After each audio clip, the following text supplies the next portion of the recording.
All right. I just need to start Twitch stream. And we're good to go. We can start building this shit.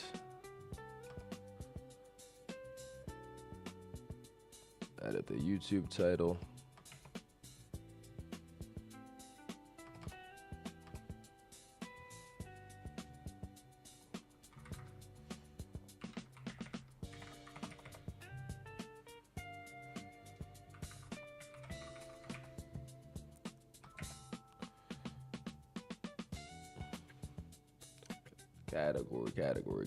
Category. What category are we?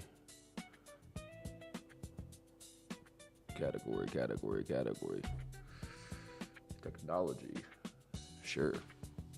All right, Twitch.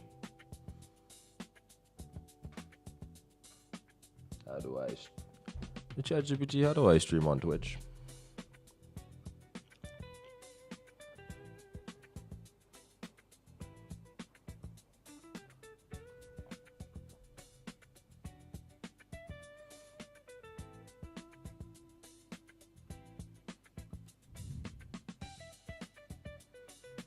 Sure.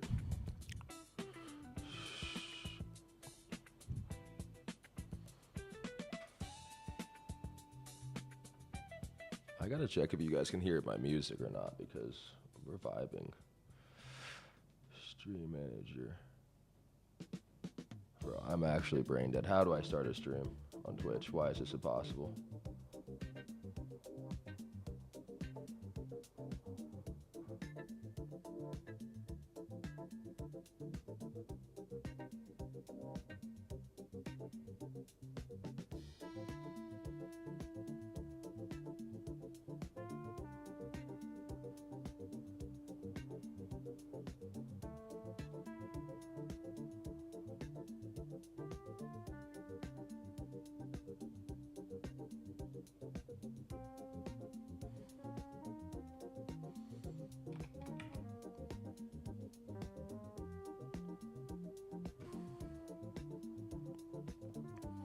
I mean, I just need to hit fucking start in here.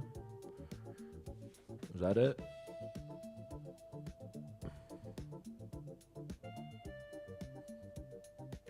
All right, yeah, that's all I had to do. All right, we're live on Twitch. Chat, somebody clip that. All right, let me just check. I gotta get my phone, check if I can fucking hear the sound.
What is my name on YouTube.com?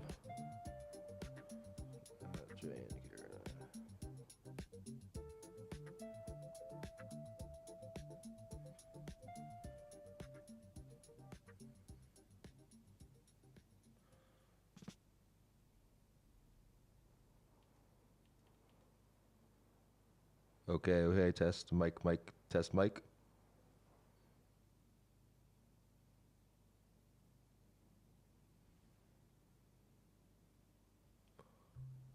Check the fucking music.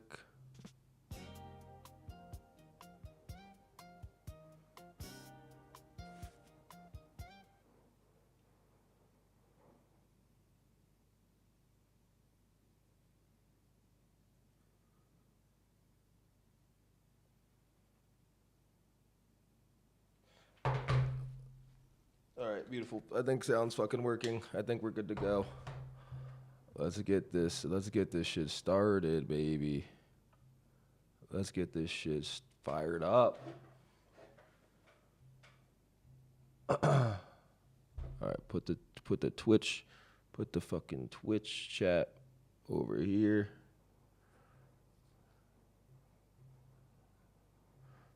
This is a goddamn mess, brother. Tell you what. But okay, play the music. Hopefully this shit royalty free. It's AI generated. They can't be putting royalties on that. Okay. Today, what are we building? So I have a problem. That problem is that my Gmail inboxes, I have 3 of them, personal one and then 2 different companies. All of them are fully fried.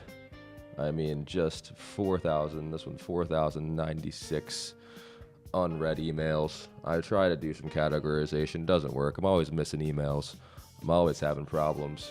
So today, the goal is to try to figure out how to solve that issue. Let me go back here so I can see this chat over here. All right. I'm just trying to make sure I can see everything, man. Cool. Let's maybe hide this.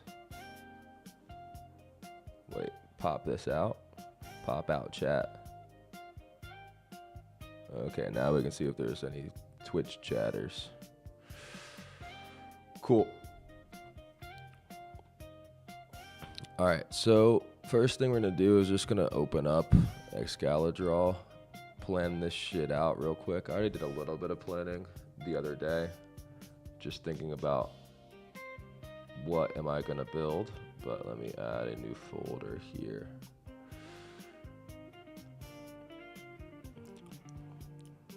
I'm calling it unfucked.email because it unfucks your email. Oh wait, let me tweet real quick to let the people know that I'm fucking building this. And I'll drop in the YouTube and Twitch links as well. So let's do this in a new window so I don't have to close this.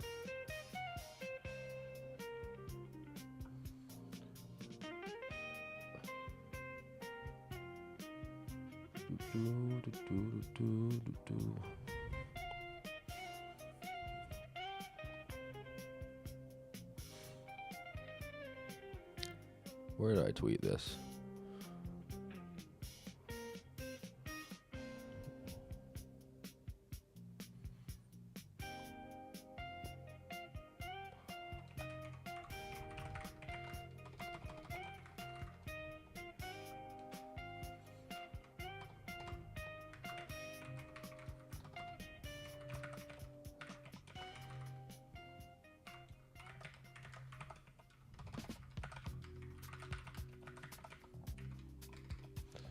Okay, YouTube link, YouTube stream link. Where do I get that? Bro, I'm actually brain dead.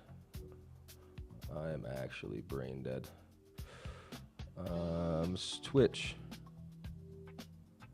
what's my stream link? Hey, ChatGPT, what's my Twitch stream link?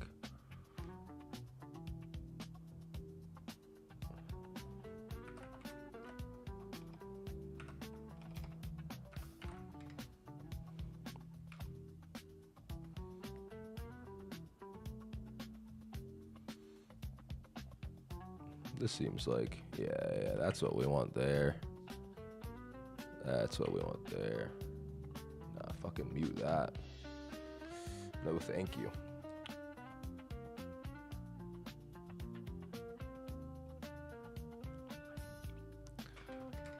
All YouTube one.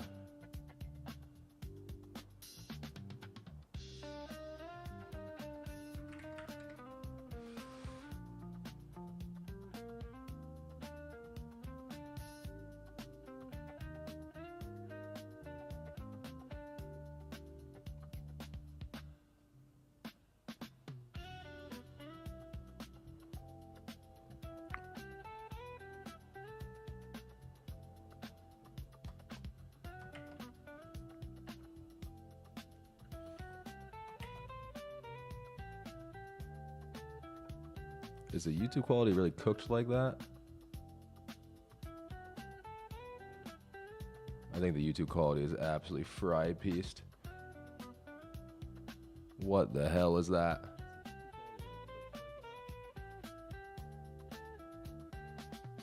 Settings. This is my settings. Oh, quality. Okay, we're getting 720. That's fine, I guess. We're getting 720 on YT.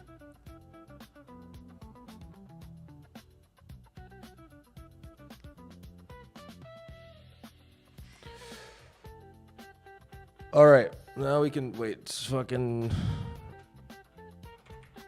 tweet this, and we can start moving. I'm moving slow. I haven't popped in a fucking Zin yet for the day. We gotta fire in one of those, and we are going to get active. All right, post that, and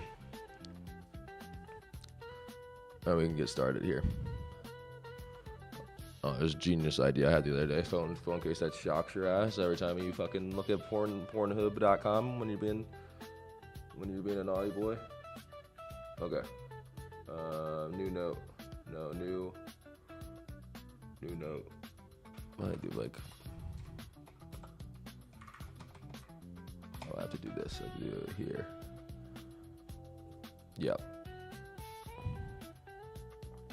Close this. Okay. On.com.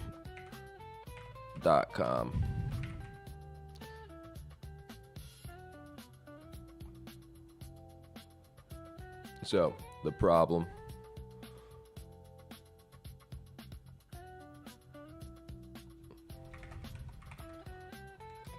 Too many emails in my email inbox. I always miss emails. I have too many email inboxes. Right, so I have one email inbox for each of my businesses. It's 3 inboxes, or well, I guess 2 inboxes for business inboxes and one personal inbox. Hold on, about 11 o'clock. And the problem is, I'm constantly missing bullshit because I don't know. I don't like to check my email. I don't read my emails. It's mostly spam. But occasionally I'll get one important email and I will not see it. Right? So the solution, some people have found, so like one of the solutions that people use for this is a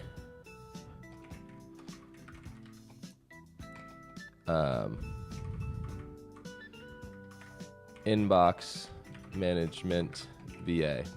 Like, a lot of executives will have a person that reviews all of their emails. They know which of those emails to, categorize in a certain way, which ones need replies. They'll sometimes draft replies. But, all right, let's say, what do they do? Review all incoming emails. Categorize, archive,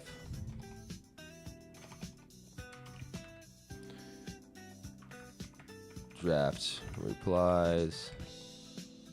I don't know. That's probably about what they do. But the problem with this, how do I do the colors? Right, this shit expensive. So, what we can do with AI, that black again, AI inbox management VA. genius. Actually genius. It does all these same things.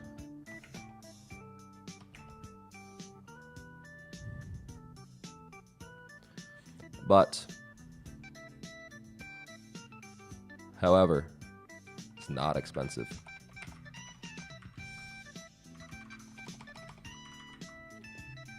Now, how do we build that?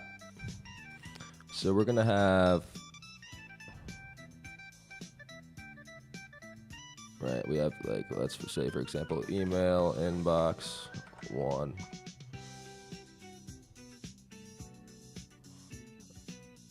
Right, email inbox 2. So these are all my email inboxes. Actually, let's say this is JN personal inbox.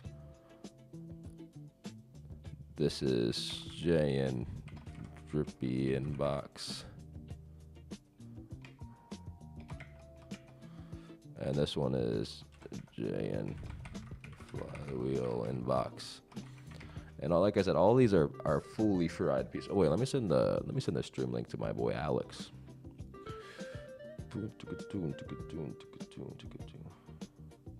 Alex said he's gonna. Alex is my co-founder at Drippy and Flywheel. He says he's gonna tap in. So send him over the link real quick.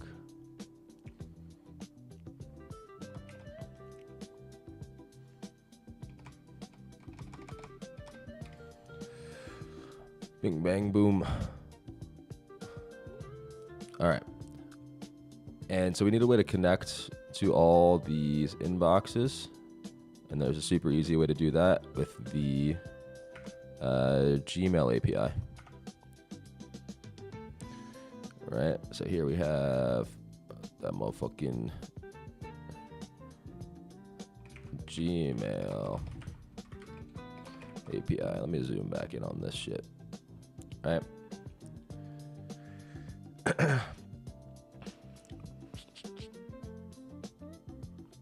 We have the Gmail API. And we can use the Gmail API to look at all the, as a new inbox. I'm assuming, I haven't looked at the Gmail API docs yet. I'm assuming there's webhooks. So essentially what we can do is we can set up a webhook that says anytime we get an email in any one of these inboxes, we go from the Gmail API. I'll label this webhook.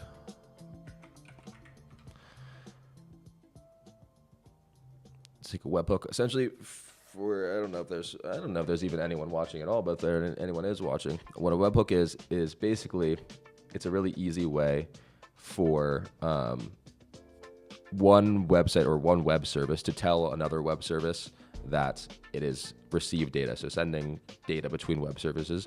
Most integrations use webhook. And really it's what it is just the same thing as like a website URL. So it's essentially a URL that you set up that says, okay, anytime something happens on your website, send me a notification here on my web endpoint. So we'll get a new inbox in JN personal inbox. The Gmail API will send a webhook to our backend. We'll call this the unfucked backend.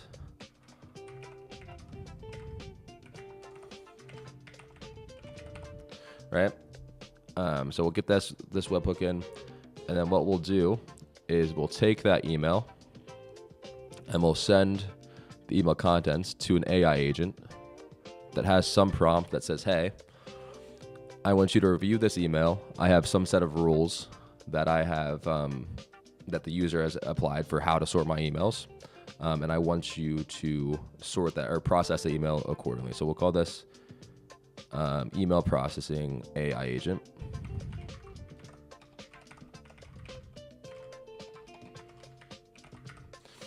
And really all this is I was thinking about this earlier. So there's different types of agents. You can add different tools in. You can provide context in different ways. This agent I think is going to be really simple. It'll just essentially what we'll do is we'll take the email, we'll strip out all the text from that email, we'll strip out the content like who's it from, who's it sent to. We'll probably provide the whole email thread as context. We'll have a system prompt that has some basic rules, and then we'll have the user prompt, which is the user defined rules for how to process that email. And then we'll have it output JSON content with instructions for essentially how to process that email. And then what we'll do is we'll create a function that just executes the instructions that the AI agent provides. So go here. This is an email processing.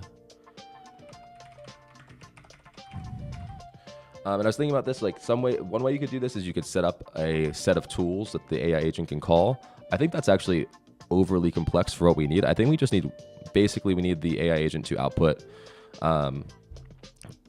give it a few options that it can do. So it can label the email, it can draft a reply, or it can archive the email. I think that's the start of what we're gonna do today. So email agent chooses to archive, draft, reply, and or what was the last thing? A label, right?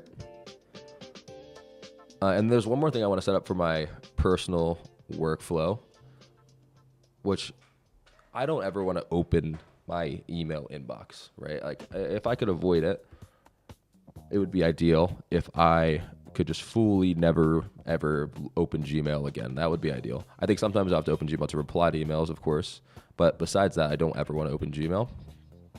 So my workflow is I put everything in this linear dashboard. Let me pull that up to show you guys.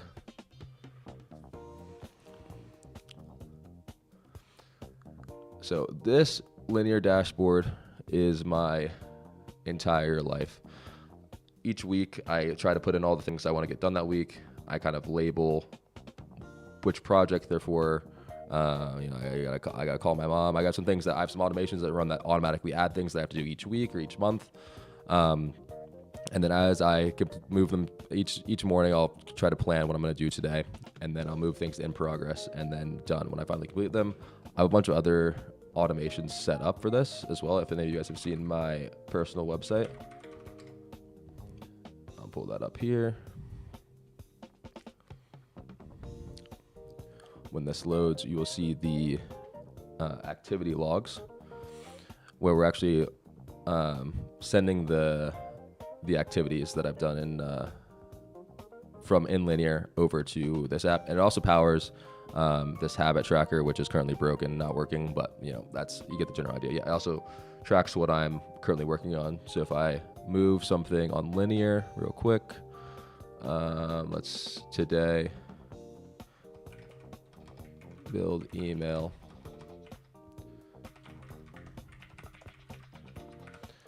All right, say we're building email processing agent. I would label this, this is 7 points. I'm gonna spend all day on this. This is deep work. My personal project. We'll create this issue and I'll move this to in progress.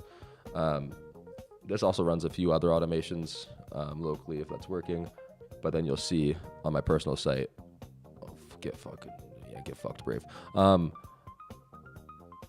We have build email processing agent. Yeah, you can see that. So when I move something to in progress, it starts a focus session in Rise and will block apps. I don't want that to be running right now because I'm streaming and it's going to block my social media. Okay. Now, what I want to do with my Linear, is I also want to send the processed emails into Linear as tickets, or specific emails into Linear. But I don't think everyone, obviously, like, this is a very specific workflow that I have. So I think other people are going to want to send emails to other places. So I think I'll set up Linear today. If I have time, I'll also set up a Slack connection. But we're going to sort of right here, send processed emails to external source. I think the AI agent is going to decide this as well. Send email to send email notification to external source. And that's either going to be Slack or Linear. Right. All right. So that's kind of the basic workflow. Now let's do a quick UI exploration. So I think we're gonna have some sort of like onboarding flow.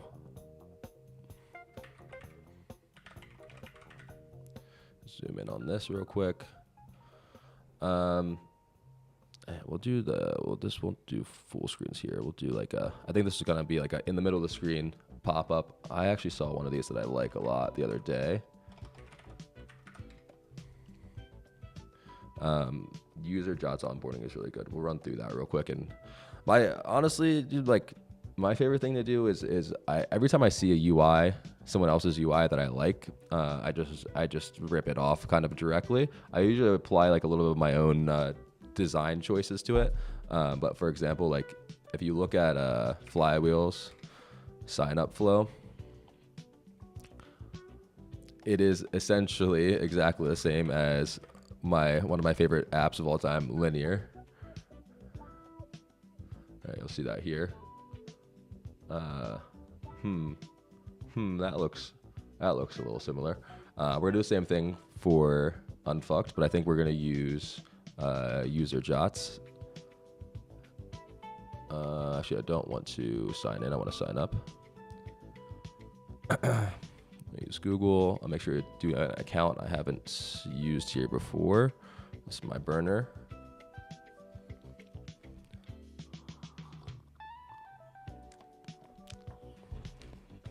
Yeah, I went through this the other day, and I really like how this flow looks. So, can I put screenshots in here? So maybe that's the easiest way to do that.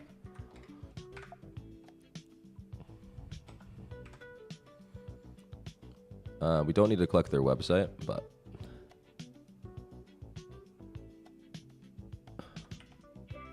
beautiful.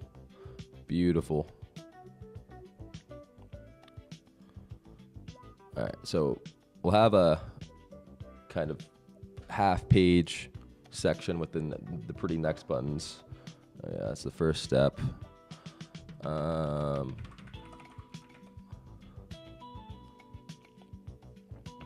This is something else that I'm still, dude. This guy, I forget this guy's name, but this guy is such a good developer. Auto loads the favicon from your website. It's too good, man. Pick a name. I don't think we'll need to do any of these things. This will just be like, first step will be collect their email with like, just sign in with email. Then we'll want to connect their inboxes. I'll write this down in a second. Subdomain we won't need to do. Color theme, that would be overkill. We don't need to do that now. Collaborators. Cool. I think we only need that one screenshot. That kind of gives us the idea. But our steps are going to be updated to, let's see. So first, sign in with email or Google. Then we want to connect email accounts. This is going to be Google API. And I got to fucking move faster here, but then we want to probably collect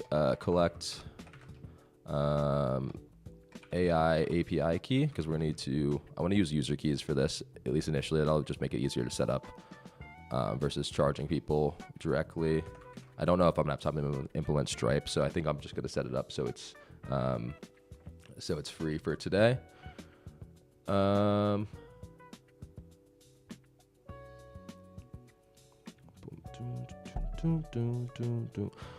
then, okay, we collect the API key, and then we'll say optional. I was gonna say optional is like start Stripe trial, but I think it'd be better to let the user actually into the app before we force them to put in their credit card information. So it'll be pretty easy. So this onboarding really only have 2 steps. We want them to connect their emails, and we want them to we want to get their API key. Maybe we'll set up multiple API providers. Probably not. I think it'll be easier if we just get like I think I'm gonna use Anthropic for this. So we just get their Anthropic API key. Maybe, but more people know how to use OpenAI. I don't know. We'll think about that later on. Okay, so we have the onboarding flow done, and then we'll set up a basic dashboard. So once they complete the onboarding flow, we'll have a dashboard, probably a side menu with a few things. It should be pretty simple. We want to keep it, do that. We have the user prompt. We want to have their emails and settings, maybe. I think that's all we'll need for now. The prompt page. So this first one will be the prompt page.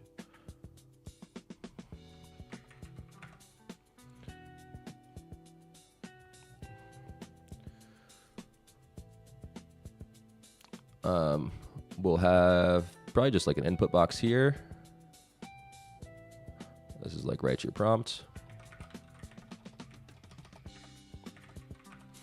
And then we'll probably want them to be able to test the prompt. So like maybe like a button that just says test. And then here we'll have the test output.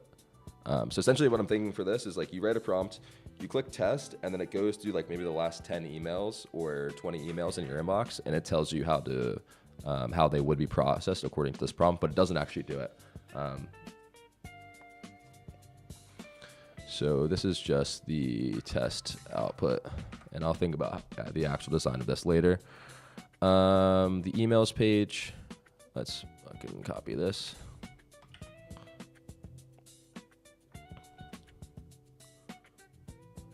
Emails, and this is just going to be essentially, I think, just a table of like, okay, like we'll probably have, yeah, let's say this is a table. On the left, we'll just have the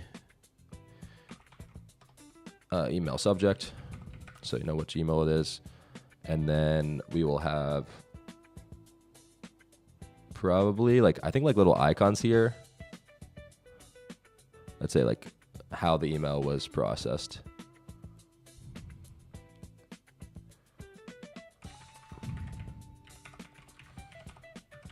I can't fucking spell. How the fuck do you spell processing, brother? With one C, right? That's pretty straightforward. Settings, it will just literally just be the API key. You can set your API key again if you want to do that. That's fucking 1, 2, 3, 4, a few screens. I think that should be doable within one day, but we should get started. So let's start with the project setup. Let me do this. I think let's fire up a terminal, and then we're gonna use ShadCN, obviously. Let me just look up what the ShadCN UI. Let's just move that to the side.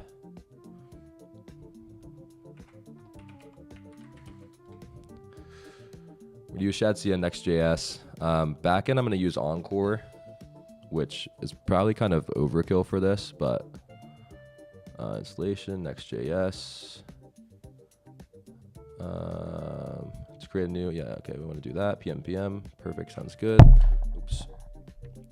We are going to CD into my projects folder, and then we're going to run that. I'm guessing this is going to prompt me to create a name for the project.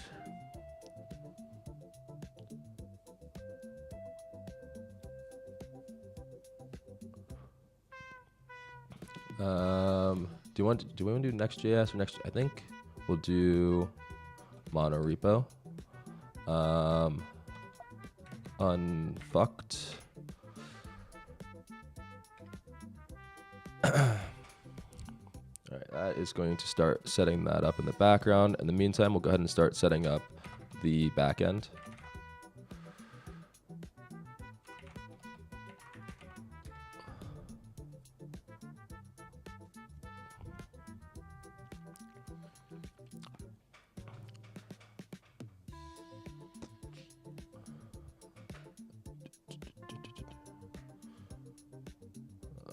Okay, use passkey. Yep. Sign in there.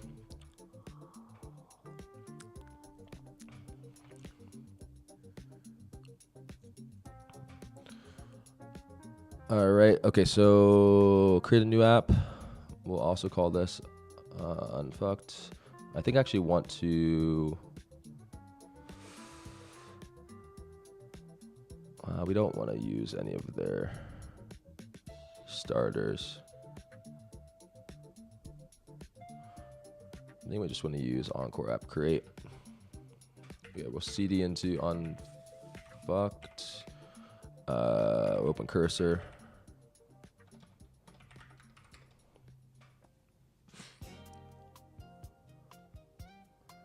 Right, okay, apps. Yeah, we'll want the... We can't... Encore doesn't support the turbo repo setup. So what we're going to do is open my terminal, Encore app create. I don't know if I need to provide a name there. Hopefully not. TypeScript. Empty app. I am in fact an experienced user. We'll call this Unfucked backend.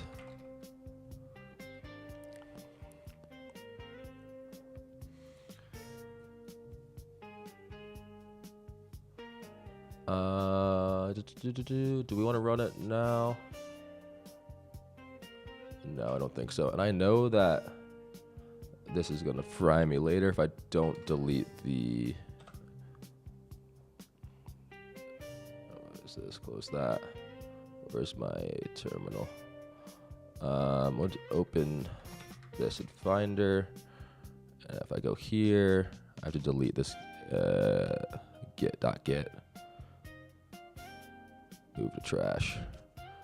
Because Encore sets their own Git settings, and if you are managing your own Git, it fries you. No, we don't want to run it. Cool. Okay, so now we should have a basic front end that we can fire up and a back end set up.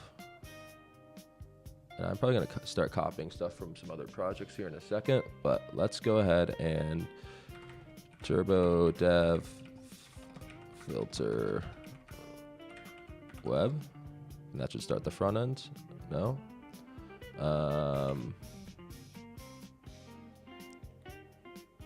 Let's run turbo dev.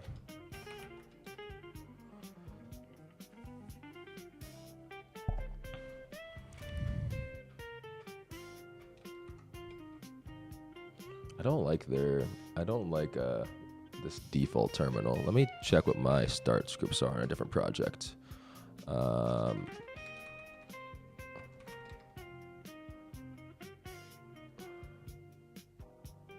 to our package.json here.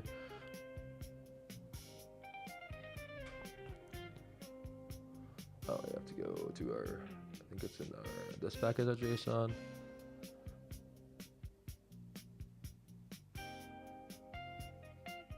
Turbo run dev, turbo JSON. Well, fucking whatever, dude. That it gets the job done. All right, we can open this up on localhost. Move this here so you guys can see it. I'm gonna try really hard not to leak API keys, but I'm very worried that I'm definitely gonna leak API keys. Okay, we have hello world and we have a button. That's beautiful. So that's running. Let me move this. Let's get this next to the right of it here. And I'm gonna toggle light mode real quick because it's getting bright in my house. Oh, cool. They already have. It looks like they already have the theming set up with this. Oh, that's nice. Cool. All right, so we have the front end running. Let me go ahead and fire up the back end as well. We'll do another terminal. CD Unfucked backend. We're gonna run Encore run. And that starts right up, which is good. We don't have any endpoints set up yet, but that's not a problem. Okay, so the last thing that we need to set up is a database. So we're gonna use Supabase for that. What I'm doing here is this is probably not the most optimal, like in terms of building this fast for someone else. I don't know if this would be the best stack. Like Encore is definitely overkill for this project. But this is what I'm building Flywheel with. So for me, it's just gonna be the fastest thing to set up. Let's do a new organization. We're gonna call it, I have to be careful not to leak my API keys here. We're gonna call it unfucked, personal, free, create this organization.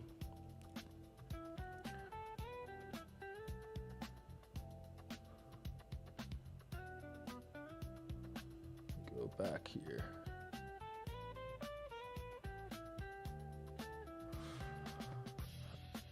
Okay, now this is where I don't want to leak this. I'm going to move this to a different screen while I do this.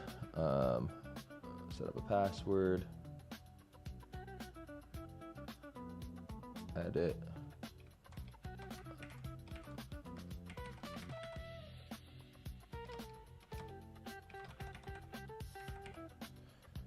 Go ahead and save my password real quick. All right, I'm going to create a new project here. Oh, wait, what did I just do? Okay.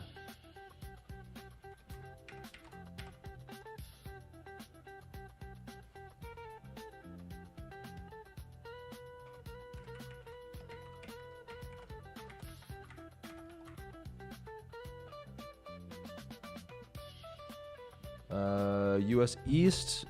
What do we know? Use US. US West. Or yeah, US Central on this, John. I don't see US Central. I'll use US East, North Virginia, I guess. It doesn't really fucking matter at the end of the day.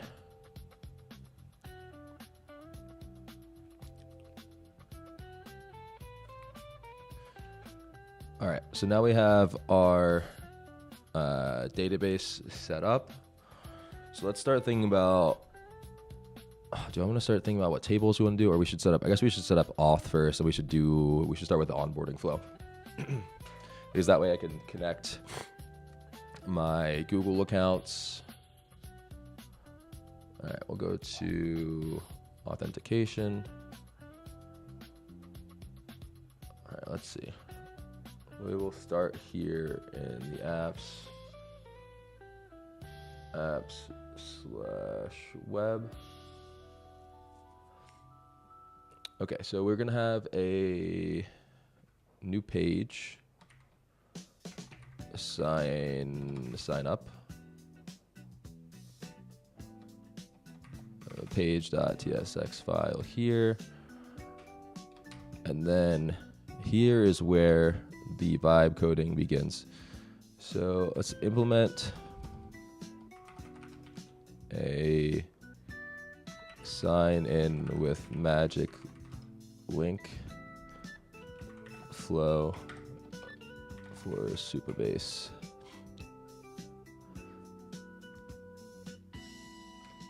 I'm also going to add a new folder here called features.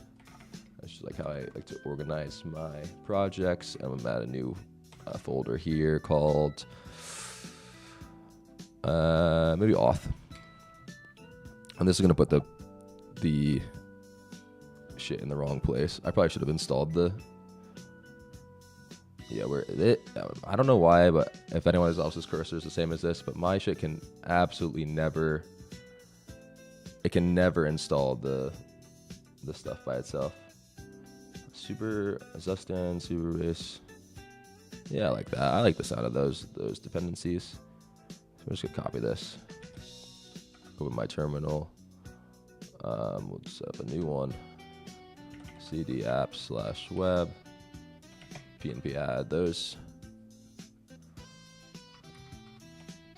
PM install. I guess that's what it wants.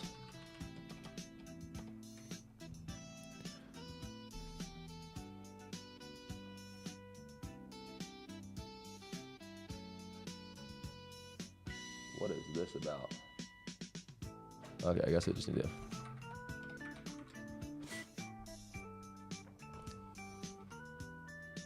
I don't know why it made me do that, but sure.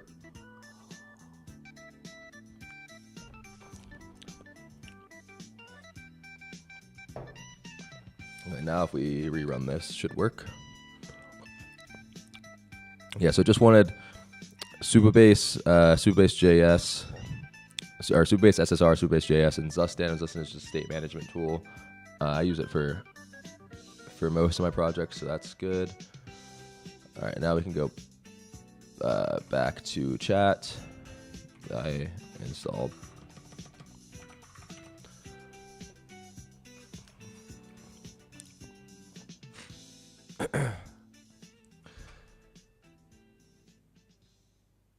All right, let's see.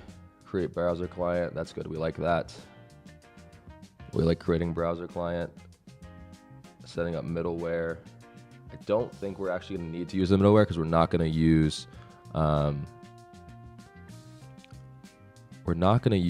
the Next.js API feature. We're going to use our Encore backend.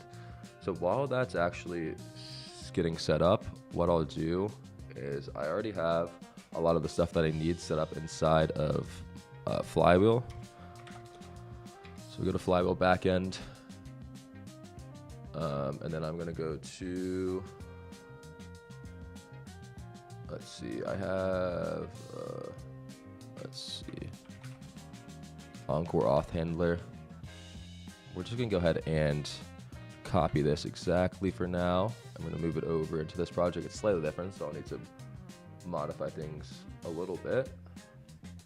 How is the file structure here? Okay, so I have a lib set up, and then I have lib/auth.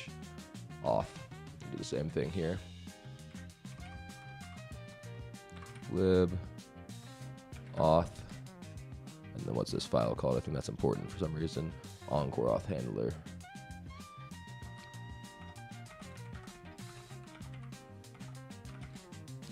Just paste that in. We're gonna need to. Okay, so we're gonna add Supabase to our lib as well. Base. I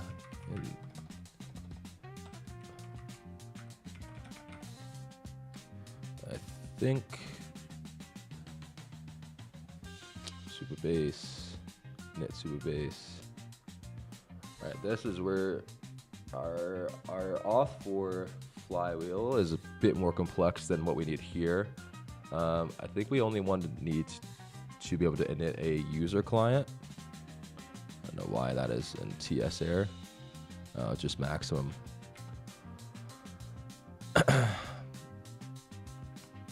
We'll add a new file here. I know. Index TS, and then we'll add another one called init user client. We're going to paste that in here and check how this works. So, all right, we're going to need to set up our database types. And we're going to need to install Supabase JS into our backend. Pop open the terminal.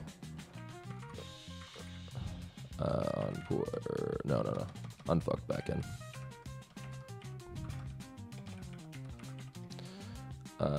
And then pnpmi Supabase JS. We'll install that.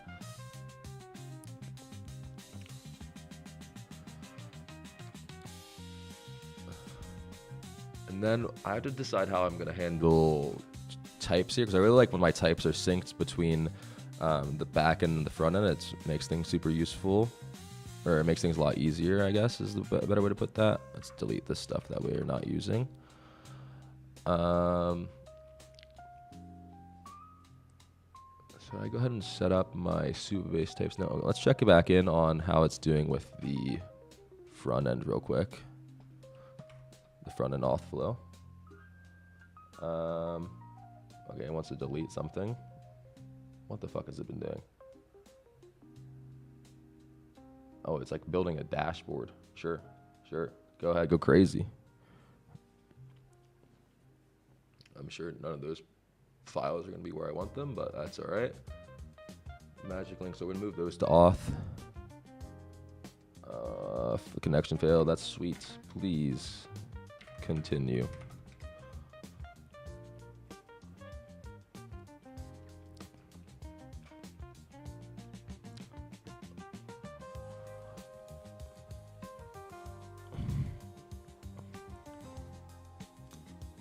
Okay, it appears it wants to test it, so I think it's happy with what it's built so far there. So let's check actually here.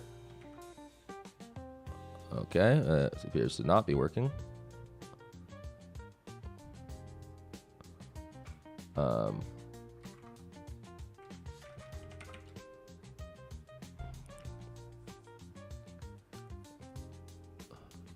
Starting up. Let's see what the fuck it built. I didn't even really look at what it's built yet. Okay, so it added this create. So we need to add these to our env for that to work. So I'm not going to accept that yet. So I'll do that now.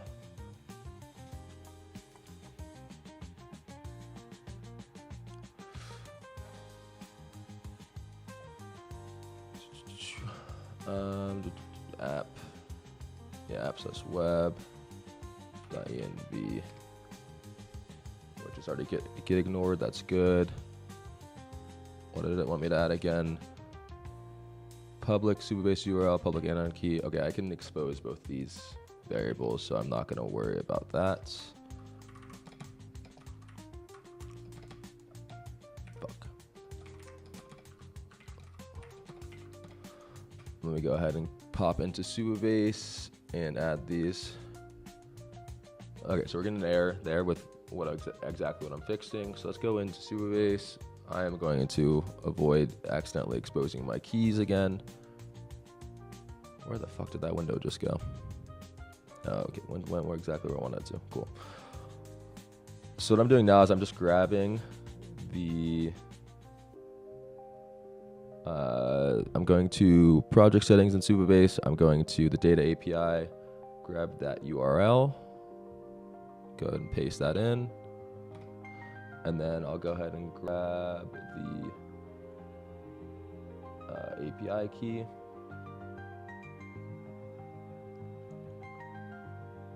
We use the public key. Again, this is safe for me to paste here because it's exposed in the front end of my app anyway. So no one can hack my shit. And then, okay, nice. We have a nice sign-in card.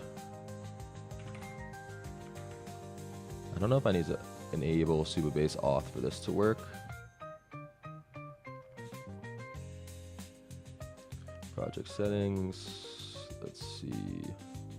Authentication. All right, allow new users to sign up, manual linking. We have email auth provider enabled already, so that's good. We'll probably want to enable Google later on and then figure out how we're going to connect user Gmail accounts. Actually, I'll probably use Nango for that instead of using Subabase's auth, because that will be a bit easier. So we'll only allow to sign up with email magic link for now. That'll just be the easiest thing to set up. But I feel like you always want to add Google sign in eventually. Anyone who's fucking watching this is pop in the chat, baby. Say what's up. I think I have all the chats open. So how you guys doing? Looks like we got one viewer on YouTube. We got 2 viewers on Twitch. How we feeling this Saturday morning? Let's see if this works.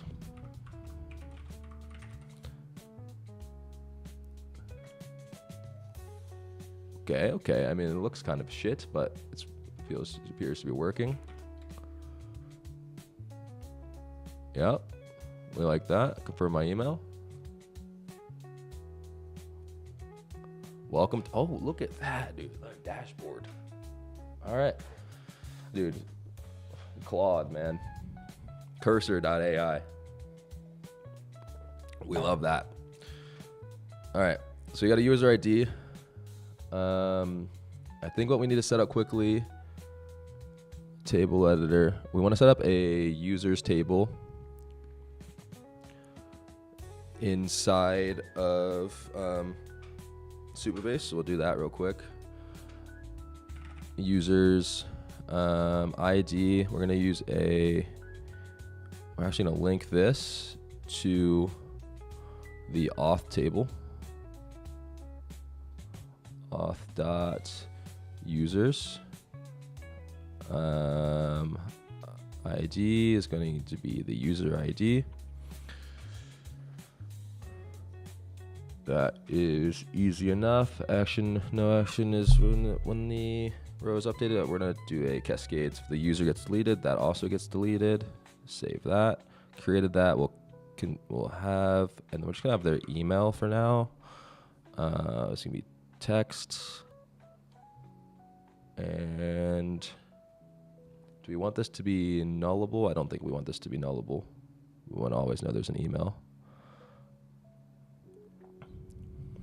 All right, so we create that table. Now what we need to do is set it up so that when a new user gets added to Supabase through auth, their user row gets automatically created in the database table.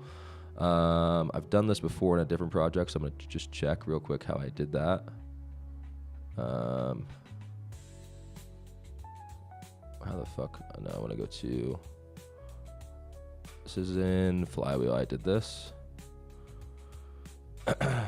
And this is going to be, I believe, a database function.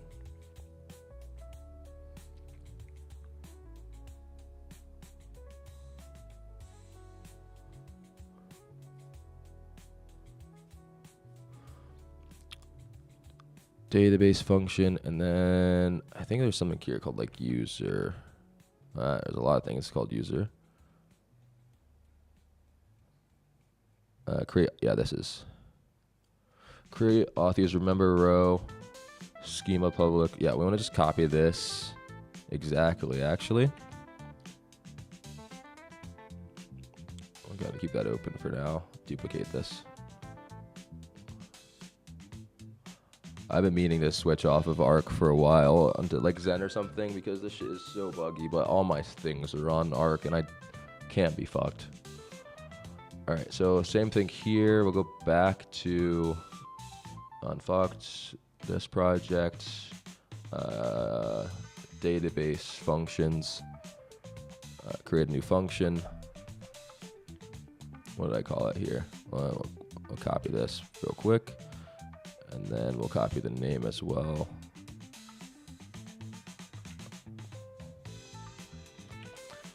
So what this does is it just says that when something's inserted into when something is inserted and a new auth user is created, we want to insert into the public.users table the ID and the email, and that created that field will automatically get applied. I think we need to set up. Oh wait, let's go back here. Schema public, no arguments. I don't remember how this is triggered, so I have to look at that in a second. I'm gonna do trigger. Is that return type? This might be easier to set up with the migration file, to be honest.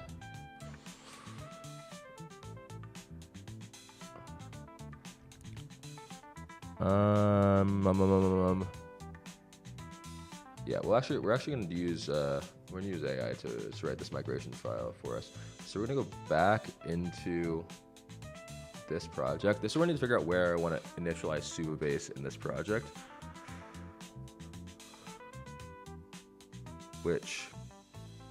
How do I have this set up in Flywheel? That is a good question.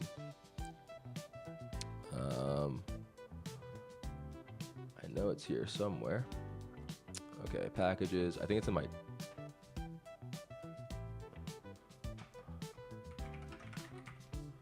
Let's see, where are all these migration files located at? Okay, it looks like. Okay, so we have a Supabase folder. Okay, yeah, we'll do the same thing. We'll init Supabase at the root, and then we will add a migration file to set up that function that creates the new table rows. Okay, it was cd Wait, this is still in Flywheel.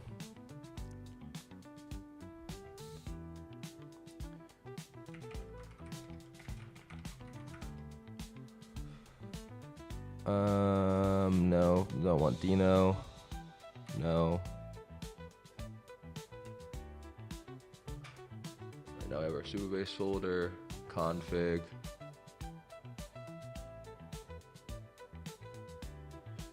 I feel like did not use the right projects.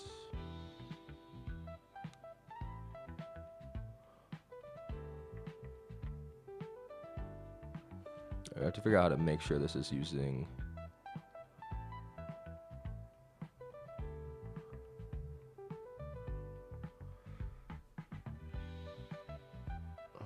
Does this set the project? Project ID, my first Firebase project. Let me check the Supabase docs for creating a new project. I'll move this back over here.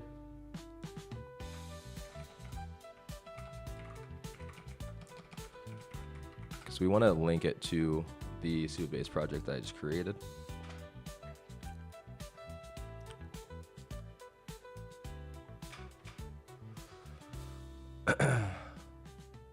All right, install.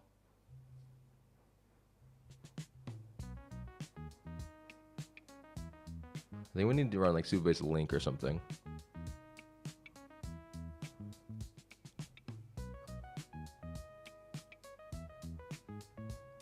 I don't want to run it locally. Supabase init. Okay.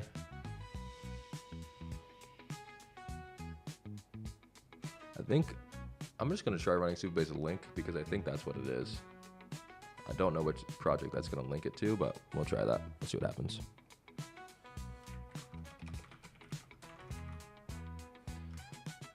Maybe. Let's just see. Okay, perfect. I think this is what I wanted. Yeah, unfucked. Okay, I want to enter my Supabase password. I'm going to make sure I don't leak that real quick. Open one password up.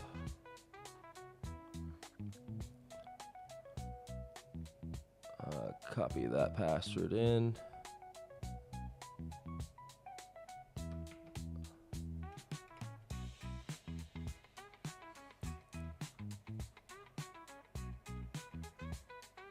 All right. So now that's linked. I just run Supabase migrations list real quick. Okay, yeah, there's none. I guess that's probably linked to the right project then, which is good, which is what we wanted. And then what we're doing, we're setting up a new migration file. So we're gonna do Supabase migration new auth user sync function, and then we'll go and open that. Empty. Okay, I'm gonna tell it about what tables I have. Yeah, I'll go and close, cancel this. Actually, we'll copy. We'll provide that as context. We'll content that. Go to my table editor. Copy this definition as well. Paste that in.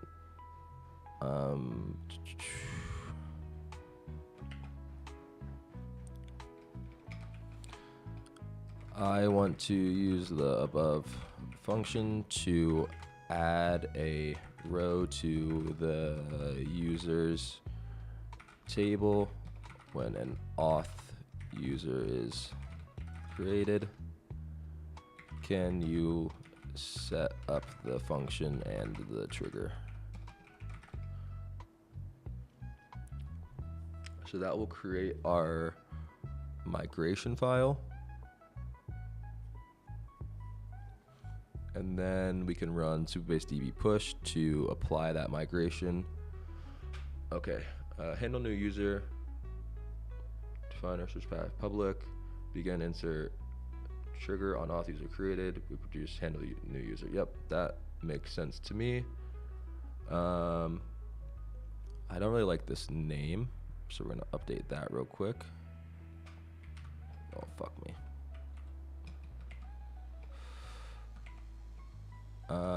What did I call it here? Oh, I didn't have a name for it there. Let's see. Go back here. Create auth user member row. I like that a bit better.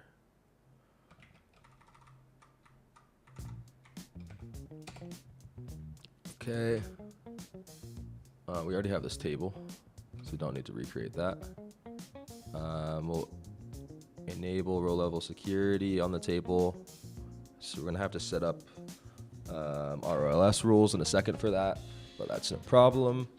And then we're just gonna we're gonna push that migration to the database with Supabase DB push. Yes.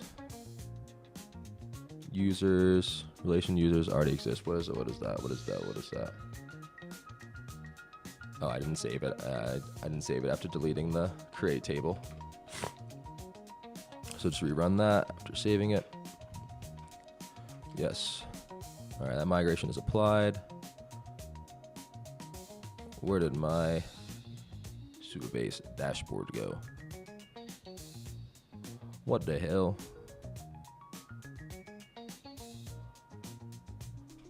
All right, I had another window open with this. Did I close that? All right, whatever.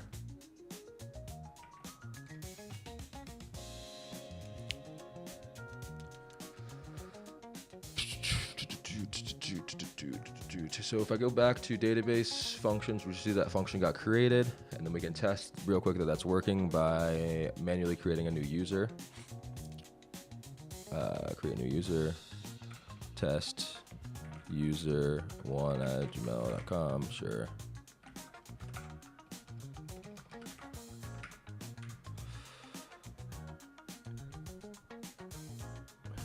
All right, that user is created, and we check our database tables. Yeah, and we see that they get created in the users table automatically, so we're good to go there. Let me go ahead and delete myself, and then I'll sign back up because this account did not get synced. And then we should also see that if I delete this one, since I set up Cascade to true, that it gets deleted from the table editor as well. It should at least. Yeah, perfect. Or from the users table as well. So we'll test signing. We'll clear the site storage so I get signed out real quick. Sign me out. Cool. I'll go to JN. I'll send myself a magic link. Okay.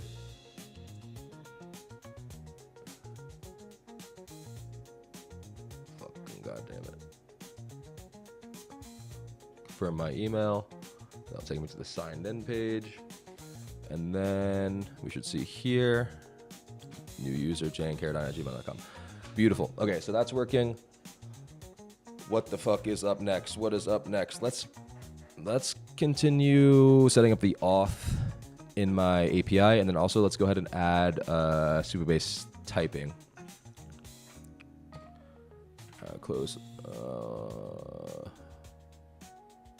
I'll save all, sure. And then after that, I'll go ahead and start working on the implementing the actual sign-up flow that I want, because instead of just directing to the dashboard when they sign up, we want to take them to an onboarding flow where they have to enter an API key and set up their email. Okay, so we're going into the backend again. We're going to the auth handler. So we want to set up our interface. User ID, want to keep user type. We'll keep that parameter. We just want to have a user, and we don't need org ID for now because we're just gonna have single user handle user auth. We'll keep that, and then service auth we don't need. API auth we don't need. We don't need to do all this switch bullshit handling. Actually, we'll keep it because we might want to add in API auth later. Okay. Now we need to set up init Supabase, which again I can grab from Flywheel backend. So we want to grab, this init user client function. Add that in here. Already fucking did that. Great job. Index. Okay, so I think we have everything we need. Init user function. Right, we just need to import that correctly then. Oh no, we need the init Supabase index.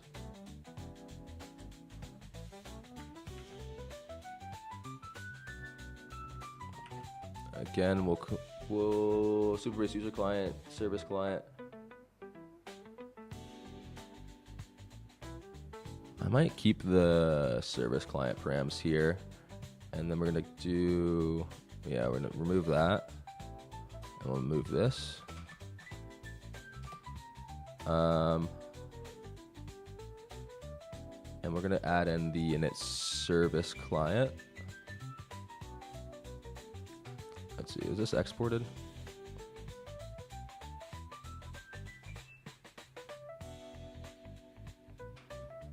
Yeah, we'll add init service client back in as well.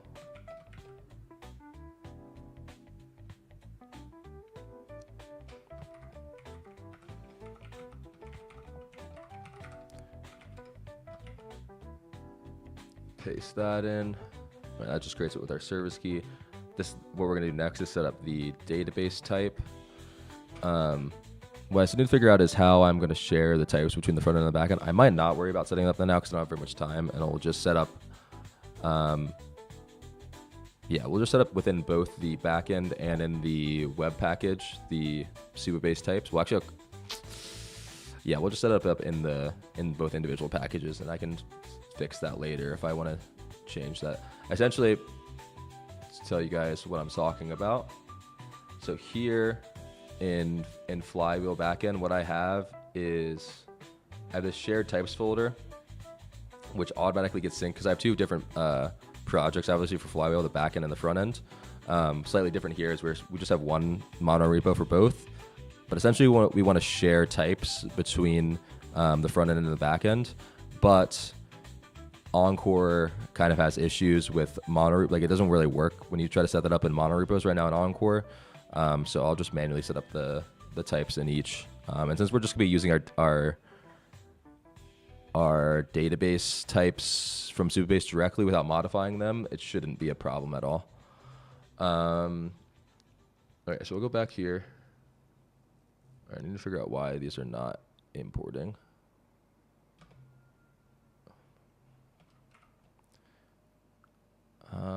Okay, we want to set up we want to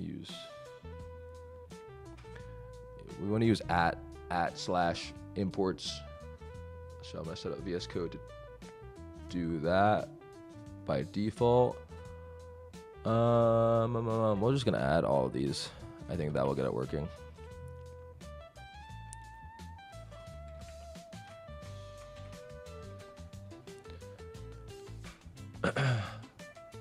Yeah, we want to use non-relative imports. That's just my personal preference. And then if we try to import this now, it should use the non-relative. It's still using the relative. I think I might need to restart VS or start cursor. We'll go ahead and quit cursor real quick and then reopen it.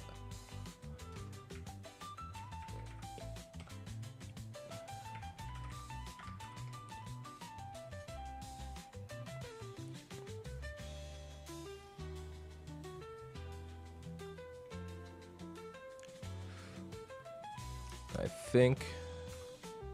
Why the fuck are you doing that, huh?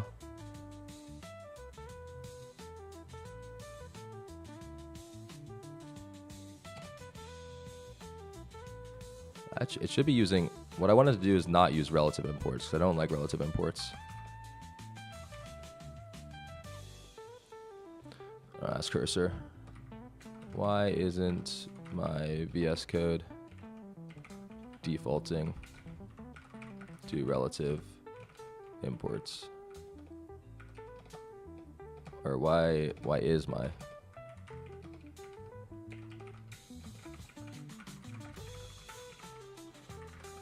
I don't really have time to deal with this right now, so if I can't figure it out pretty quickly, then I'll just fuck it off.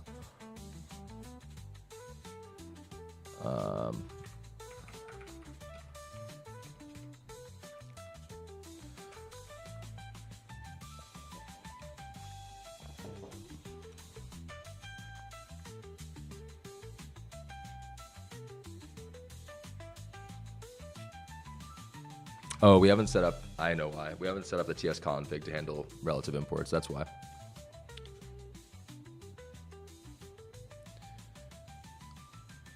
Oh, no, we do. It's what?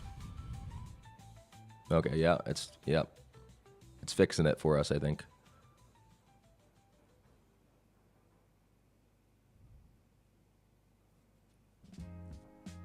Okay, so hopefully that will work now. Yeah, beautiful. Okay, now we have non-relative imports. Cool. Now let's go ahead and set up Supabase type generation. Nah, stop. I already did that. Okay, let's set up we'll just add here a types folder, and then here we'll add a Supabase folder.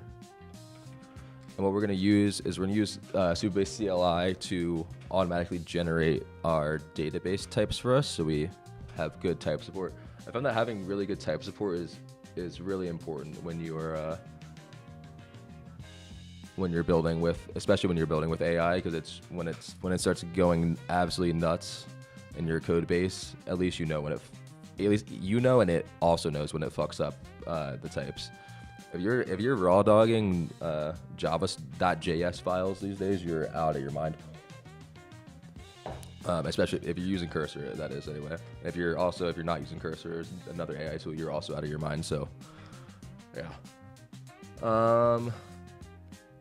Okay, so let's grab the script to generate types from my other project.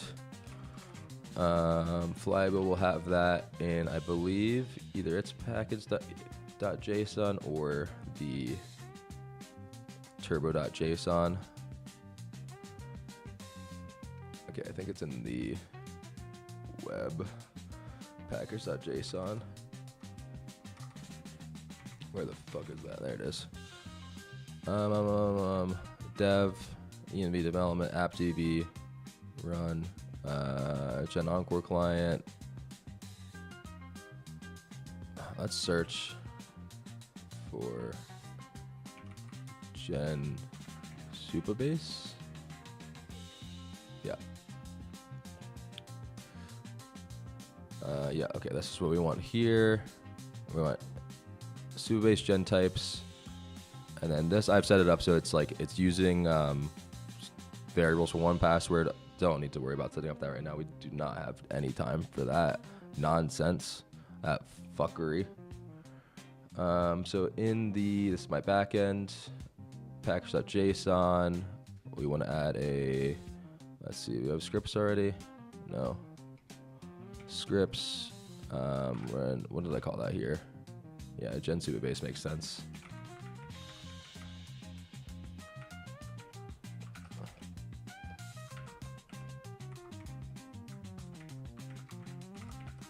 And then we just want to grab the project ID from here, which is be in the URL.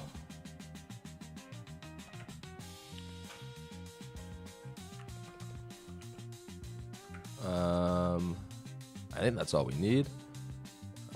Need a comma, of course. Not there. A comma there. We need to close the brackets. Okay, so now if we go into our terminal, we need to set the path for that. How does that work here? Right. That's going to be the wrong path, but we'll just grab that. Gen schema. Am I doing public? I think I'm just doing Gen's project ID. Yeah, and then we don't need to set the schema.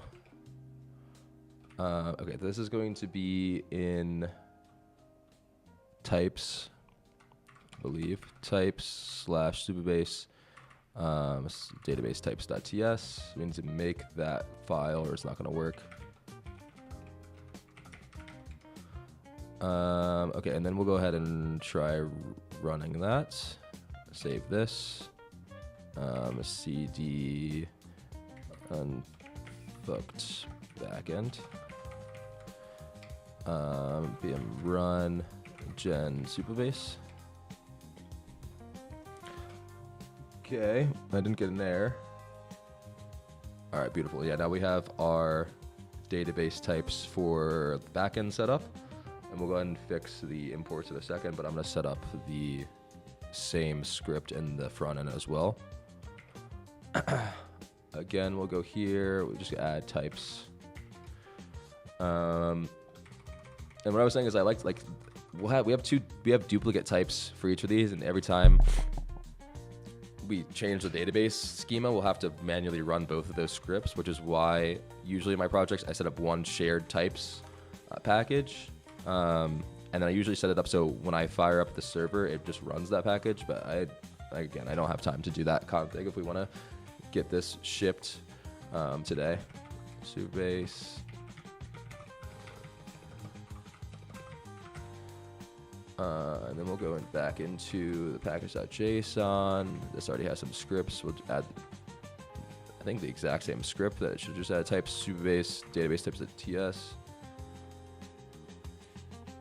That looks right.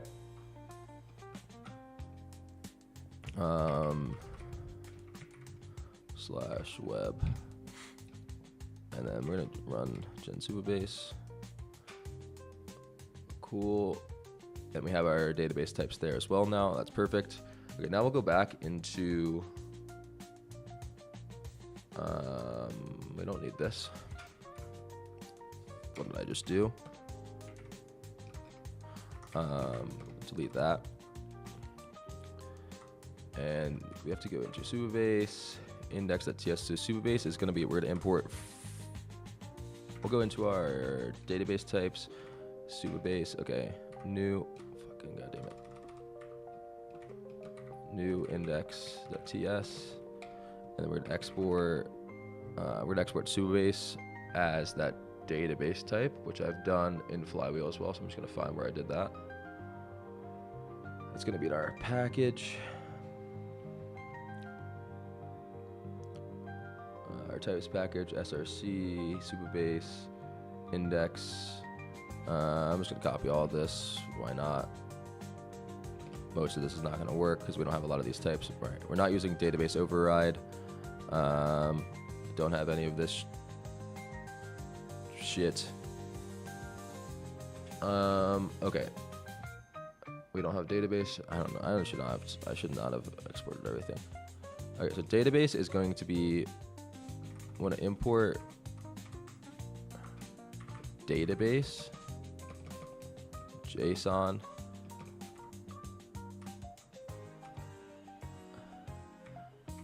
database as Supabase database, and then database.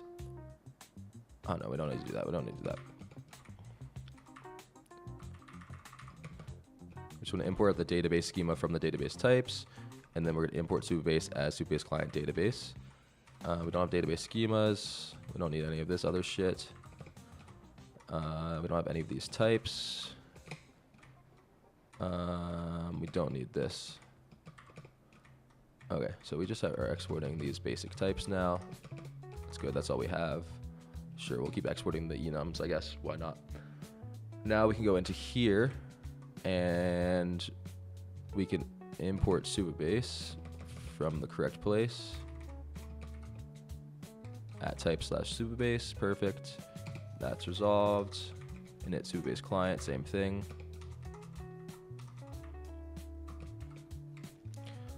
Beautiful. Okay. What's next? So we have our front end all set up. We have our Encore backend all set up. What should we do now? Okay. Let's go ahead and start building the front end onboarding flow. I'm going to close all these windows real quick. Yeah, I'll save that. We'll close out the back end. go into, okay, so we've signed in, sign up. I think I put this stuff in auth provider, magic link format. I'm just looking at, it generated all these files, so I'm just looking at what it generated. We want to move these into the auth. That probably shouldn't go in. Auth provider? What the fuck is this? Where is it? Where are you using this, brother?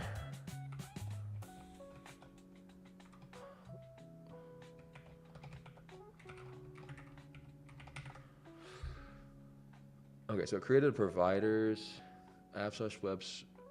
So it created this folder, which I do like. Providers. Features, auth provider. Yeah, that makes sense to put it into auth. And then also we want the magic link form to be in the auth as well. And those imports should all update automatically. User nav, we're gonna not worry about that for now because we're just gonna delete that in a second. Oh wait, it built a sign out function. Oh, okay, I guess I just use auth. Use auth. What is this, a hook? Use auth, context. Auth must be used within auth provider. All right, that makes sense. I like that. I like that cursor. Good work. Okay. Let me just make sure this still runs. I guess it's...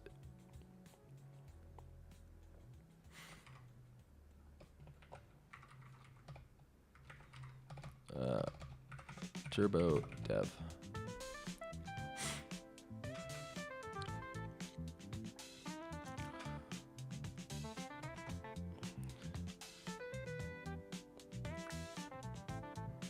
All right, so we're signed in. We have the user email. I'm assuming that works. I'm not gonna worry about that right now. Cool. Okay, so now we want to build. So we actually are gonna sign up. So I'm gonna start building the auth flow. Let's go back to my homie Shane's app that we're gonna rip off a little bit. Sorry, brother. Appreciate you. Okay, so if we go to get started for free, where does this take us? Oh, I need to let me clear cookies so it doesn't.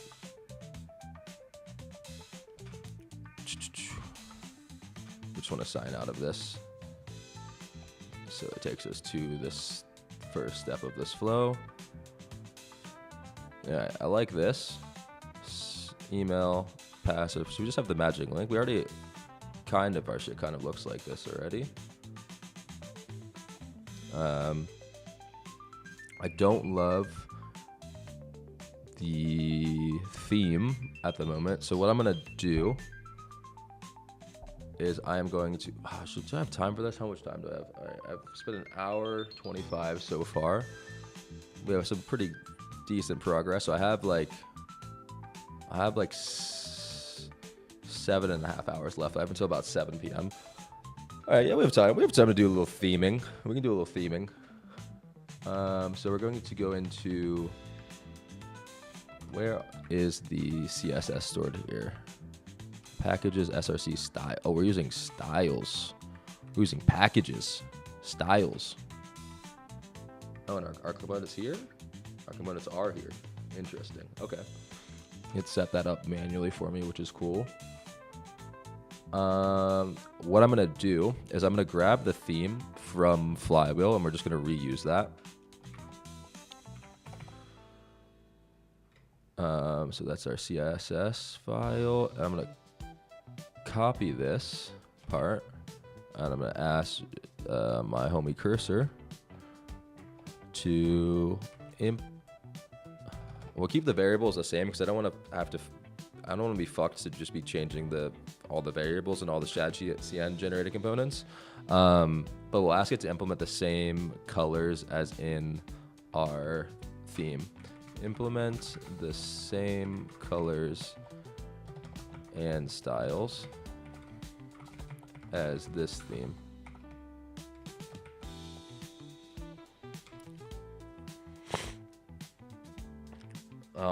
It's gonna, no, it should be fine because it's using this new OKLCH formatting here. Um,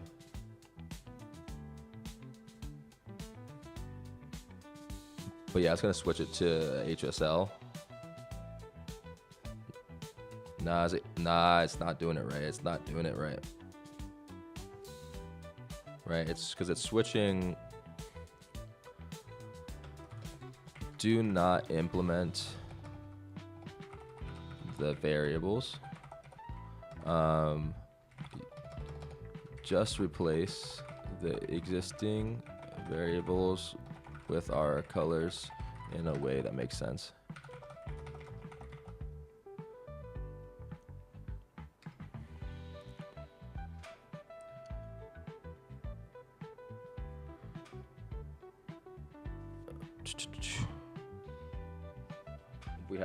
We have a chat, and it's someone saying I can buy viewers. No, thank you, brother. No, thank you. I'm good. I'm good. I'm happy talking to myself.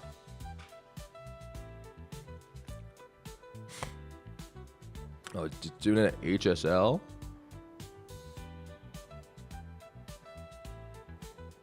Oh, okay, no, that makes sense. That makes sense. I just formatting it a bit differently than I had it formatted, but that should work.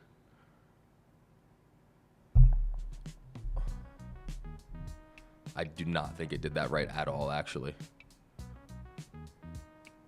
Oh, wait, so the charts? Chart 1, 2, 3.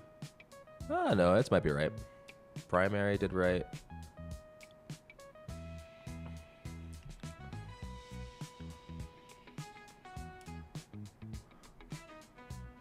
Yeah, V3, but it's using the same colors. I don't know how good that's gonna look, but accept.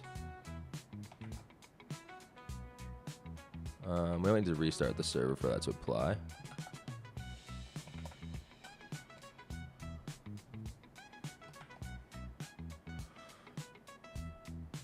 Let's see.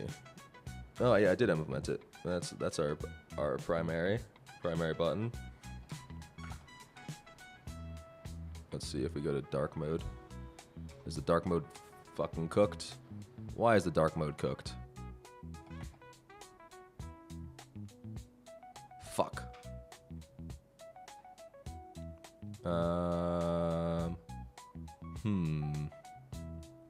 Let's undo this real quick so we can check.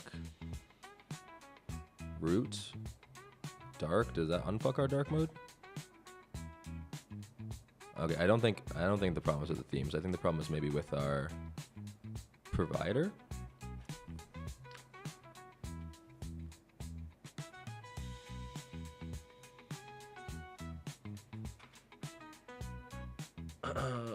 Providers. Default theme system, enable system. We only added the auth provider. Not sure why that wouldn't have worked. Oh wait, it added this? What is this?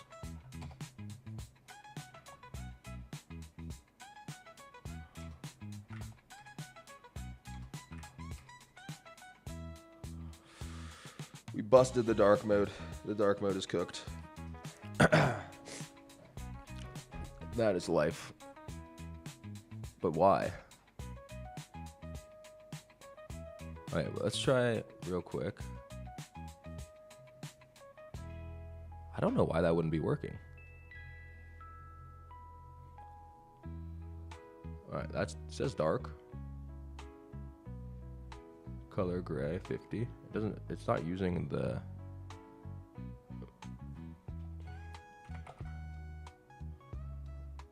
Okay, so it's changing something. I think maybe the theme that it built is just dog shit.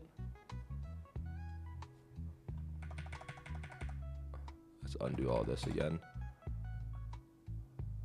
Okay. But that's still not working. Why isn't that working?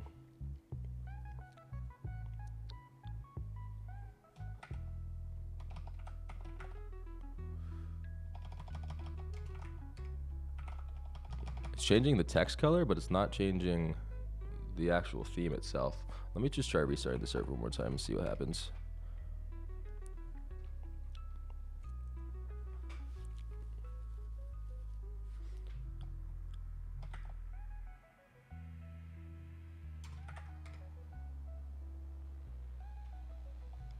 wonder if these colors are like hard coded or something in this component. I don't think they would be, but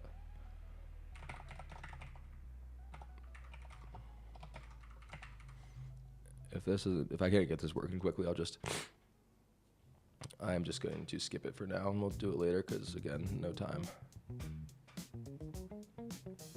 Just want to check if the dashboard is working. If it might be something to do with that one component. Like it changes this one button, but the background is, I might have hard coded these colors. Let's see.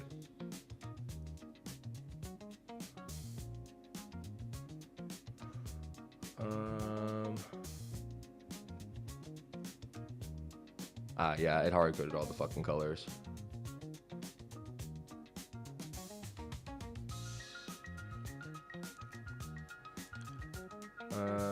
Where did it build this dashboard component? User nav. Yeah, text gray 600.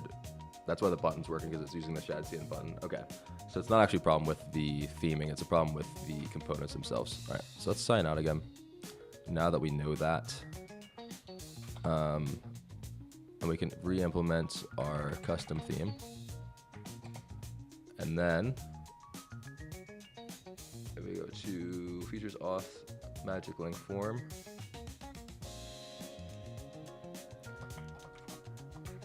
Do not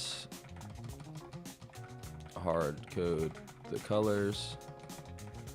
Use our theme colors from @globals CSS.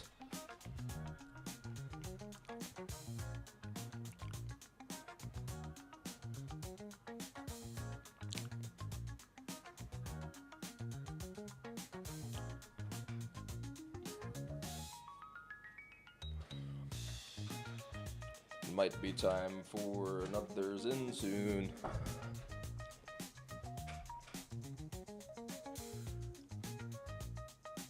Okay. Yep, that looks like it worked. Cool. Accept. Okay, now it looks worse. Okay, we're gonna... Wait, let's see. Yeah, that's sick. Good job. All right, we're just gonna use. I don't have time to like actually build the theme properly, so we're just gonna use. Or, hold up, wait a minute. If we do this way, the ShadCN components are gonna be kind of chopped, but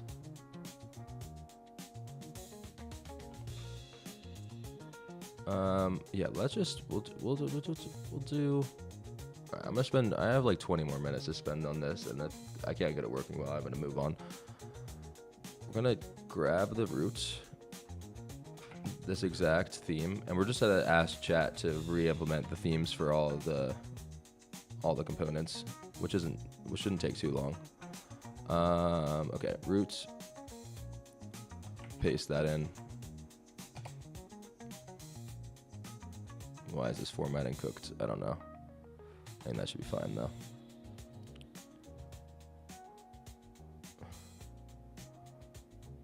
Grab dark.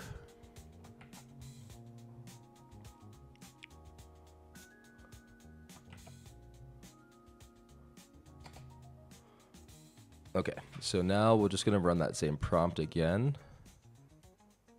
We don't want to restore the checkpoint.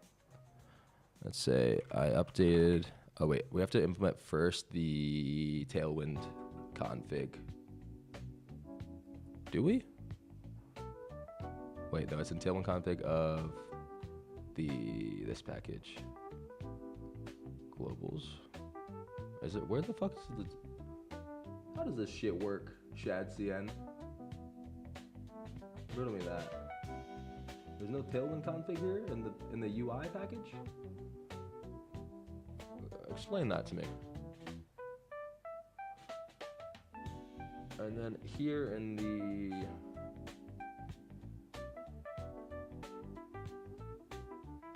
wait, do we have CSS here in the? There's only that one CSS, Tailwind.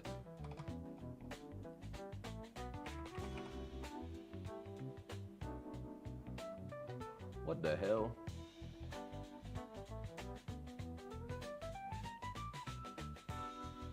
I just saw a Tailwind config. Where the fuck was that?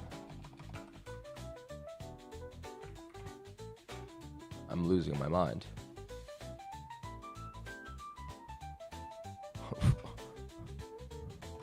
Where is the Tailwind config?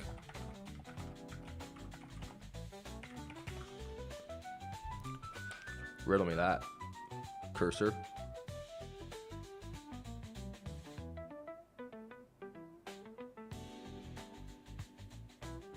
It's grepping. Is there no Tailwind config?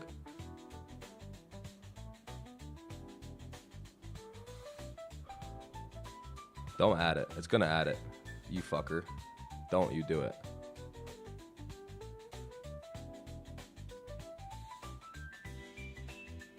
Alright, do that.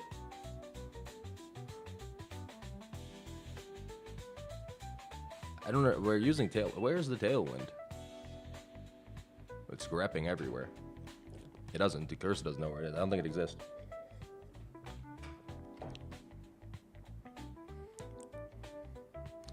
Packages, UI styles. Okay, so there's no.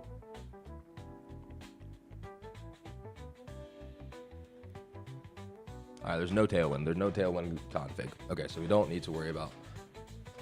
We don't need to worry about updating the Tailwind config. So, if we ask Cursor, implement my theme on this page. Where's this card? No. Magic link form. New cursor. Implement the variables from at global CSS to style this comp.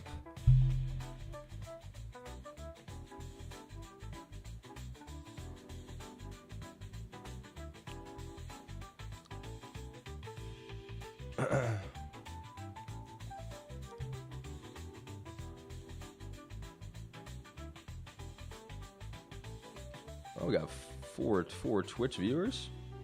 Hell yeah! Somebody chat, dude. My only goal is to talk to somebody in the fucking chat, man. Somebody chat something. I know it says there's 4 of you out there. Somebody say what's up in the chat, man. So I know I'm not talking to myself, brother. No, why the fuck is it doing it like that? No.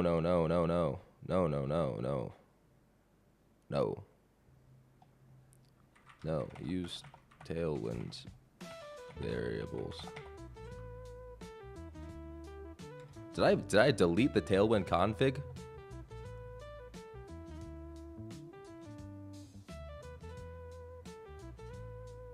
Or there just never was a Tailwind config?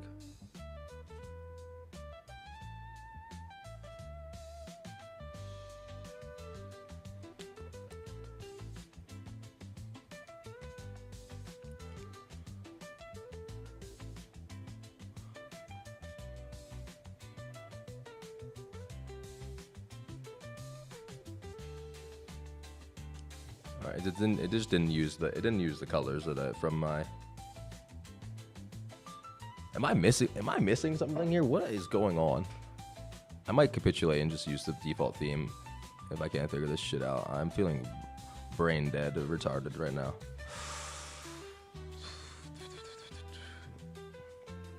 Alex says dance for you. Alex, that the little. What's up, gang? Alex, do you know where the Tailwind config went, brother? Because I can't find it. I can't find that Tailwind config. If you know where it went, it's missing. Reject.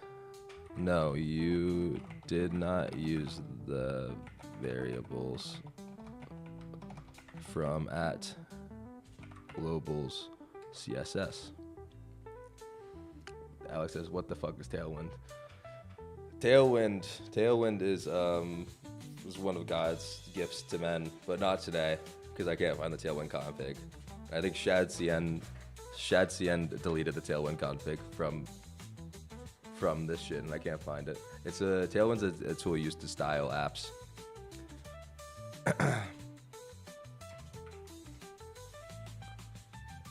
Okay. That's a little better.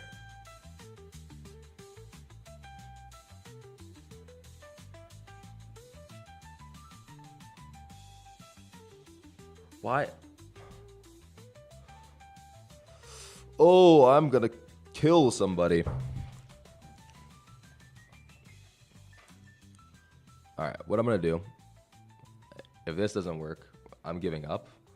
But we're just gonna copy the configuration from... We're gonna delete the fucking UI package. We're gonna copy the configuration from Flywheel. Exactly. And then we're gonna hope that works. Rejected cursor. Thanks though.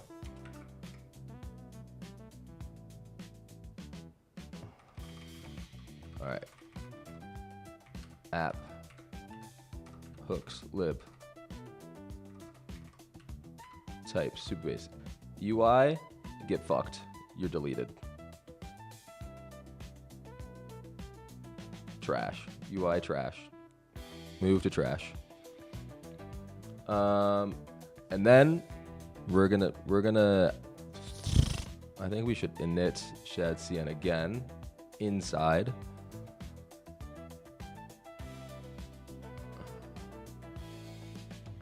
Yeah, we're gonna do this. We're gonna init this inside of the web package. Init. So it'll set it up there.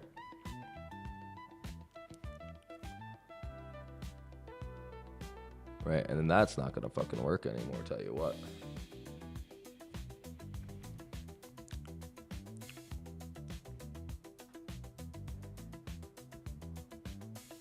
Alex, drop me a follow on Twitch. I can get to 2 followers if you follow me on Twitch, baby. If you're still there.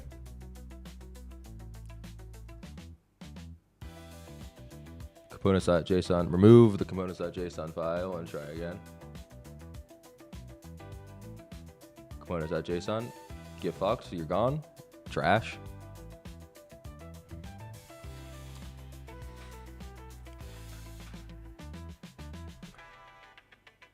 Alright, I need some more caffeine.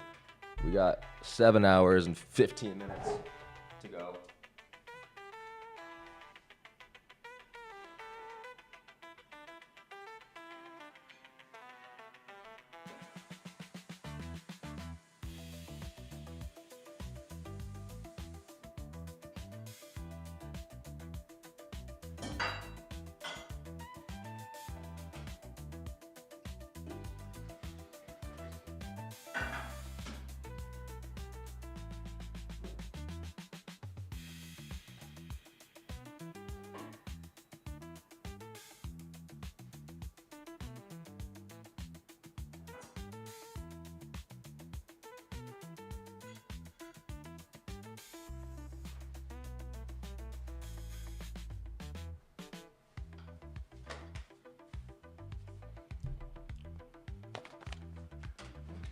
All right, we fucking... I gotta dance for you again, brother? Come on now. I'll have the stanky leg on in 1 second. Hold on. I gotta get the caffeine activated. Do a little dance for you, Alex.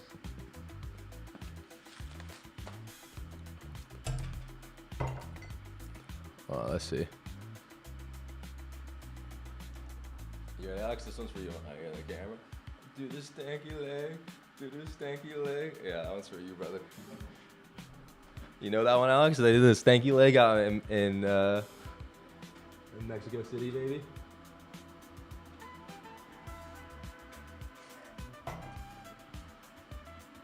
We're activating caffeine, we're activating nicotine, and we're gonna find the tailwind.css.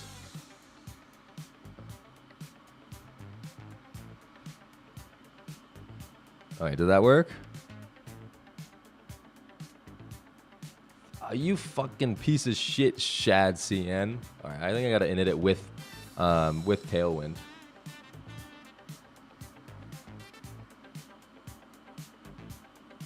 the moves I put in the SLV, that's on the shoulders, baby. That's on the shoulders.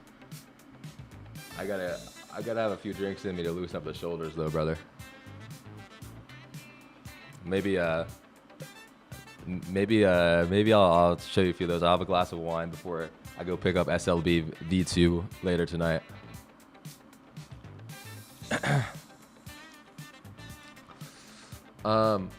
Search Tailwind config. Tailwind.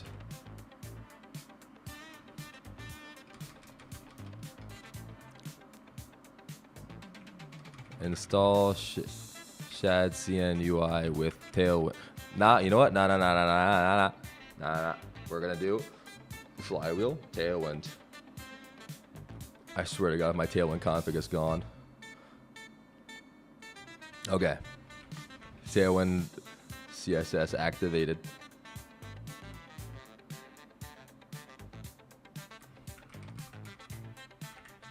What is this file called? Tailwind.config.ts.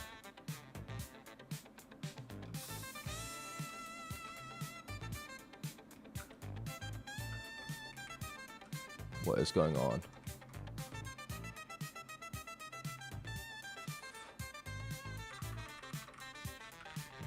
Okay, paste.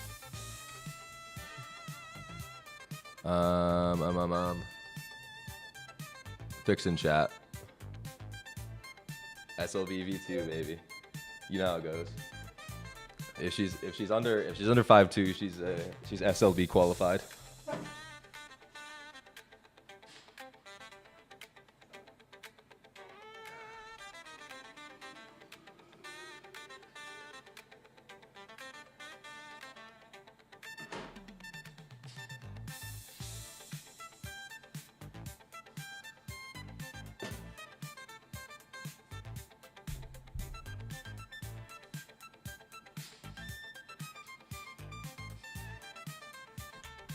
All right, caffeine. V19? What the fuck are you talking about, V19?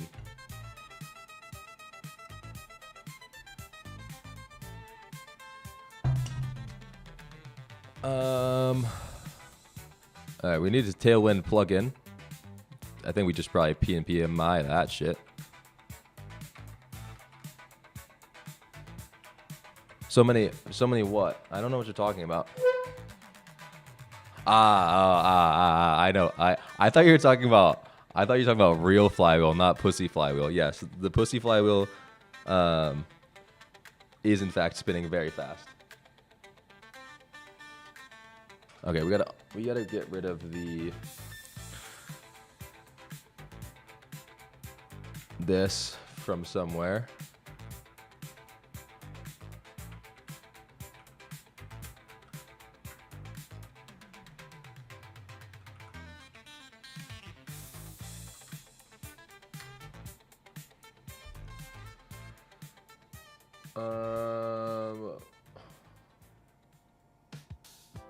PNPM lock package.json workspace. Okay, we have both of those still. Workspace/UI, that can get fucked off. Cool. Try it. Install this again. There we go. PNP, I have Tailwind CSS plugin.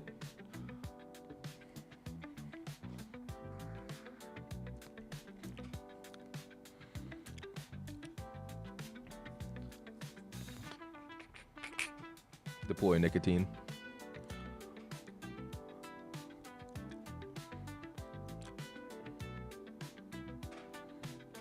Nicotine deployed. Oh, thanks for the follow, Alex. You're the real one, brother.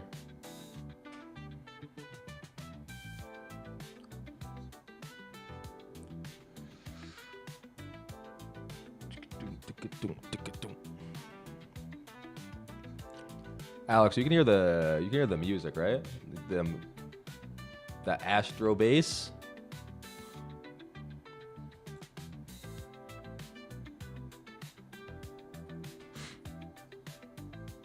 Yeah.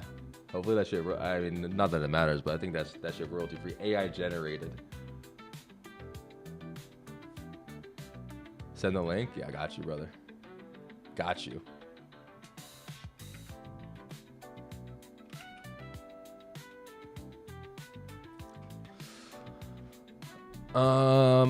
Okay.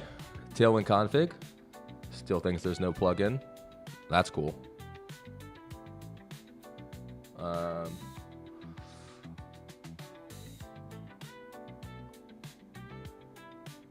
Okay, now we try to reinstall ShadCN. No Tailwind CS app / project app / web. No configure. See, even ShadCN can't find the goddamn Tailwind configuration. What do you mean?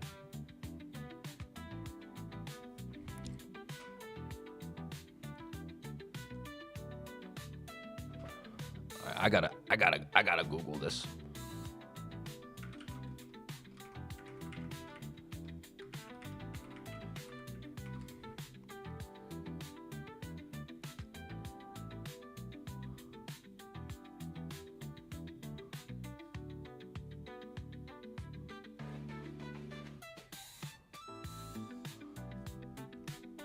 I think maybe we just need to PM fucking. I fucking tweeted the other day about how easy to set up themes, and now I've been trying to set up themes for fucking 25 minutes.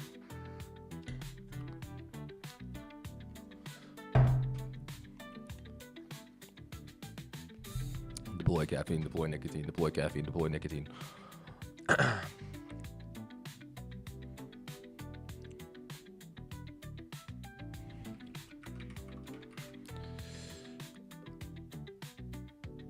Okay, I think I probably don't have that is the problem. All right, PNPMI dash big D Tailwind CSS. All right, let's try ShadCN. Oh, I'm gonna smash my keyboard.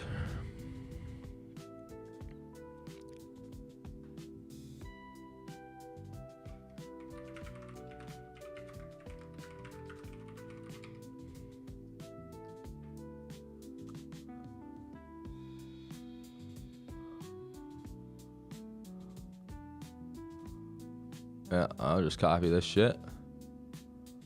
Pass. Global CSS, I think I have that. Yeah, okay. Install this shit.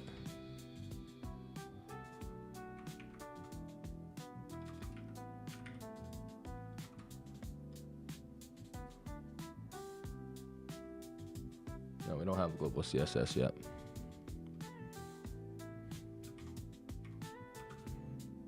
Where'd that go?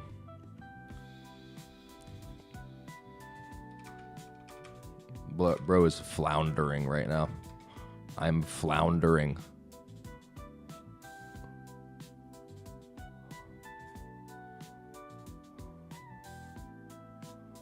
Why is...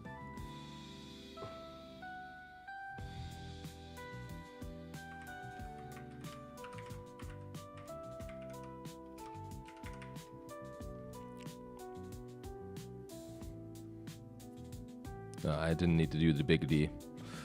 Try again. Init. You fucker.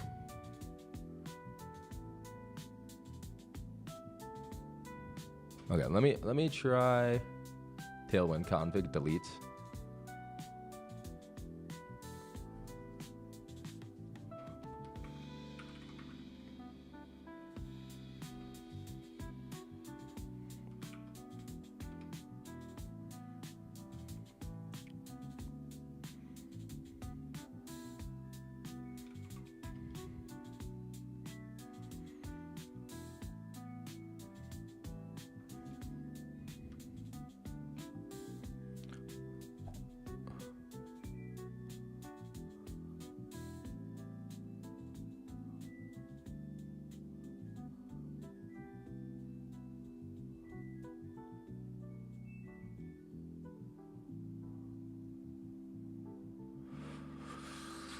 I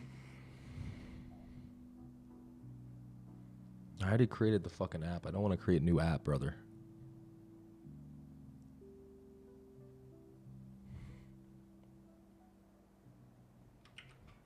Shad CN getting angry.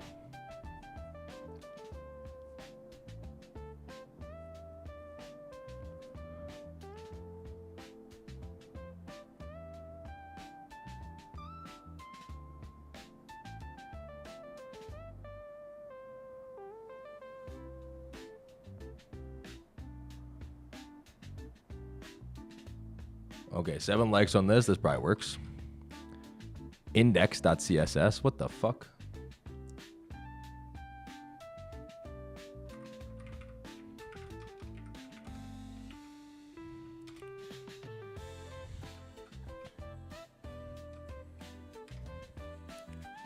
Ah, got him. Neutral. Aha. There we go.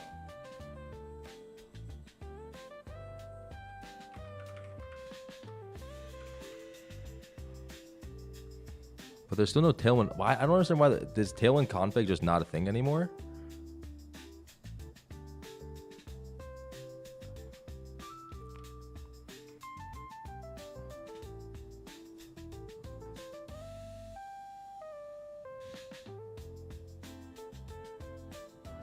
Okay, I think Tailwind config. I don't think you use Tailwind config anymore for.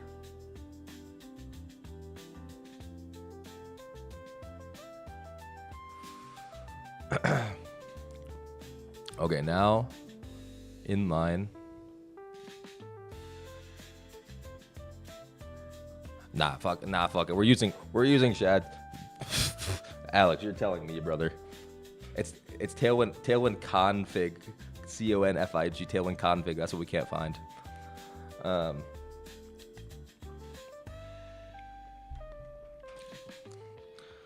But I think they removed it. I think he took it out. I think Shad CN took it out of the thing. But we're not gonna theme. We're just gonna use their theme because I can't be fucked at this point. And now I fucked everything up. I think this is the only component we're using though, so that should be fine. All right, we have to add button now.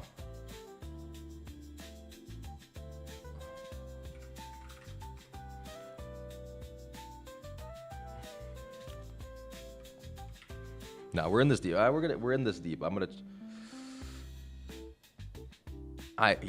sure, dude. Little Latina ting in my lap. I'm finding Tailwind config so fast, brother. I'm finding Tailwind config unreasonably quickly.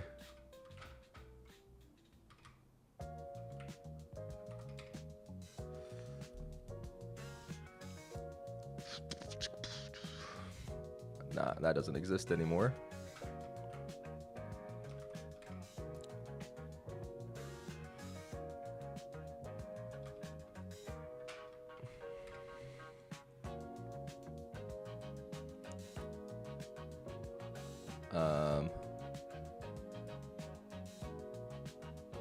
See, that was a lie.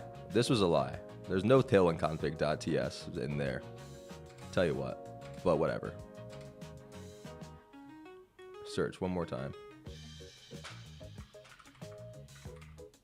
There's no such thing as a tailwind config dot fucking ts, brother. All right, let's check if these themes are working.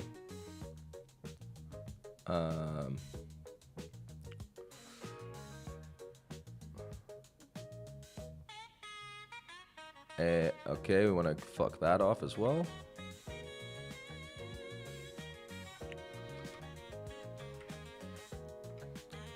Chat, will he ever find the tailwind.config?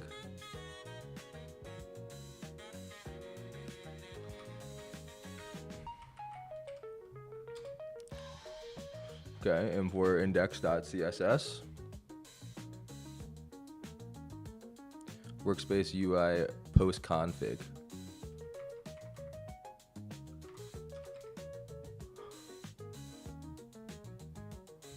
Where are you trying to find this from, brother?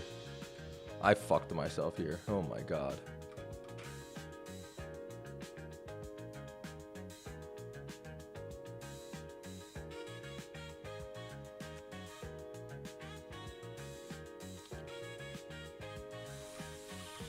From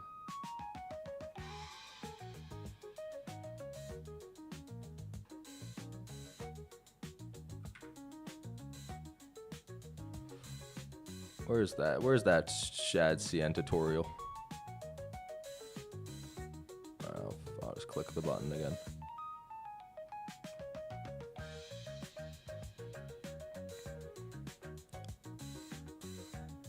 Okay, post. We need to do this.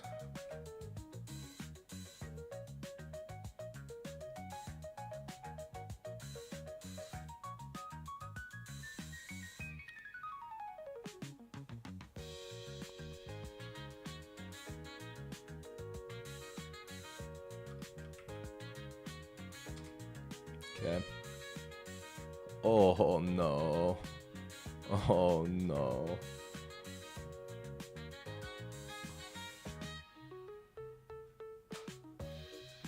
My arc windows just keep going into the ether. There it is. Globals. See, it's a globals at CSS or index.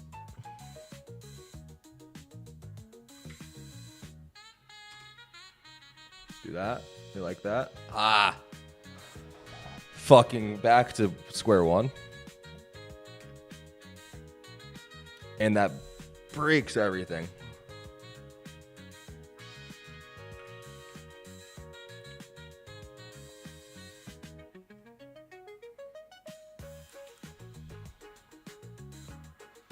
Okay. Okay. Why?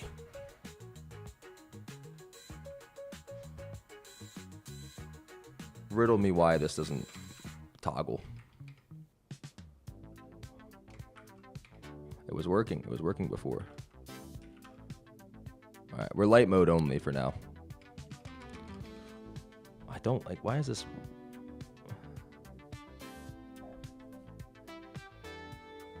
Round MD background. What's the background? BG input.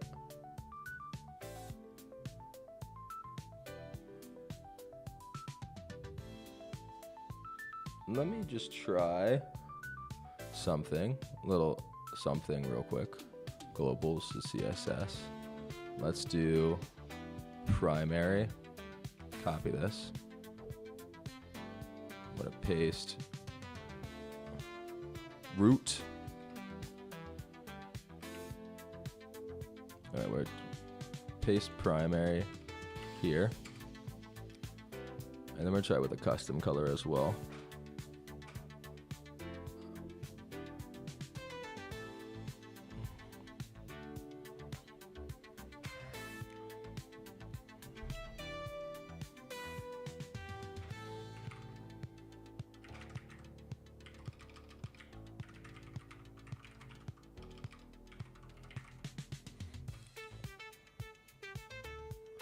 Fuck.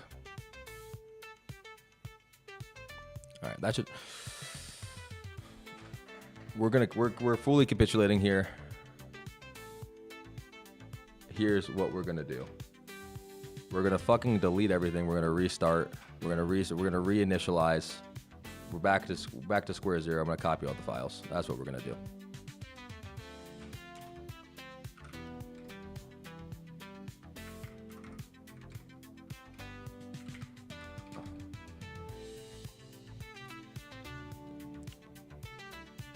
This is going poorly.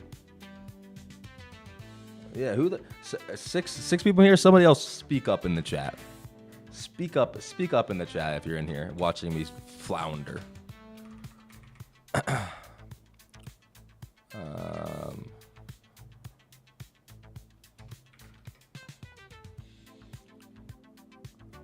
6412.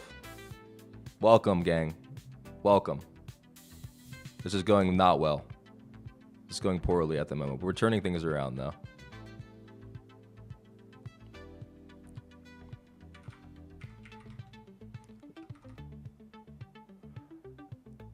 Yeah. We're going back. We're going back to 0. I fucked it up. Nah, I'm in too deep. Guta Lanjoni. I'm in too deep. I was shitposting the other day about how easy it is to set up goddamn dark mode, and now I'm in too deep, and now I have to. Now I'm committed.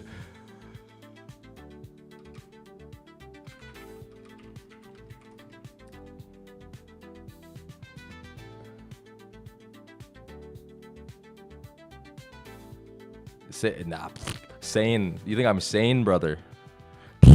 That's how I feel about sane.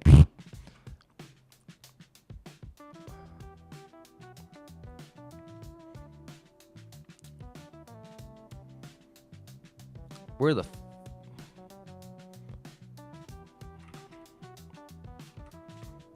Maybe that's what I needed. Dark mode.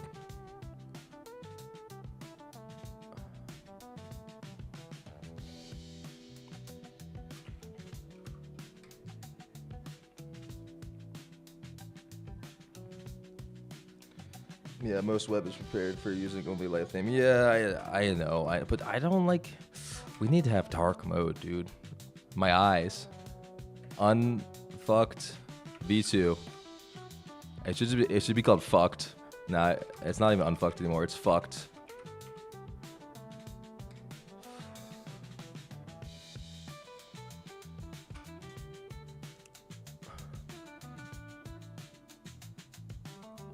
It's easy. We'll be back in no time. Install this. Make sure the dark mode toggle working. Copy over the files. And we're back. And we're fucking back.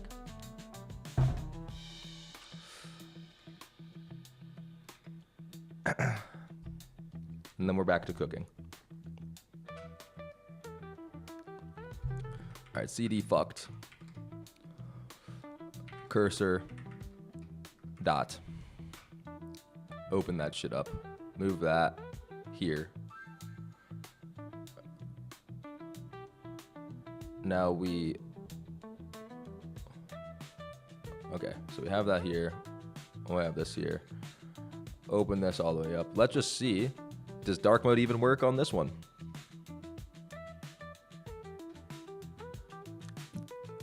Yeah, dark mode only. It's just, yeah, I'm gonna get dark mode, but it's just black. You can't see anything. All right, kill that. Turbo dev. I might need to pnpm install first, but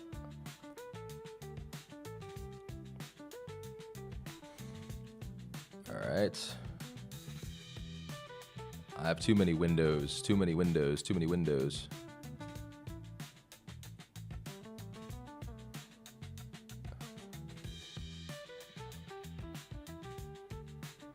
Okay.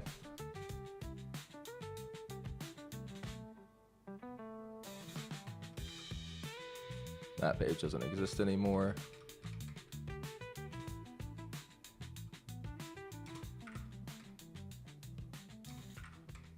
What did I I'd used a different install script that time or something. V3 coming up. We're deleting that. Gonna kill myself, dude.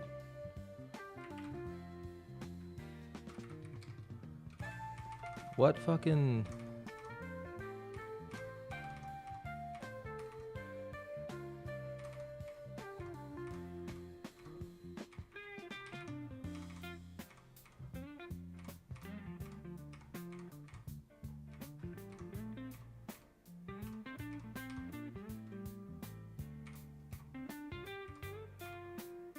It gave me a different prompt that time. What monitors this? I don't know. It's LG something. LG, I don't know. It's old.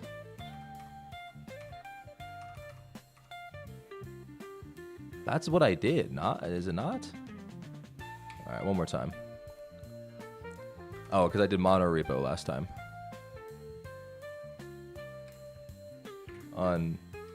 Unfucked 2. 864p at 60 FPS. Is that good or is that bad? Dude, this is like the third time I've ever streamed in my life. Does it look like shit? Is that what you're saying? Is it dog shit? Dog shit stream? Dog shit stream quality?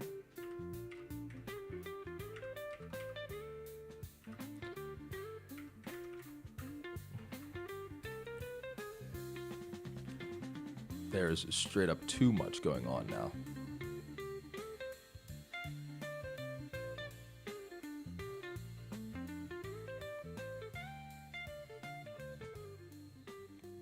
All right, fucked. We're going to quit this. We're gonna close that. We've gone to fucked to. Oh, it's my OBS settings. But so you're saying this quality is fried? Is that what you're saying?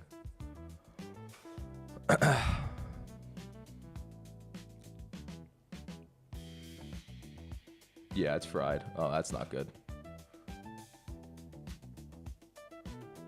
Probably okay, hard to make out text. Do you know what in my OBS, what do I need to change? How to fix OBS? This is fixing too many fucking things, dude.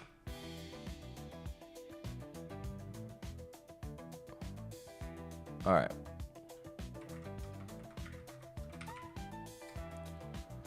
All right, if this doesn't work what I want it to do, we're going back again to the original project and we're just soaking the shitty theme.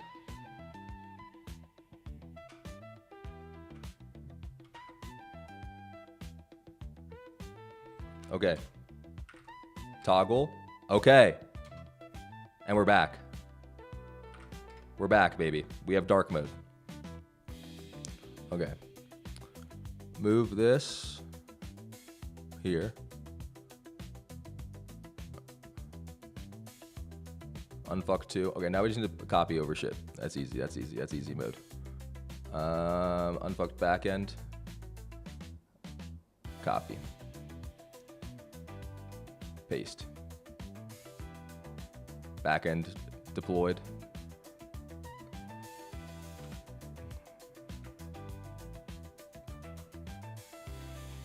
No.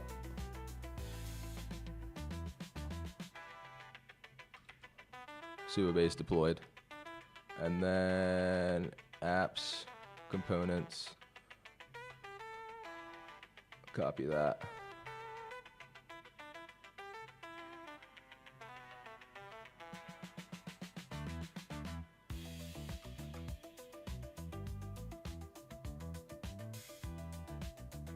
Components deployed. App.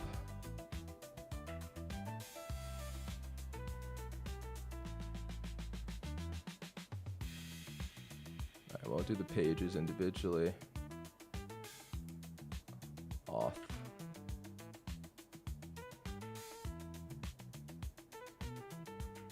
Sign in.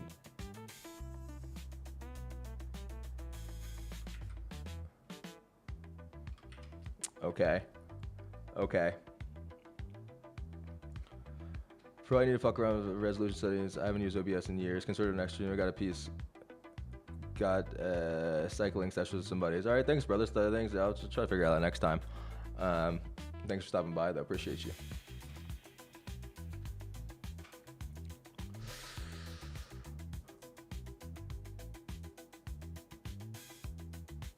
Okay, and then what are we rendering here for the page?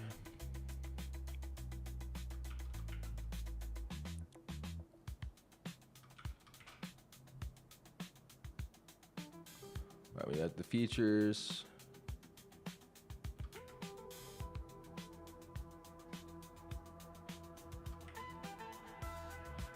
And then we need to update the TS config.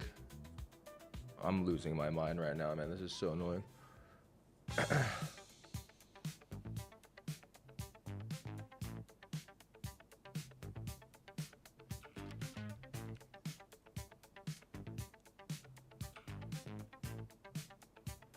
All right, peace, Alex. Thanks for stopping by, brother. I'll be here. I'll be here until it's Latina time.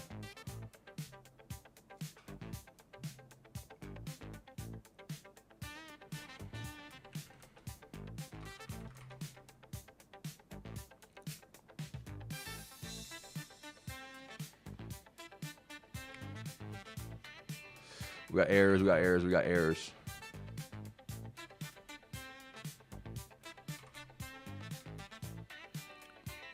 Please, no errors. Please, no errors.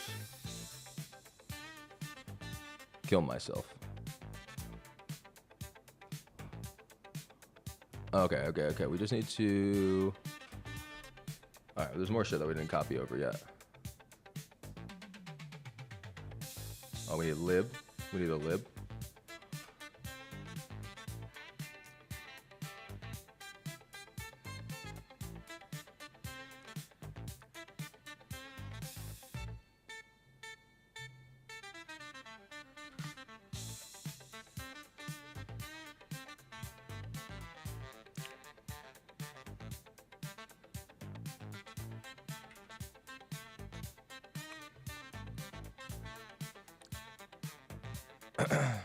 Lib. Where lib store auth?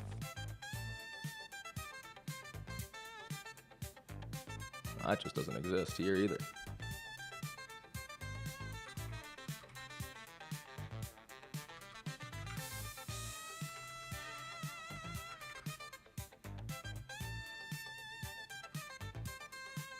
Oh, is that store/auth?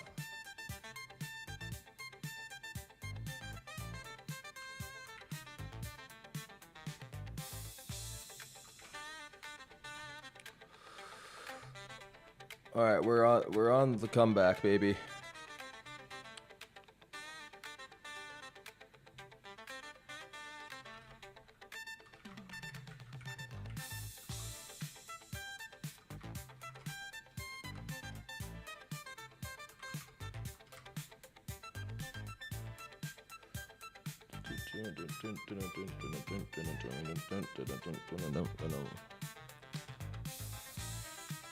Alright, we got TS errors for days. Session. Those might have already been there though. Add to blank form. Node. Oh, we haven't installed Zustand.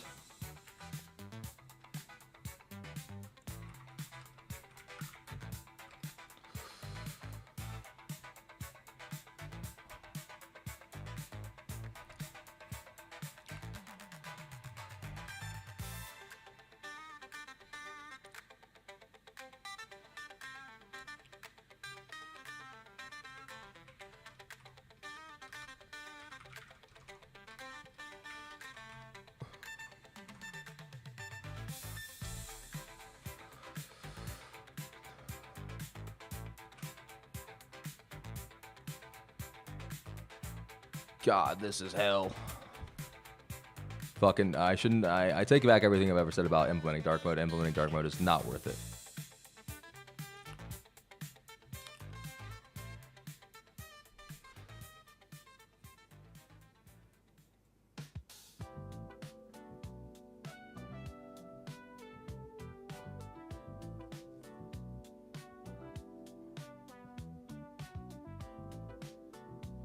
Oh, am I fucking retarded or what? I'm.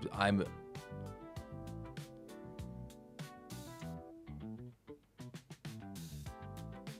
right, we gotta close. We gotta close this, I think, in a second here. Move this to the other screen so I don't get confused, because that's fucked. That's unfucked v2. Okay. We need Supabase SSR.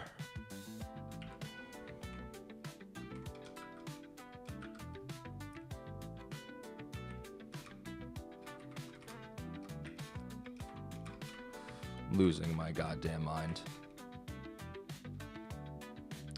Losing my mind.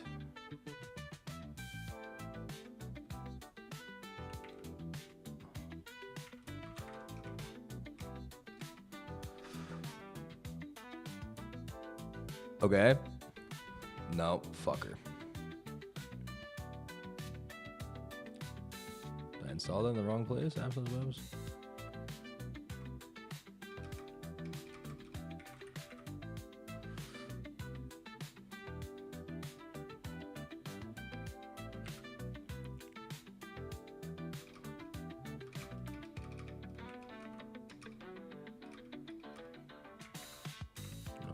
didn't copy. That's why I just installed Supabase.js again.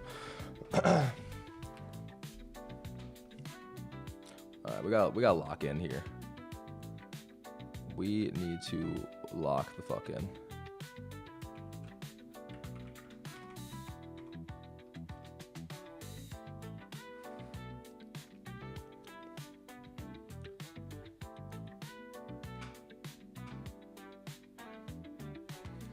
Okay, we need the env variables.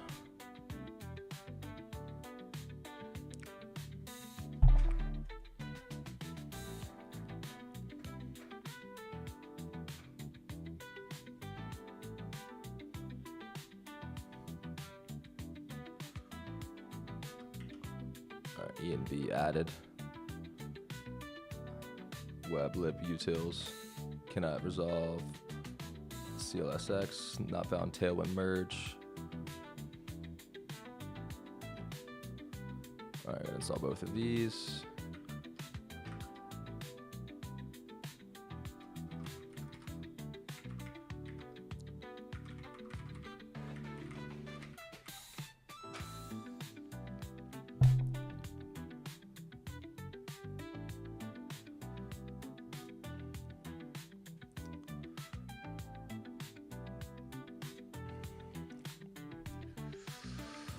Okay, what else?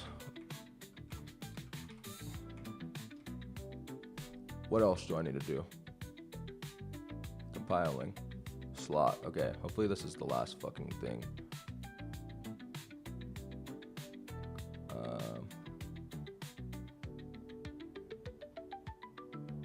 Oh wait, I don't think we want to we don't want this here anyway. Because we're going back to the packages UI.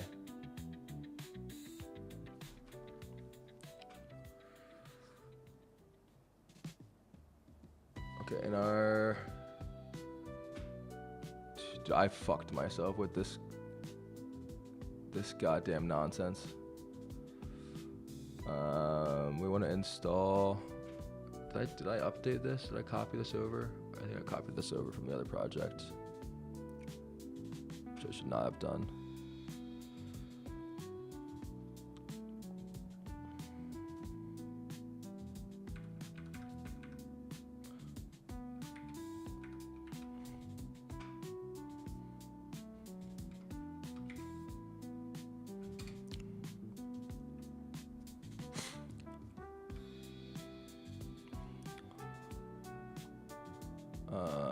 Components, app.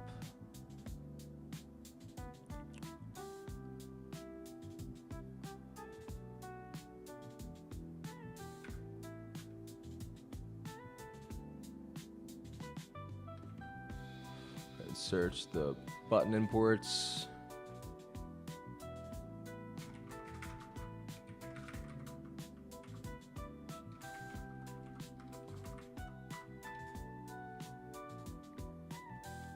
This should be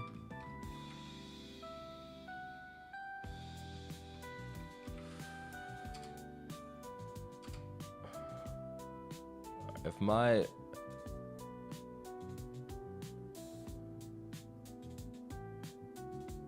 okay.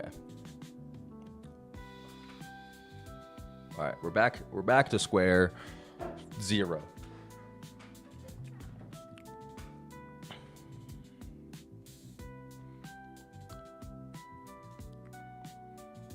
Right? Are there still errors here? I don't think so. I think we're good. Just make sure. Deploying more nicotine. Workspace / UI depends on itself. That's not cool.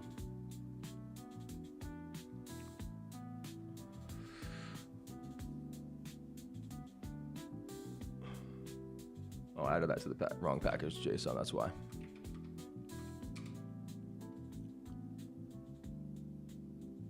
Okay, yeah, we already have that. Try again, run dev. No errors, no errors, no errors. Ready, 958 milliseconds, ready. Beautiful. Sign in, works. Okay, we're not implementing custom theme. Not happening. We're using ShadCN default theme. However, we do need to now go back to updating this form to muted foreground. Okay, what happens if I... Yeah, there's definitely still some hard-coded colors here, I think.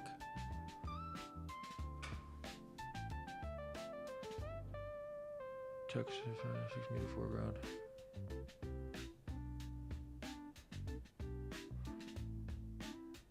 Okay, I think that's in the card is our problem. App, sign in page. Do not hard code colors here. Use the Tailwind Bears from at. All right, that was literally like an hour I just wasted on dark mode.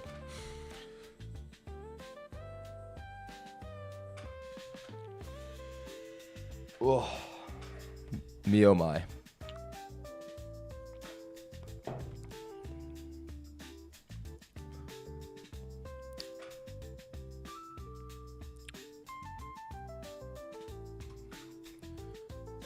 Okay.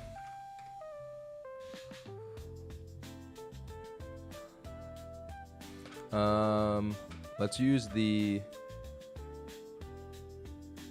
We'll install the Tailwind card feature here. And we're gonna use that. Or not the Tailwind card, the ShadCN card.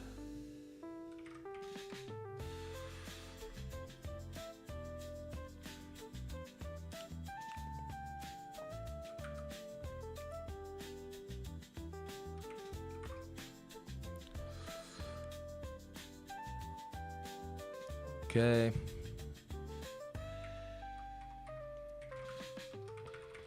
To use the card from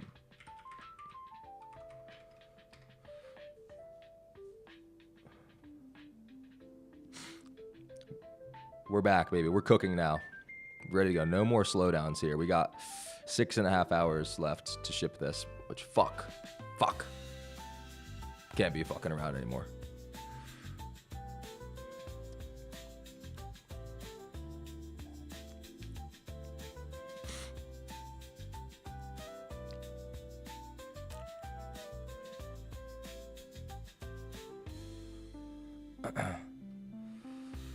Okay.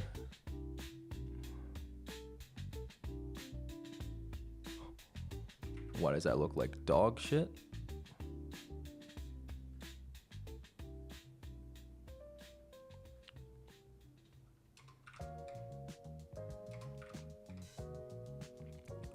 That's a good question.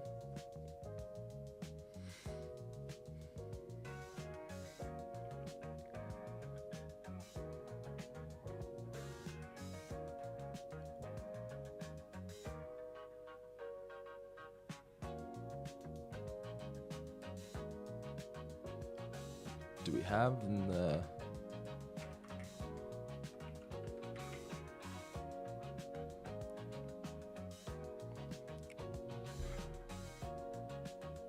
Oh me, oh my.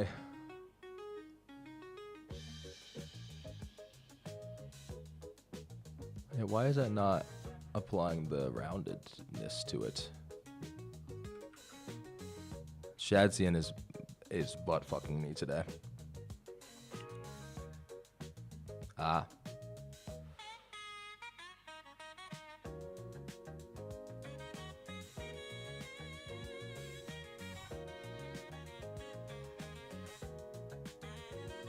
No, that's not the problem.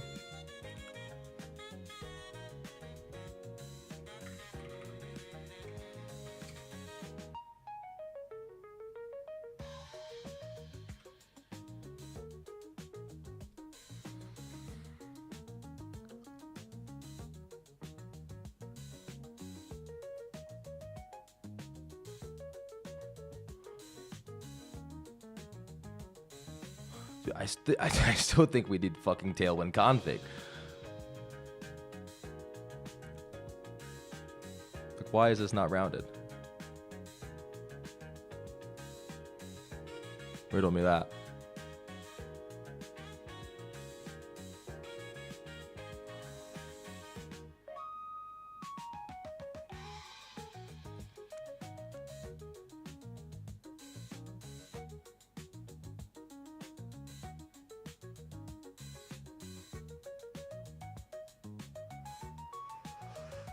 Oh my fucking god.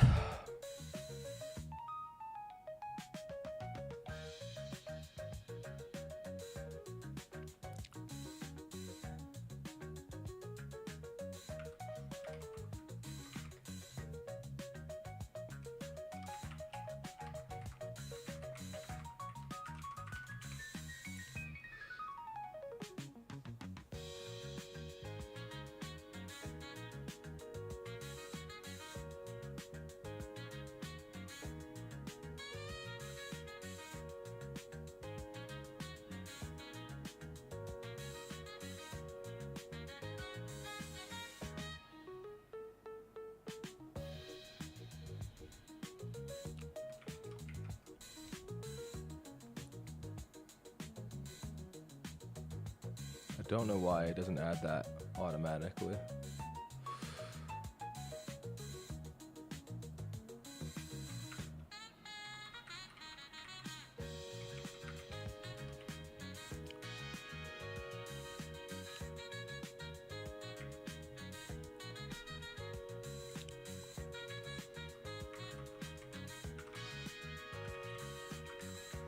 If I can't figure this out by 12:45, I'm going to just move on to building the back end and not care about the fucking UI until later.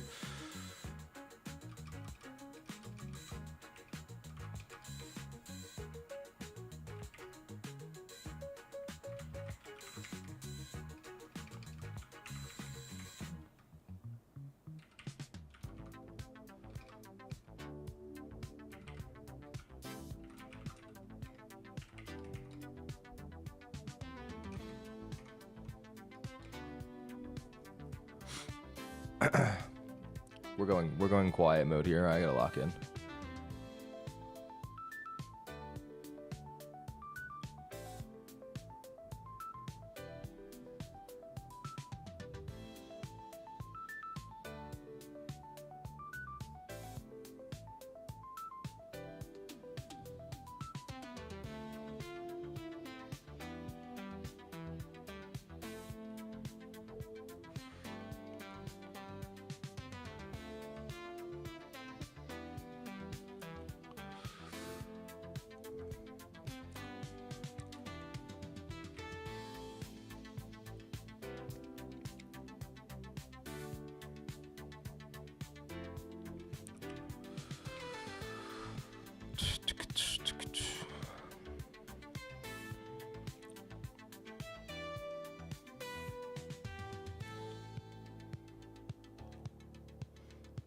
Am I bad at developing?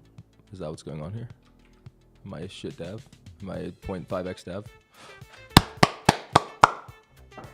That's what I'm talking about, baby. I don't know if it was I just needed to restart it or what, but we're back. We're fucking back.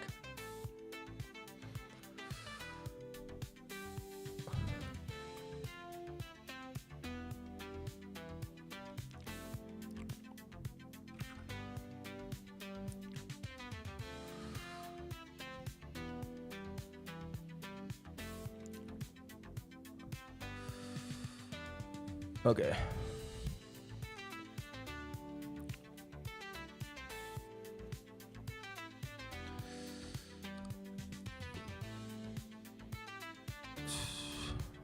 That looks good enough. I want to left justify the text though.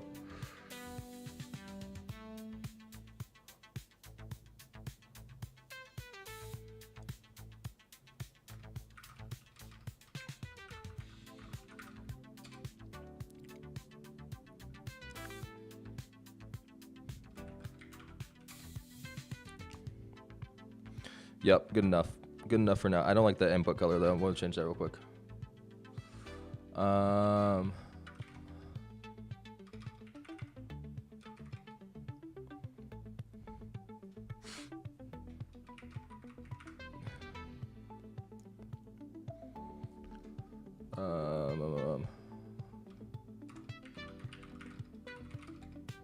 That's just zeros probably, but ones and zeros.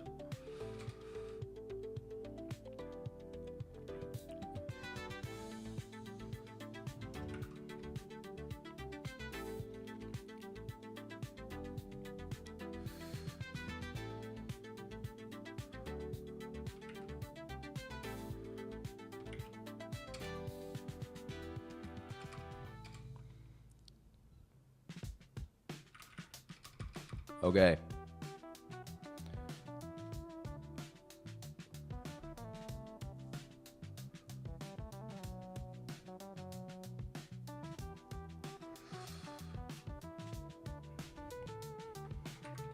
Make the card slightly lighter than the background.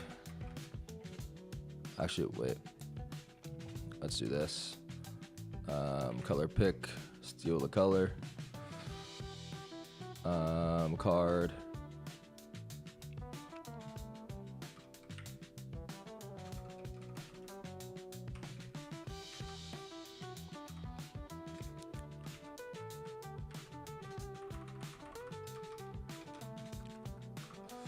No, that's dark mode.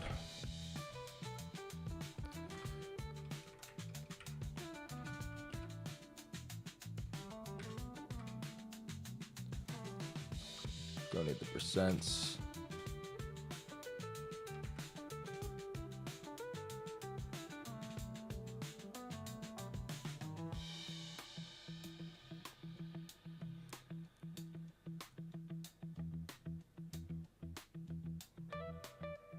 Just checking this on my other screen real quick. I think it's fucking same color still.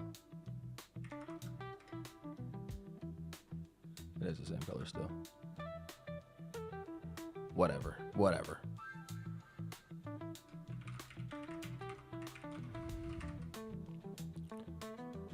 We'll deal with styles. Well, the styles at the end.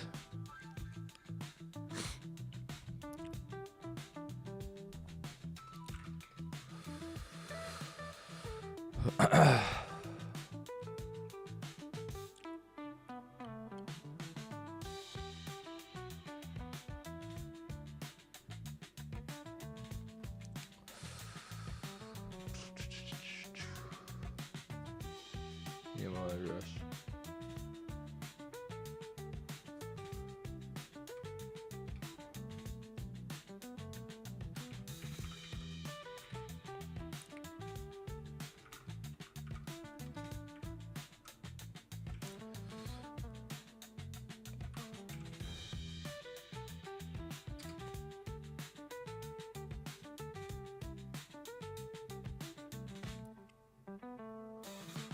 We don't have time for this.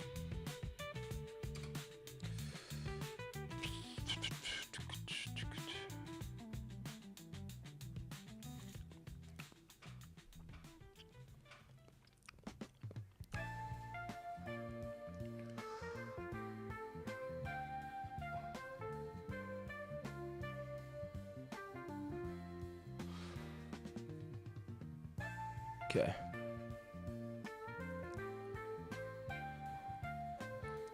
All right, let's add a new row to our table.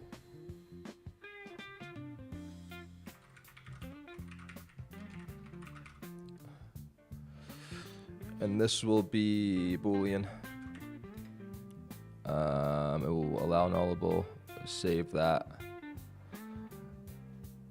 And then we're going to recreate the user info store that I use for Flywheel.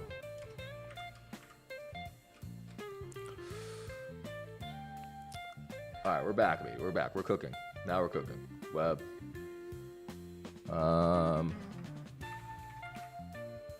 User info provider. We have to modify this quite a bit, but that's all right.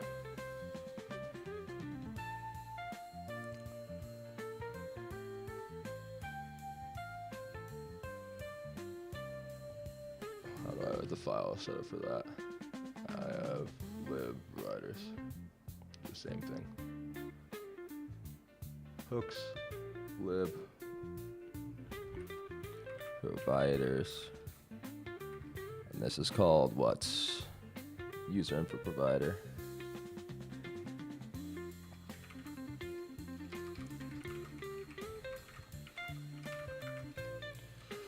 Paste this. Okay, we can fuck off event tracking. We're gonna have to make a new type for that. User info store, lib stores. And there's right now stores is its own folder. Move that into lib. Lib store. User info store.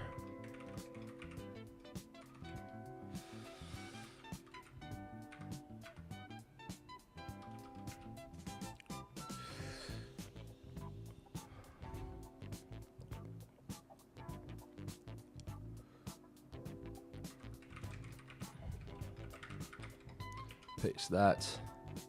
Now I need to create the user type. Did I copy over my types package? Oh, I need to recopy over the types from the other project. Types. Copy that. We also need to copy the gen script.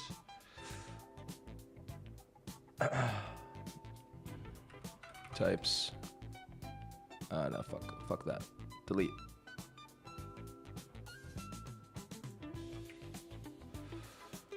Okay.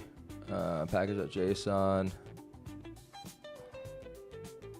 Copy over this.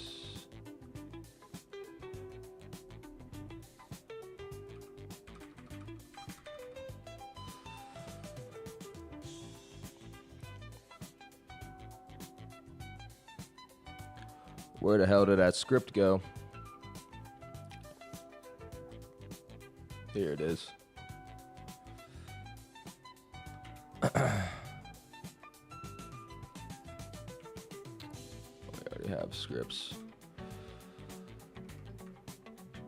Gen Supabase. We'll make sure this works. We want to run that there.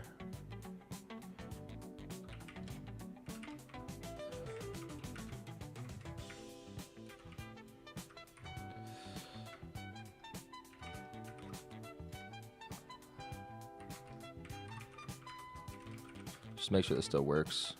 And that will gen our types for that new shit we just added. All right, types. What a new type. Call this type unfucked user ts export type unfucked user, and this is going to be, we'll add this to our workspace settings. Unfucked user is tables, users, import tables, database types.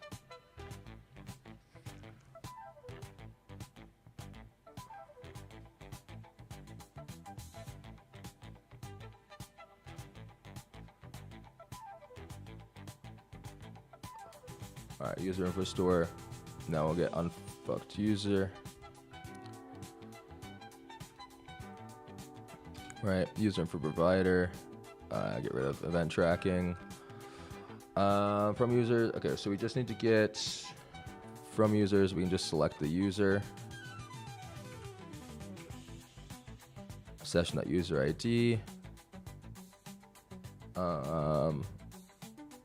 Flyable user. Let's rename this to user. And then this type needs to be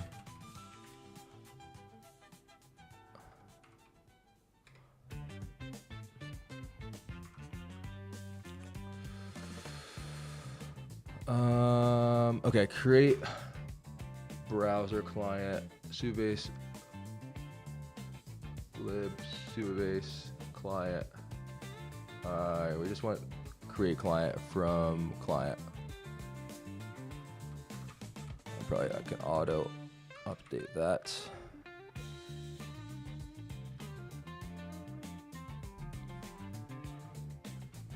I import that from the wrong place. Yeah.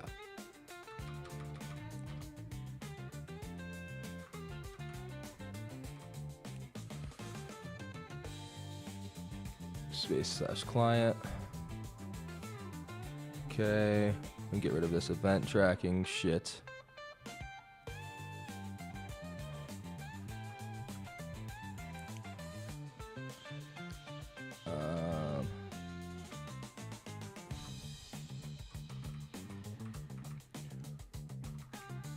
Sorry, I'm not talking much, but I gotta lock in. We're behind. Now we're behind.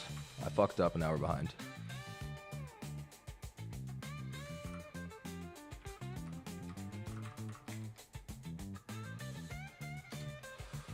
How is that user info provider implemented in this other project? Let's check that real quick.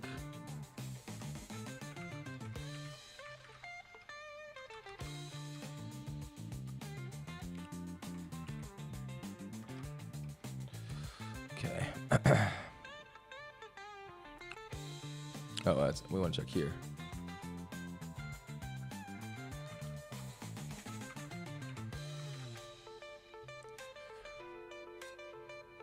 Okay, in our providers TX, we just do this.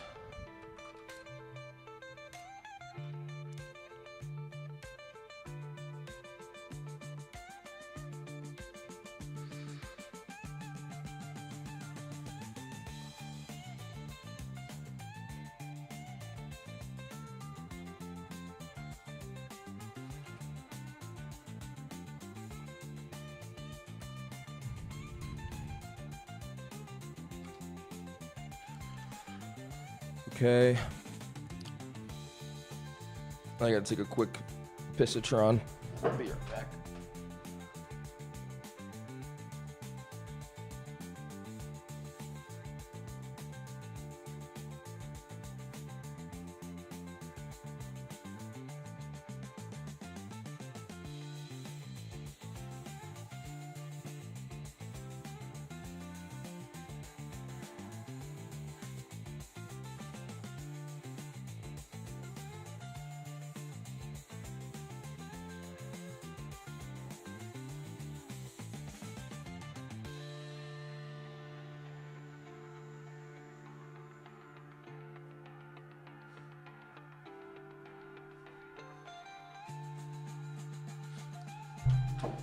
All right, we're back.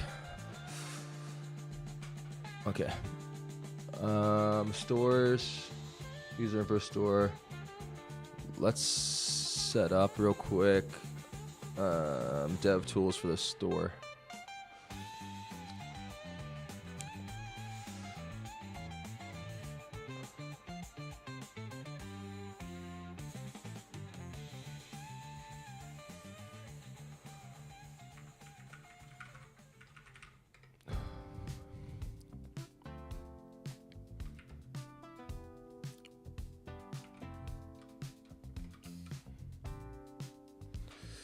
To add the env there. We're also gonna have to install simple Zustin dev tools.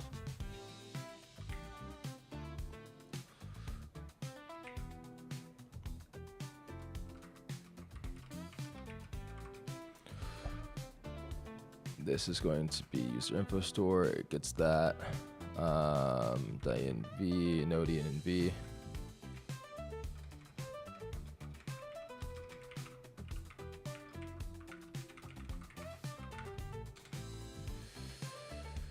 Easy. Easy. Now if we go here, at store /auth. Okay, we're using auth store that doesn't exist.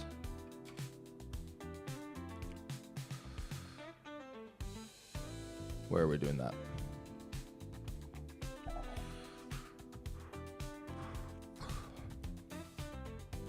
Auth provider. Let me close all these.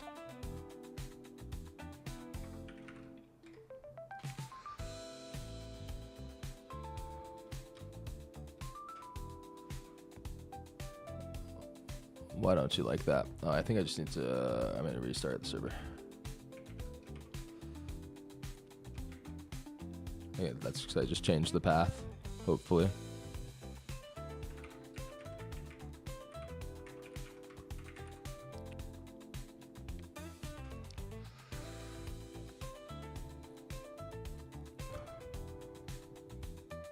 How many times will I log into Supabase? Okay, yeah, I was just gonna change the location, close all these fucking things out. Keep that open, keep that open.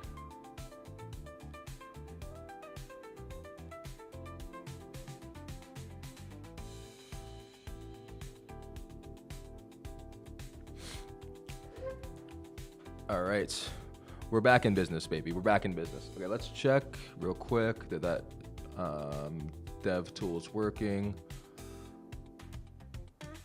I don't have React Dev Tools installed on this, of course. Okay, well, let's go here.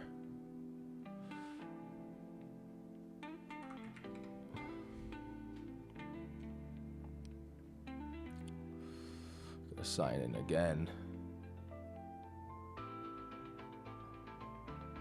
User info store. Okay, that's working. Status loaded.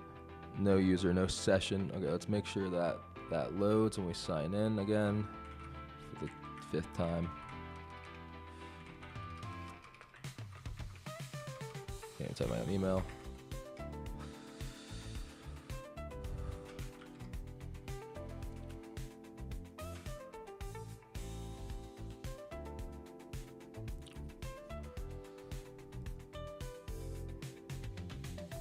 Deploy hydration. Deploy caffeination.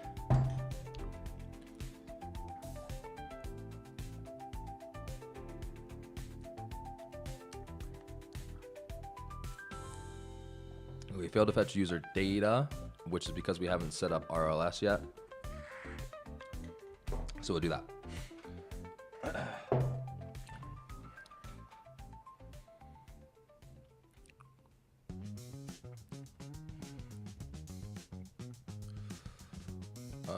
We'll add RLS. Okay, let me check.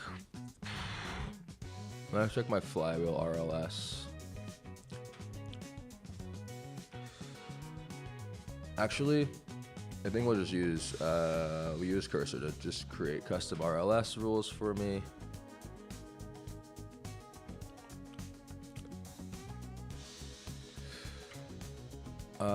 Supabase migration new users RLS.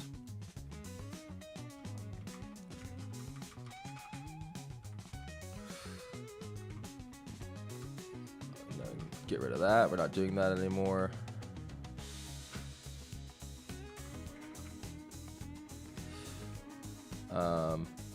Create Supabase RLS for the users table so users can read their own user object.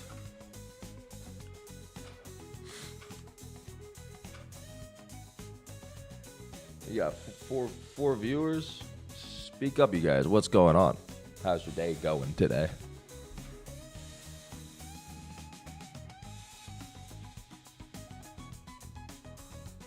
Users can view for select using. Yeah, that looks good. We can update this later if we need. Base. I think I need to relink this link.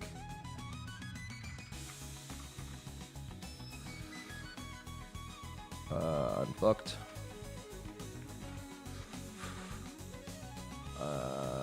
Get that database password again.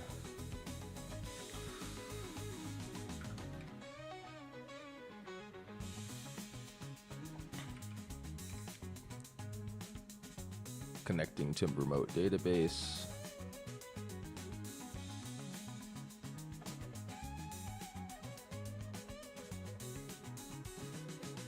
I don't think that matters. We should have one migration here if that works successfully. We do. Local is different. Push that migration. And then we should be able to access user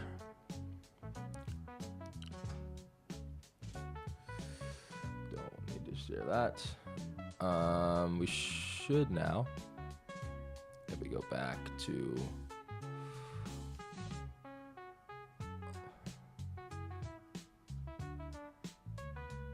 here, inspect components, user info store, session user. Yeah, beautiful. We have our user ID, onboarding completed, null. Okay, perfect. So now what we need to do is we need to use our user info store to redirect to the onboarding flow if the user has not completed onboarding.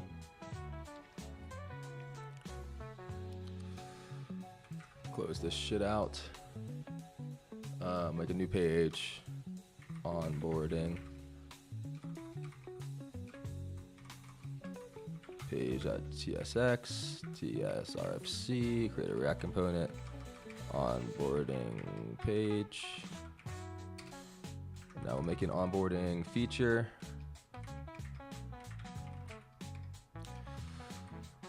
Index tsx there, tsrfc that. Okay, we'll use cursor for this. Create an onboarding flow that. What do we need to do?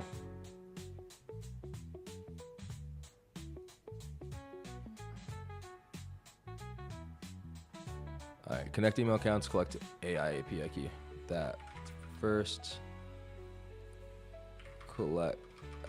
asks user to connect their email account. I think for now we're just gonna do one email account via Google integration. I say Gmail.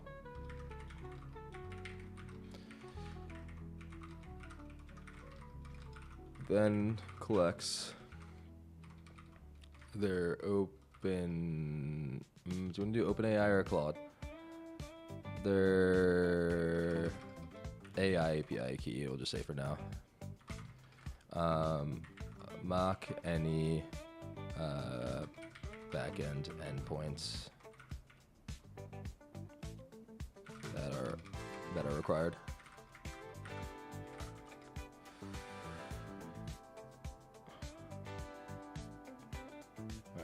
We've exited the floundering pit of despair, but now we only have about 6 hours left. It's been 3, and I feel like I've done absolutely fuck all.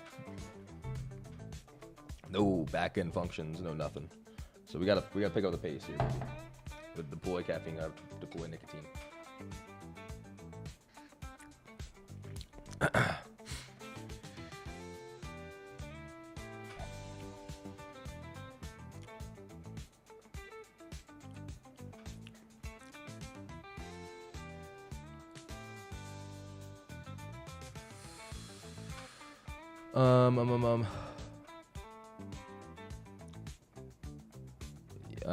Yeah, we'll do this. It can never do this fucking stuff itself for some reason. No, we don't want to npx. What is it? It wants, what did it want? It wants input, it wants progress, it wants alert.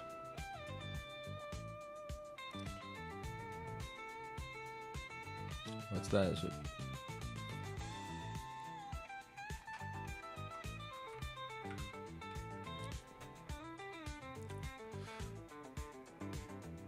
Add input progress alert.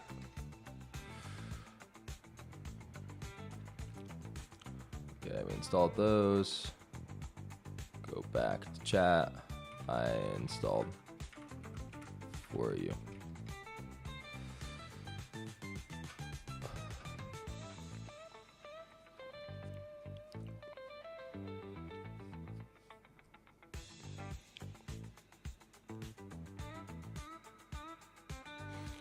While I was working on this, we can go ahead and redirect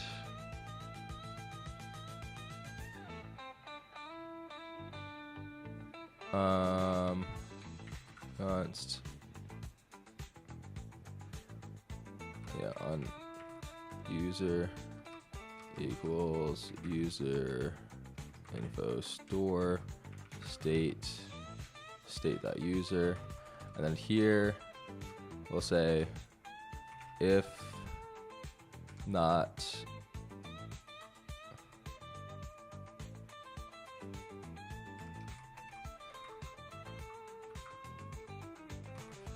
we'll push that, import that. So now if we want to do if unfucked user, and so if we have the user and their onboarding is not complete, then we'll go to the onboarding page. And this needs to be user unfucked user. All right.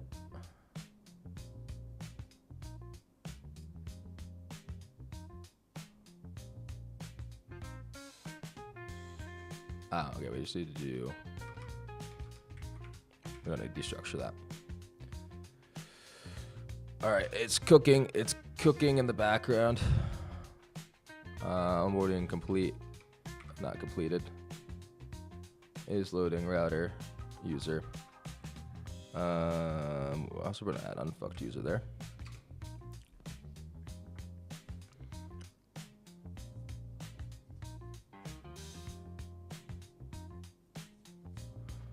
Okay, it's looking good. It's looking like it's doing something. Okay, appears to think that it's done. Oh, what does this do? Ain't no way this shit. Yeah, didn't think so. API key. It doesn't look too bad, you know. 2 is 66%.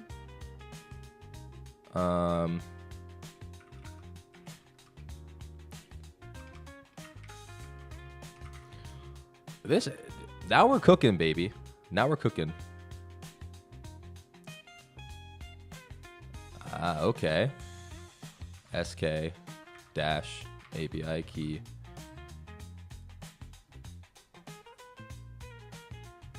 All right, it's doing some.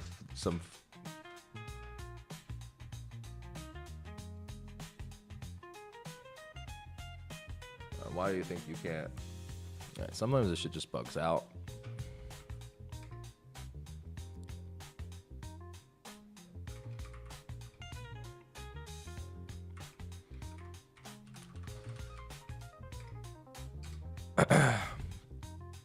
It don't look too bad, baby. I thought it was gonna look shit, but it's looking all right.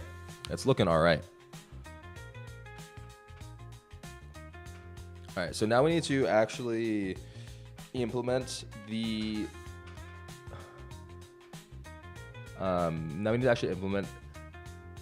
Gmail email collection, and we need to implement the actual real API key connection, but that's not bad. Okay, so we're going to create a new. We're going to use Nango for the Gmail API. Oh, and I think I actually have built this flow before with Nango, so that should be helpful.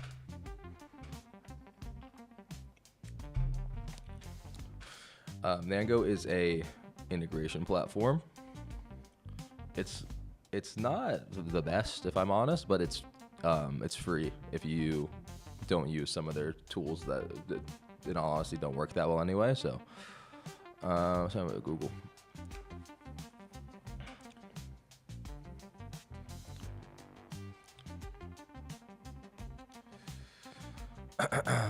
Which one of these do I not already have an account with? I might. Let's see.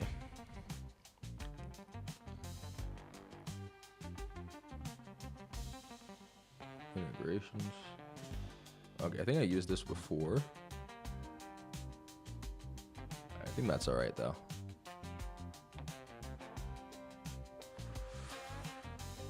Yeah. Okay, so let me go ahead and copy my integration code from Flywheel. That is going to be features, settings, integrations. We'll just grab from intercom index. This is what we want. We want this hook. Use connect integration. We'll copy this.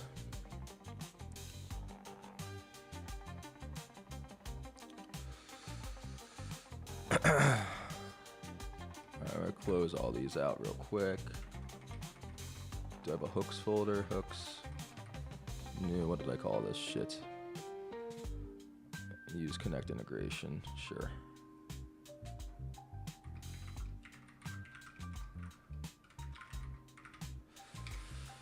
Paste that in. Okay, there's a bunch of types that we are either not using or don't have. We are going to want to add this as well. Well, we'll move this. We'll make this a folder.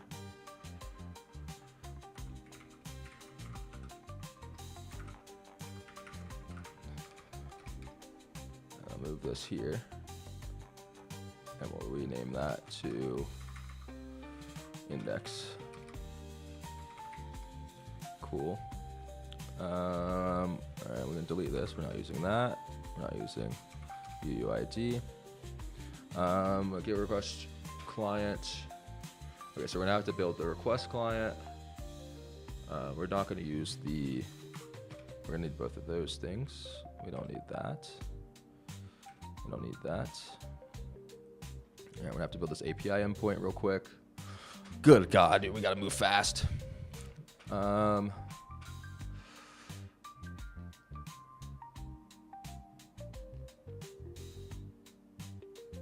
Okay, get copy this so we can find this file.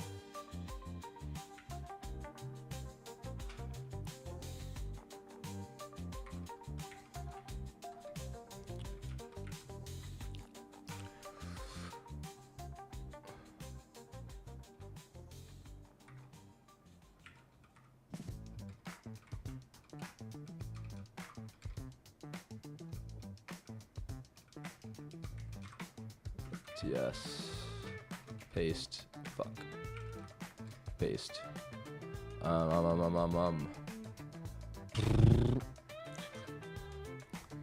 Okay, and then we want to just have integration content constants.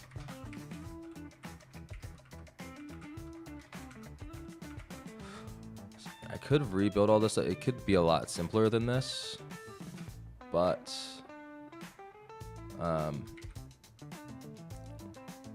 think it'll be faster if I just implement it exactly the same as I have implemented in Flywheel. Okay, integration content. So we just need. I'm gonna delete all of these. Do I have a Gmail? No, there's definitely not Gmail. We'll just keep Slack. Auth options. Gmail. It's also Gmail. Name Gmail. Connect your Gmail account to start on.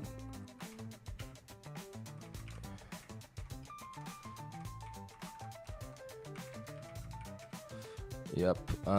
We don't need detail links.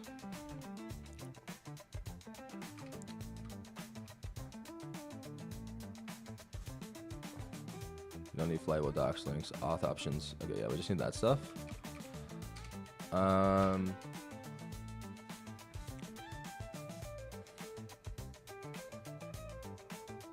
can get rid of this. And I'm going to copy over this component from Flywheel as well. Let's move this over. No, not that one. Move this one over.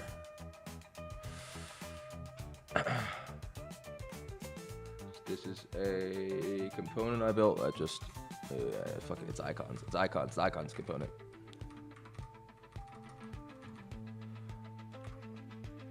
icon. Yeah, I'll copy this.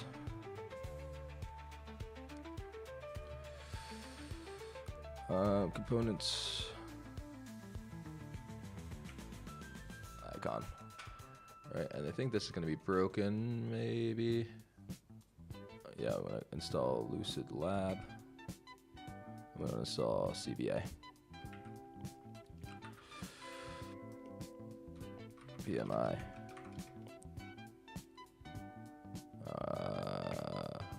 Oops, that's the wrong place.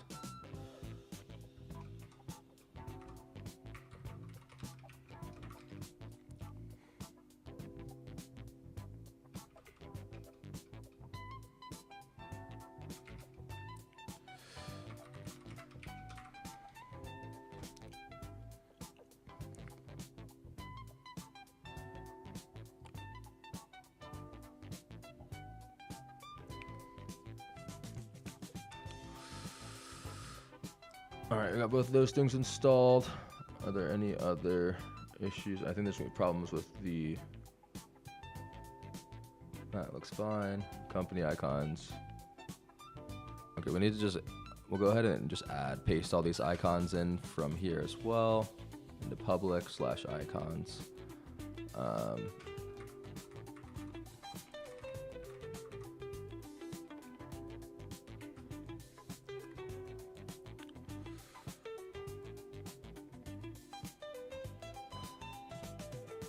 A public folder already?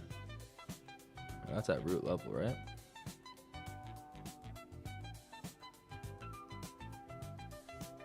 Huh. Is there no favicon? Okay, yeah, it's just at the root.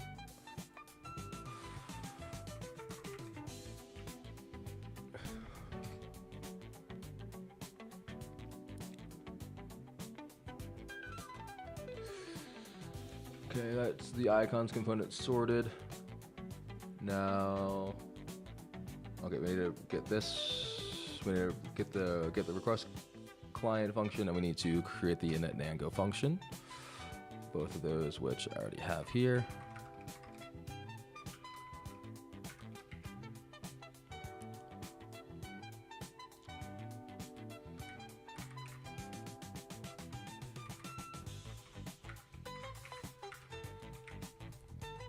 Install Nango real quick.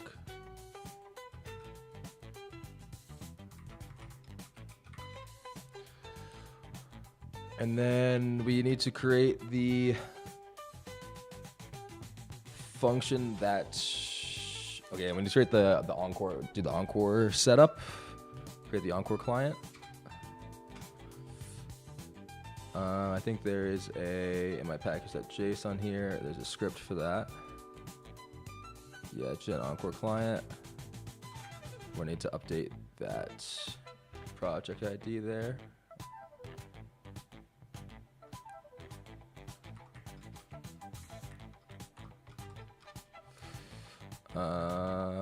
In Encore.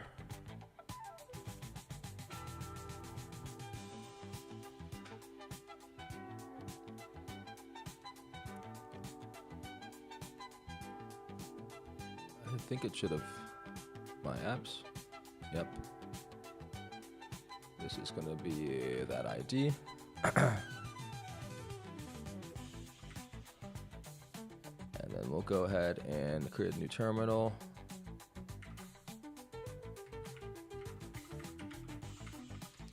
Encore run. Hope this works. I don't know why it wouldn't.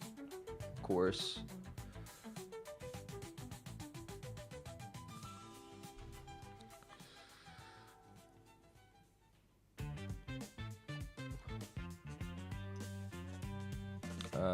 Let's see.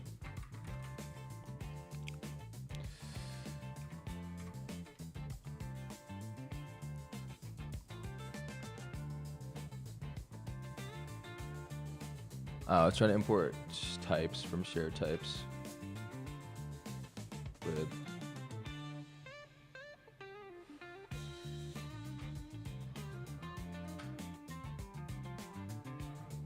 Is Encore.dev not installed? Oh, we have Encore.dev installed. I don't know why that is bugging.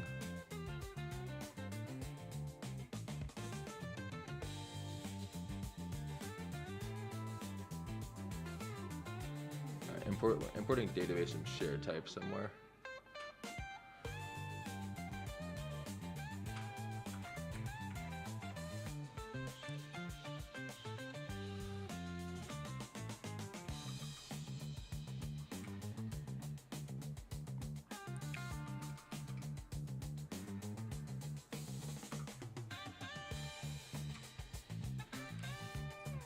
Okay, maybe that will fix it.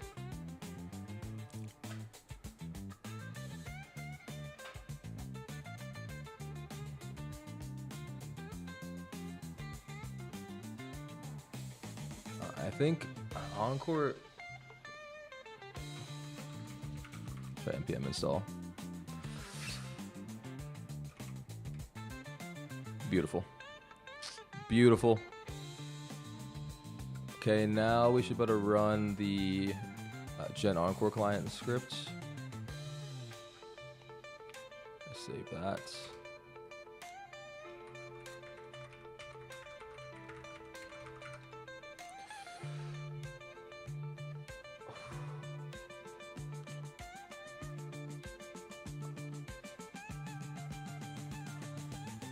I need to cook, brother. I am far behind.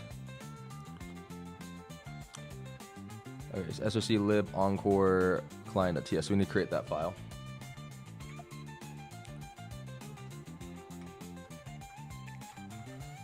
What is that? Encore client.ts. Try running that again. What do you mean? Oh, it's no SRC.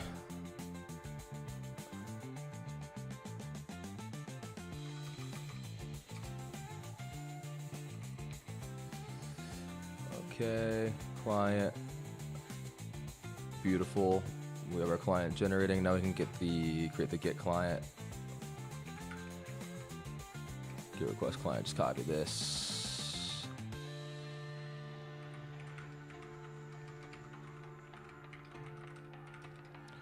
Paste this. Okay. We'll add this to the .env.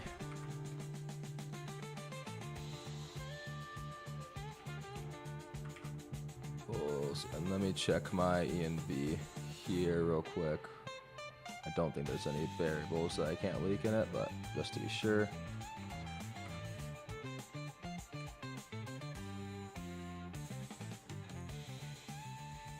Okay, we'll grab that.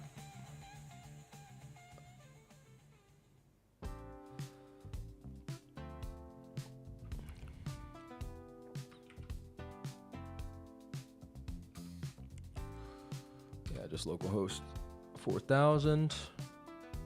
Get request client. That's wrong. Don't care for now. Session authorization. Okay, beautiful.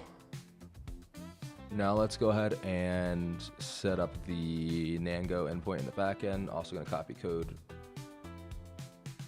from Encore backend. Okay, we'll add the services folder, and then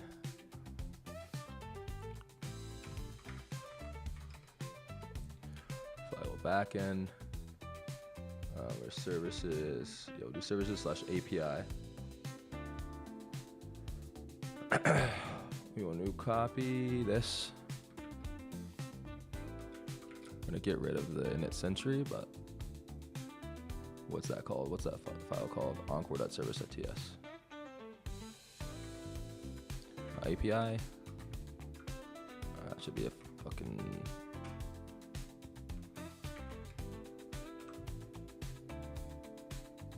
Should be a folder. Should be a folder, Jay, not a file.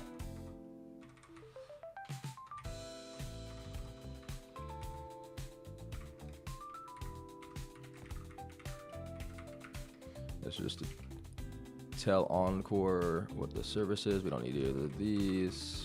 We're not doing Sentry. Don't need any middleware.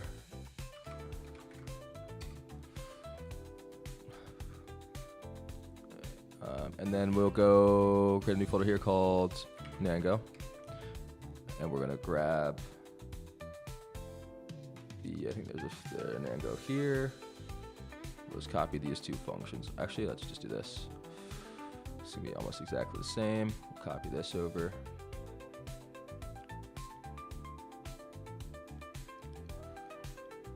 All right, I feel like I'm cooking now. It was a slow start.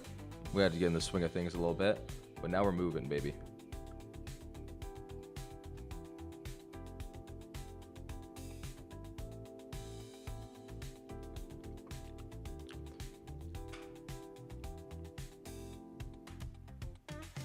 I fucked off the chat somewhere. I don't know where the Twitch chat went.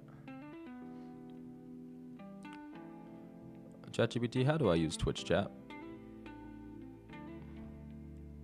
Pop out a chat. No chatters anyway, doesn't matter.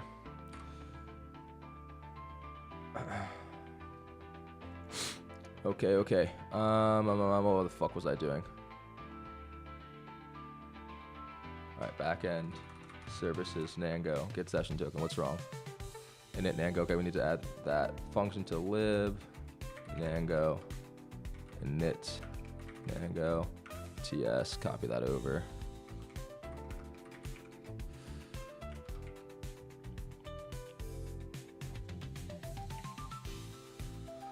Install Nango backend in the backend.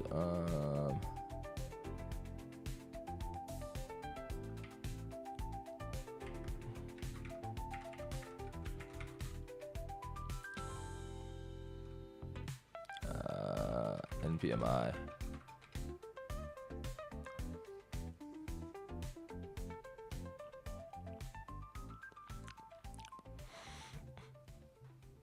Okay, that error should disappear. Beautiful. Now we go to index. We don't need these. We just need get.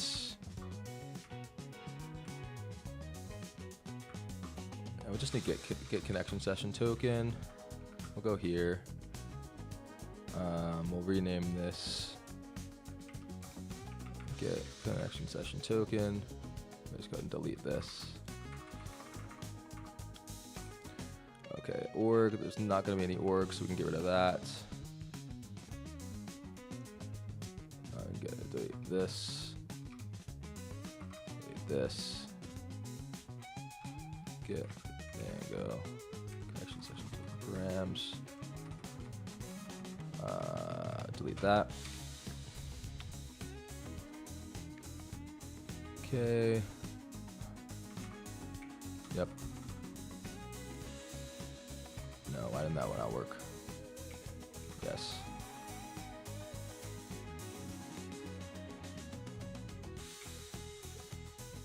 All right. Get our types. We got that up and running. So let's check the development dashboard. We should see. Okay, beautiful.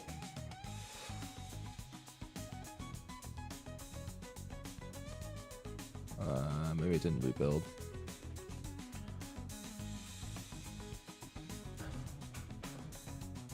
Okay.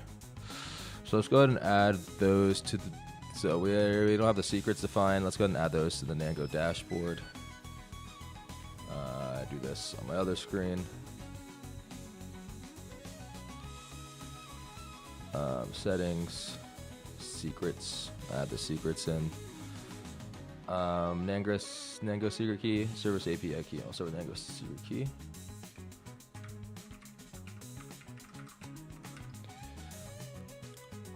I'm feeling locked, baby. I'm locked and loaded. I'm ready to go. We're gonna get this done. It's Latina time in T minus 6.5 hours. No, 5.5 hours. Fuck. We'll grab that Nango. Copy our secret key. Add that to our secrets. Do that for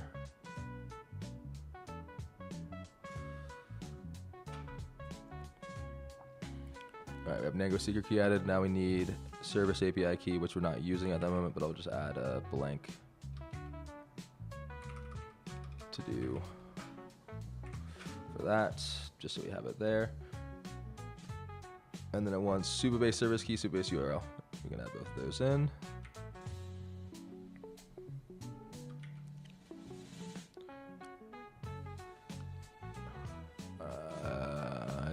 Doing all this off screen, obviously, so I don't leak my fucking API keys. API keys. Service key, copied that.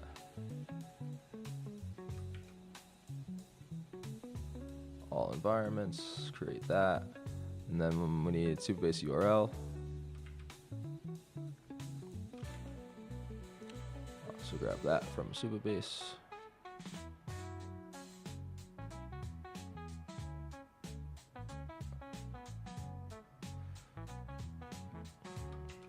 All environments for that. Also. Okay, so we have all those. And if we restart this, no more warnings. Beautiful. We have a Node.js warning. That's fine. Get fucked.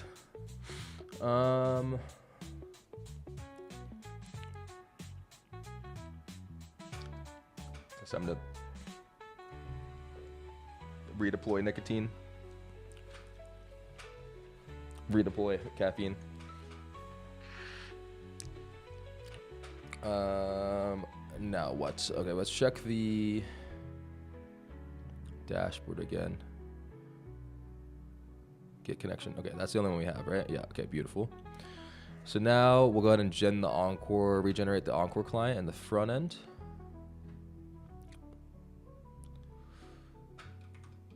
And then we should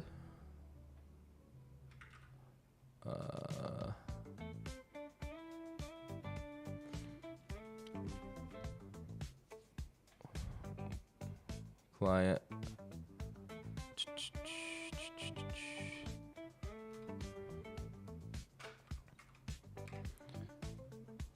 I don't know why when I paste it just does this where it doesn't.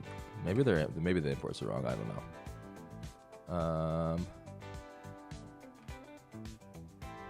I don't think. Yeah, we do want to init Nango. And then we're gonna clean this function up here in a second. But we should have that get connection session token. We can delete the org actually. We can delete all that handling. We use, just user ID, user email.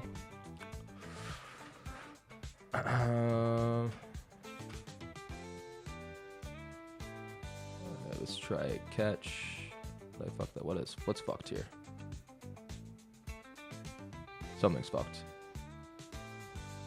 Fix. Thanks, boss. Appreciate that, boss. Okay, we'll leave the Connect UI. Toast, we need to use Toast. We'll use, I think they updated that to use Sonar, so we'll go ahead and install that from shadcn. Okay, I can display my, I'm not leaking secrets anymore, so I can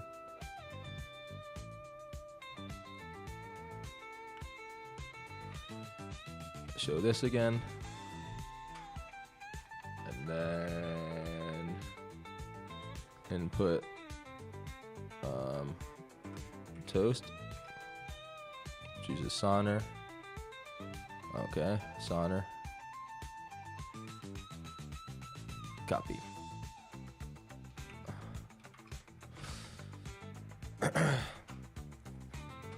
And then we'll just ask chat to update to use Sonar instead of Toast. And then we need to update those types and be good to go. We good to go. Ready to ride.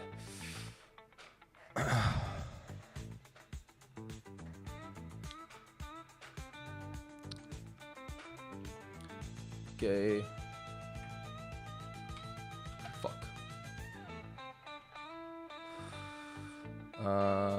New chat. Update to use shad CNUI Sonner instead of toast.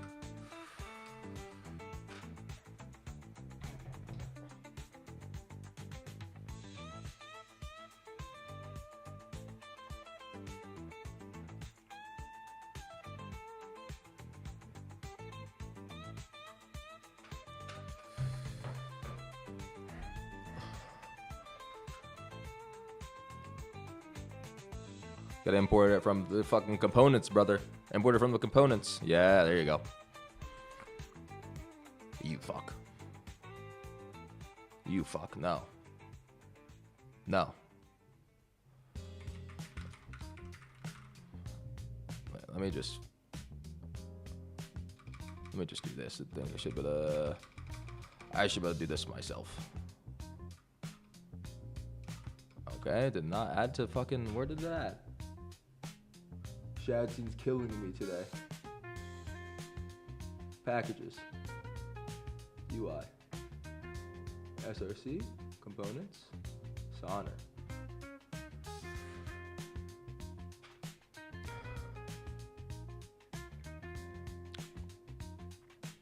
I might have to do some other setup for that actually. Let's see.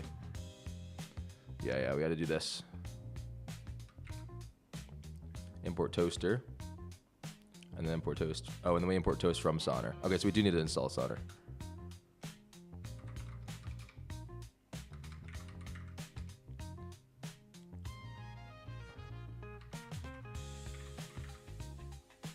Okay, we do that. And then in our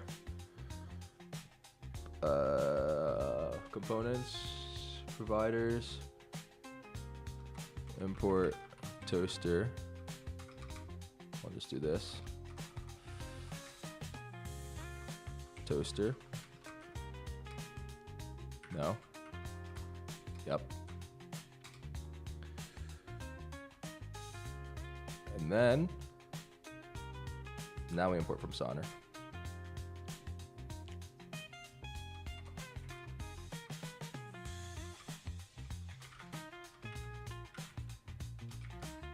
Toasts to use Sonner, correct.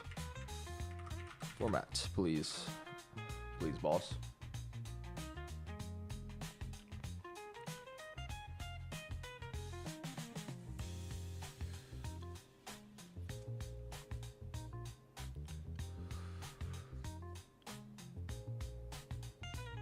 Toast.error, retrieving session.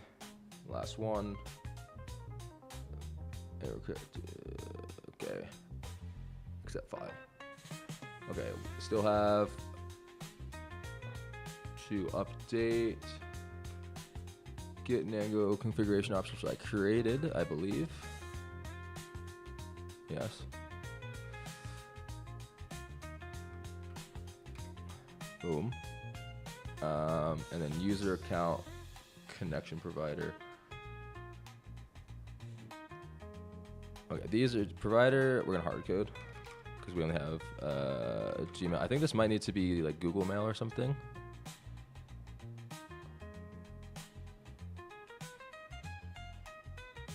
Google Mail.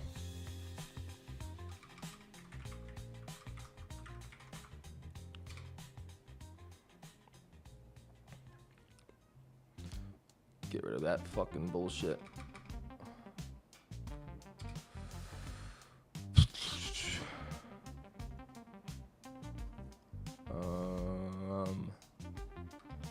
Connection provider. Just hard code this to Google Mail again, and then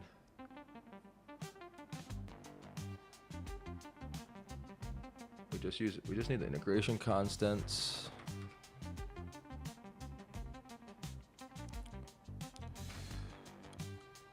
This is don't need any of this logic. We don't need this.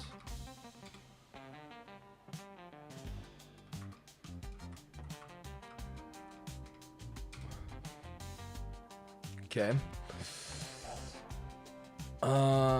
Okay, now we go back to here.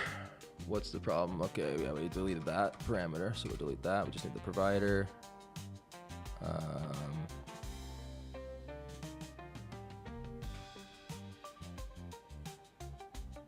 params, integration associations, that we don't need that anymore.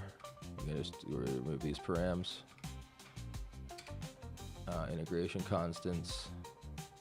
Okay, it's just erroring because we're importing bullshit that we don't need. Actually, we do need this.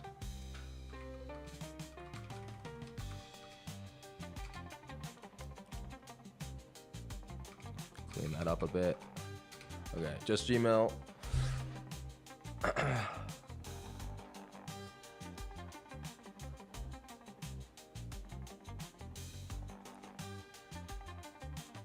What is next? What is next? Now we need to, okay, that hook that we created. No errors, that's good. Now let's find where it's connecting to Gmail. It should be features. Features, onboarding, Gmail connection step. Await connect Gmail. What's this function? Okay, mock endpoint. Okay, so we can fucking fuck that off.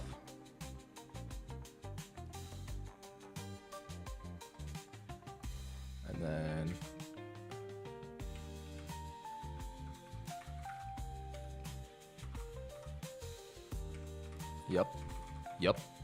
Yep. Easy. Yep. Fuck all that off. Just catch error.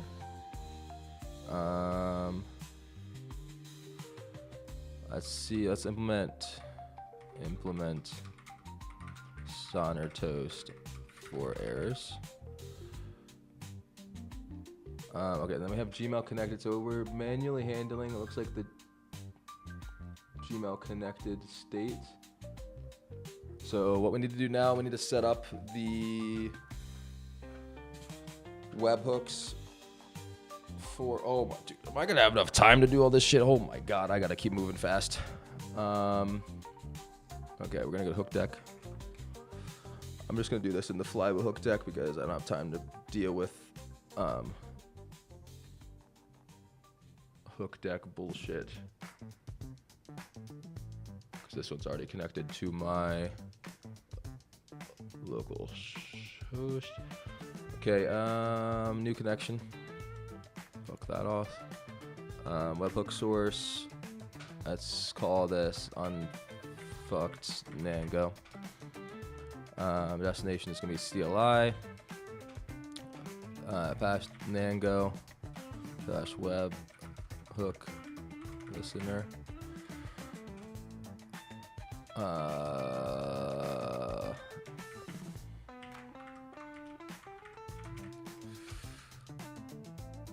Okay, copy that.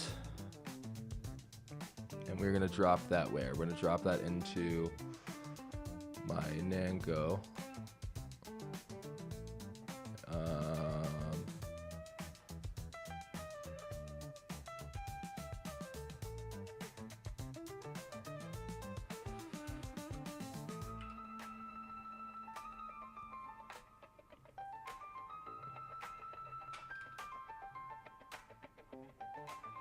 Secondary URL off, token refresh, async actions completed.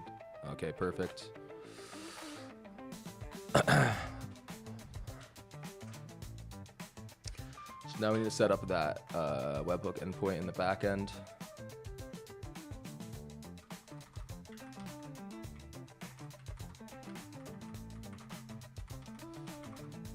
API SS Nango.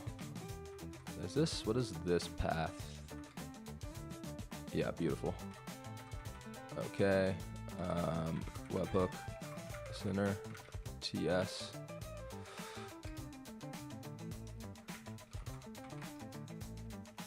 And then we'll go ahead and grab that logic, which is going to be in DataSync, Nango, webhook listener.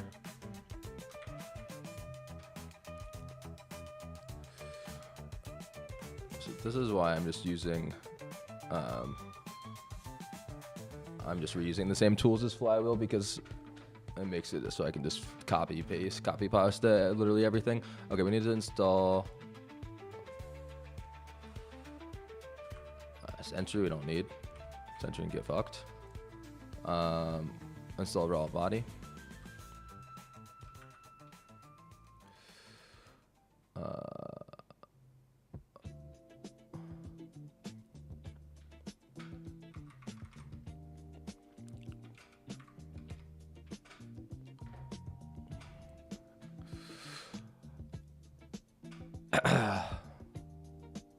Okay.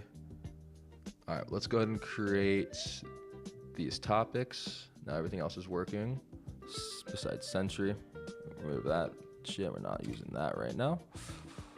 Okay. Topics.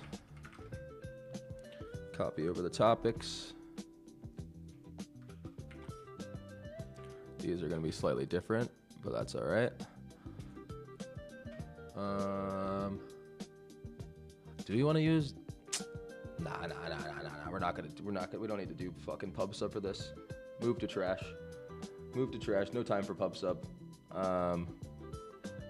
Okay, so we're just gonna handle the account creation. So to do that, all right, let's make a new table.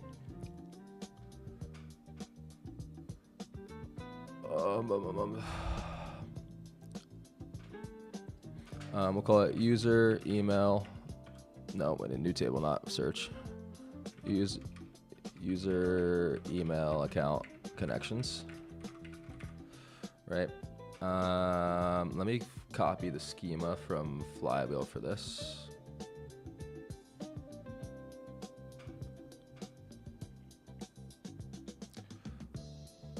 Which is going to be account connections. Move this to a different page so I can see it.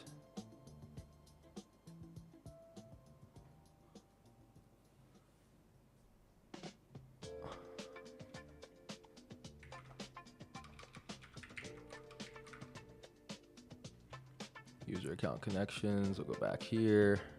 All right, what fields do we have on this?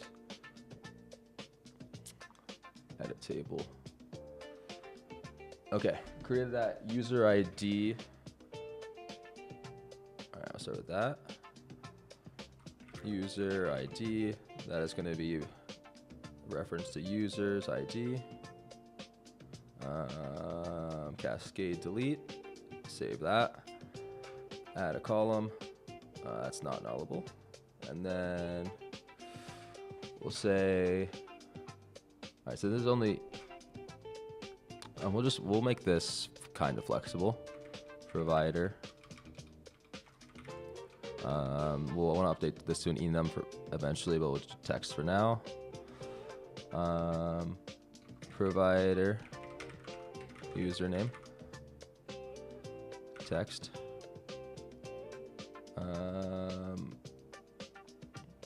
We don't need provider type. And we'll add provider type, why not?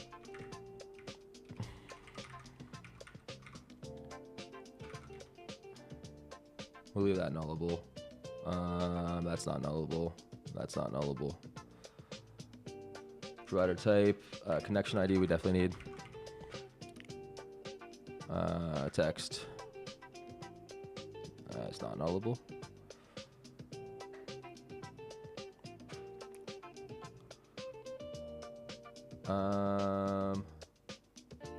Status we'll add. Text also for now. Do not have time for enums. Provider metadata. JSON B. We'll leave that not nullable. Status is nullable. Default connected.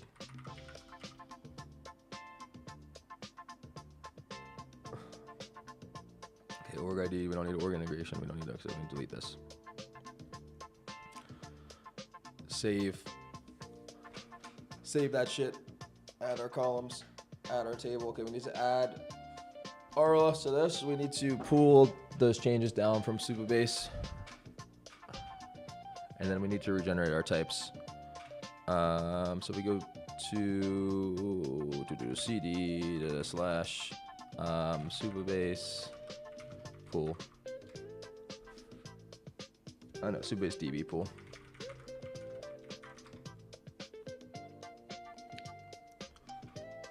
Boy, hydration. Docker. Fire up Docker.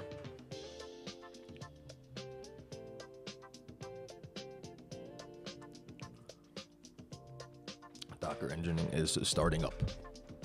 All right, minimize that. And now, hopefully this doesn't fucking pull a different database. Please don't pull my entire Flywheel database right now. Please don't do that to me.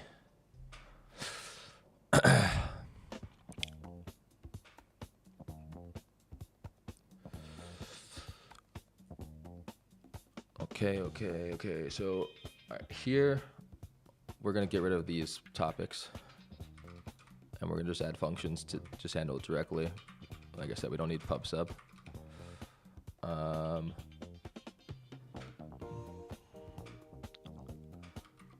Handle connection created.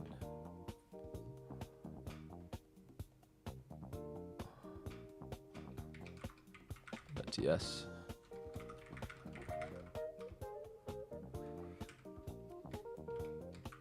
That looks right. Is that something we have access to? No, it's not. Oh, those were defined in the topics. We'll get these types. We're just gonna slap them into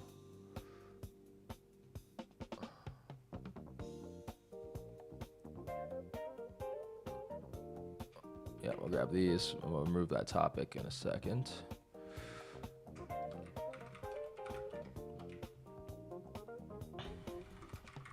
All right, we got our types. Connection created, event data, perfect. Now we should be able to import that from types. And then, so essentially what we need to do is when a connection webhook created is received, we just need to insert that row into Supabase. And then refresh, we're not gonna do anything about right now.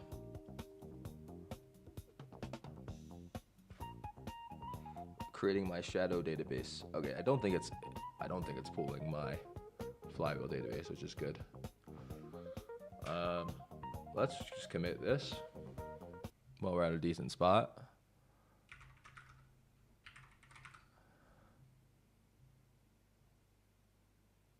Oh, waiter.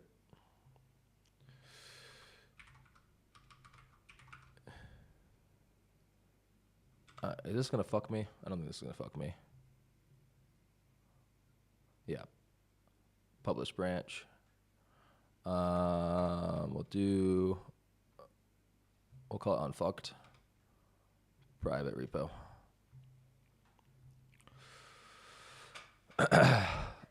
Public users does not exist. Enable RLS on the.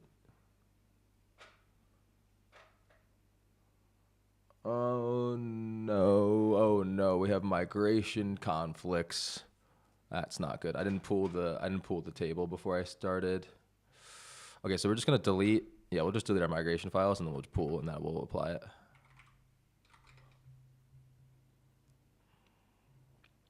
That will sync our shit.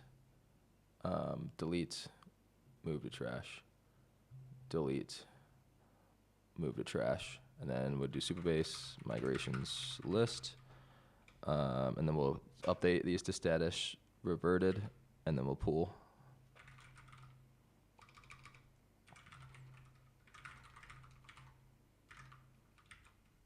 I think I can do 2. We'll see. Status reverted. And then we try to pull again. And that's just going to create error because of server version. Fuck you.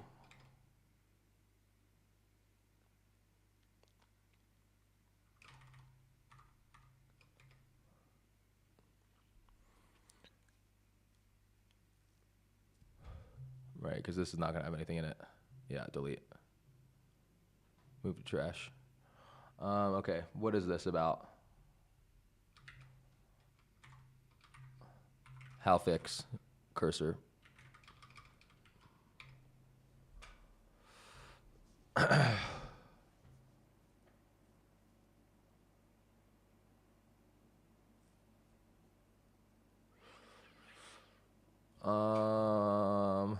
Okay. Sure. This is gonna fuck my other projects up later, but that's fine, I guess.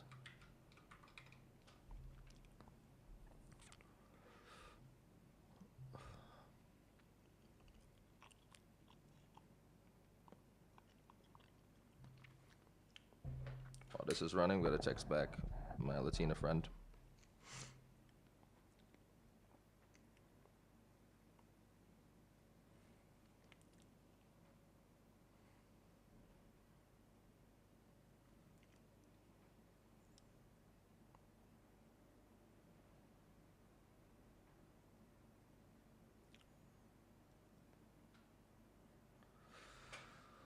Okay, now we try Supabase TV pool again. See if that works this time. Please work. That didn't work. Cursor. Tried that.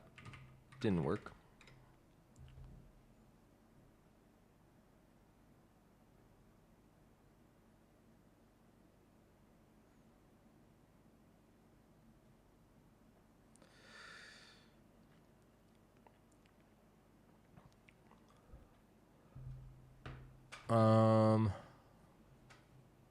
Let's do this. This is when running Supabase DB pool. I'll give it some more context.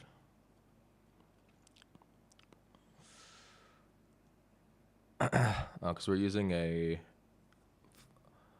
old version of Supabase.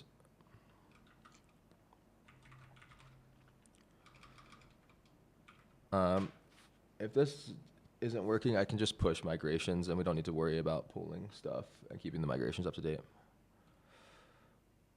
What did that say? What am I supposed to do? Okay.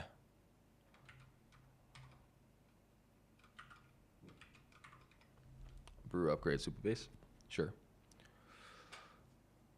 If this doesn't work, I'm just going to fuck off the migrations. We don't need to deal with that right now because we don't have version control set up.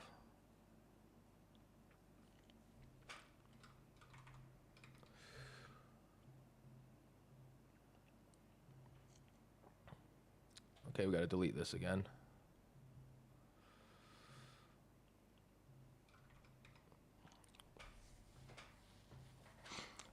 Could a vibe coder build this faster with Lovable? Could a vibe coder build this faster with Bolt.new? Could the vibe coder build this faster with whatever vibe coding tool you want to use? I don't know. It's a good question. It is a good question. Should I be vibe coding harder? Okay, so it's 2 o'clock. I have until 7. That's 5 hours. We're doing okay. We're slightly behind because of the fucking theme still, but that's life. That is life. Not much you can do about that. Hadn't went dark mode. Okay, that worked. Upgrading Supabase worked. Unless we get another error. I don't think, because we didn't get to this step last time.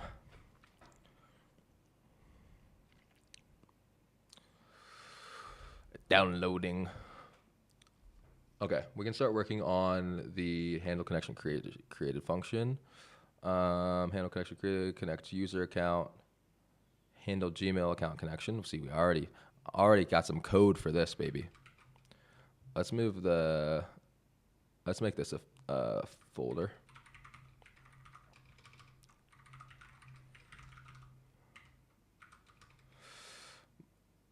plop that in there, move it up, index, and then we're gonna add handle Gmail connection.ts.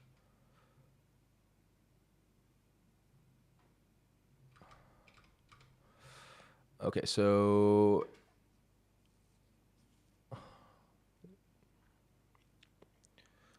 did I delete Gmail from my services? Because we're not actually using it for Flywheel right now. I don't remember if I deleted it or not. I think I did. Let's see.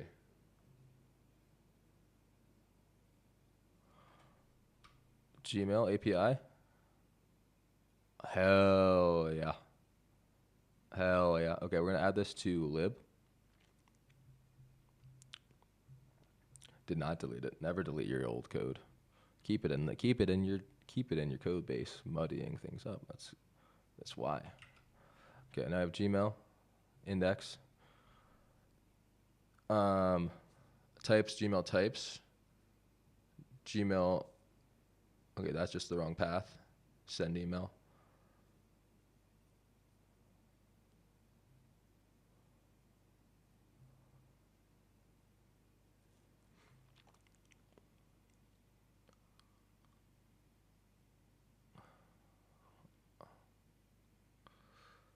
Get account profile. How does this work? Okay. I was worried for a second. All right, so we're using Nango's client directly here, which I don't love, but I think we have time to fix that. So let's get these types.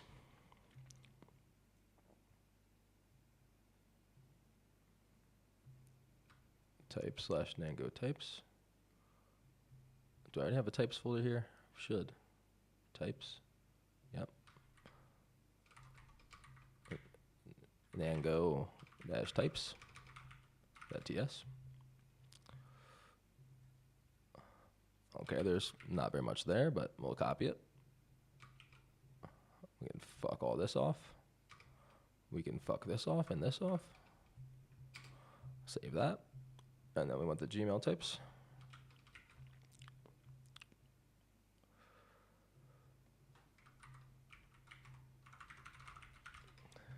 Paste that. We like that.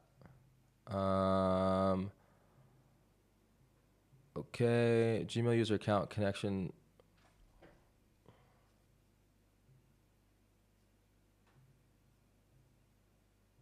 Okay, I'm gonna go back to lib / Gmail. Let's just see. This should autocomplete. Oh, it's like when it doesn't want to work. It's there, but it doesn't want to work. Doesn't want to resolve. Oh well. Okay. Gmail API, well, we should have now in our lib. Great. Subabase from, this is going to be at /types / Subabase.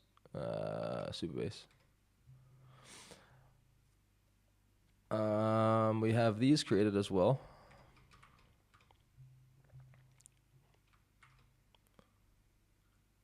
Okay, I actually don't want this topic. And we'll just connection created event data. Yep. Okay, we have user account connection, which is typed as any for some reason. That's because it doesn't exist. That is the Nango. I don't know why that's in the Nango folder over there. Do yes.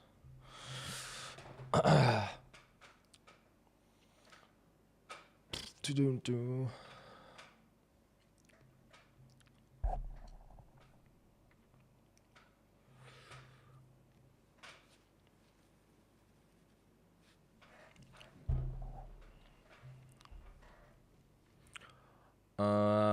Okay, we'll find this function in Flywheel, copy it.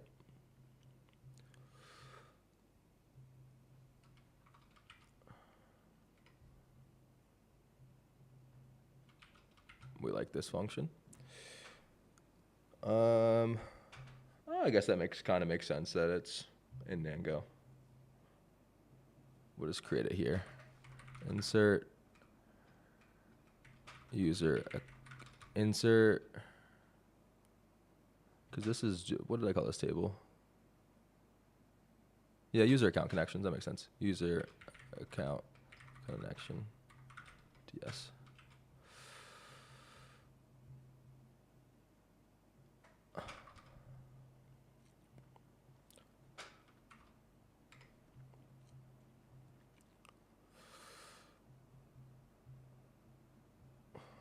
Okay, I'm gonna take a quick break, take a frickin' dump, but then we'll be back at it. We'll keep the music going. Wait, is it gonna pause the music if I take these off? Probably. Hopefully you guys can still hear that. The one listener.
All right, we're back.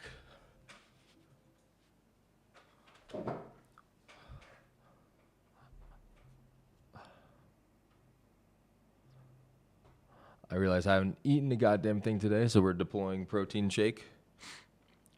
We deployed Arc'teryx beanie because my fucking head was getting cold, and we've deployed more caffeination.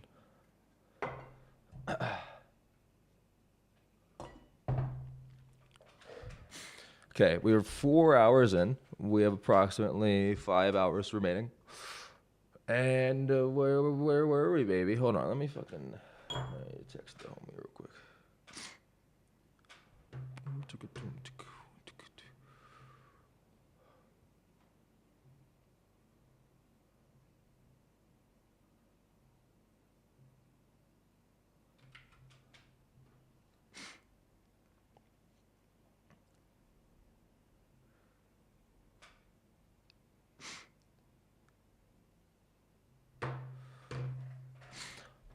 All right.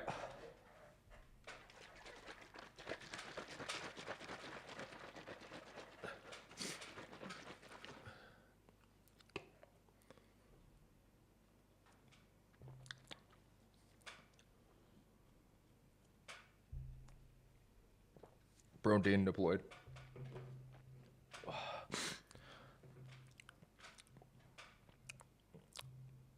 And we're back. Okay, so we need to unfuck these types. Supabase tables and shit. This is going to just be at types slash Supabase.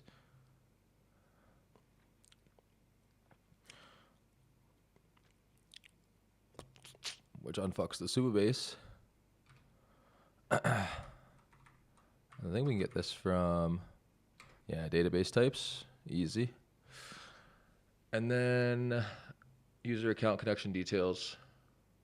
I'm not sure what type we were using there.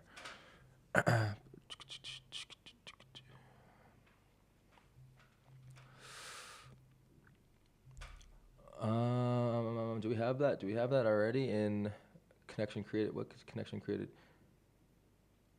So insert user. Okay, so that's going to be whatever the return type is for this. Gmail user account connection details. Okay, we'll grab that. But have we created that? Okay, we need to create these types. But those are just going to be, I think those are just going to be our tables.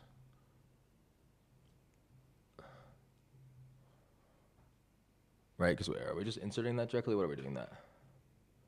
Tables insert, connection data, account detail. What the fuck is our account detail? User account connection details. Where are we doing that?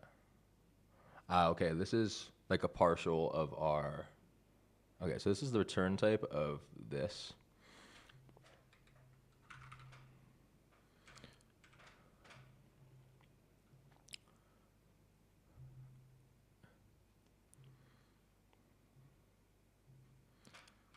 All right, we'll delete this type because we just replaced it there. We'll export this.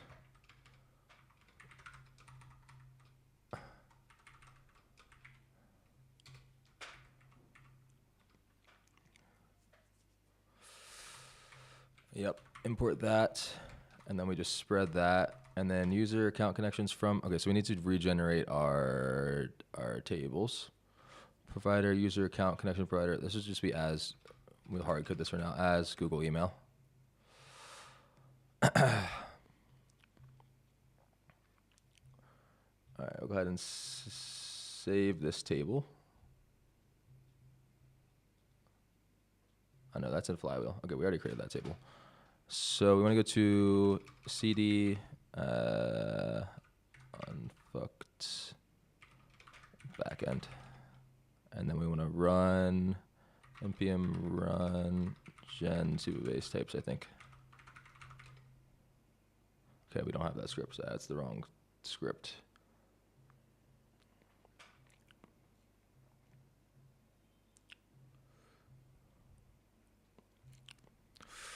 And if we don't run gen Supabase.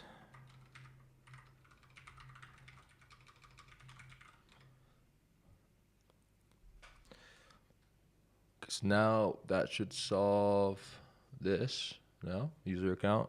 I think I called that something else actually. What did I call that table? User email account connections. That's the problem.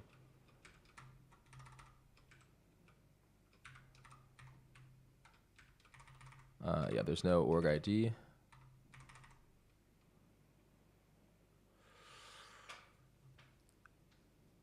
And what are we missing here? Provider username. Okay, so we need to add that here. No, provider username is part of that.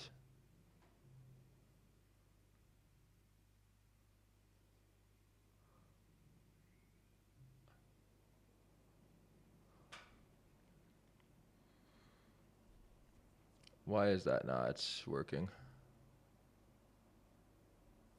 Oh, it might be optional here? No? Provider metadata pro username.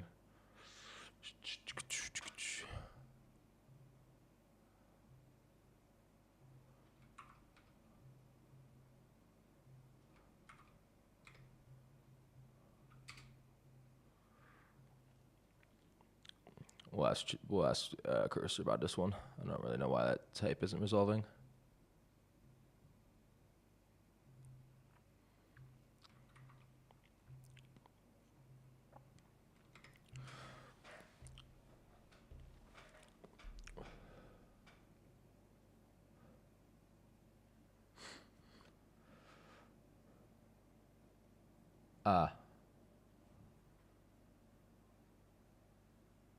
Provider. Why did I name it that? Okay, that's just stupid.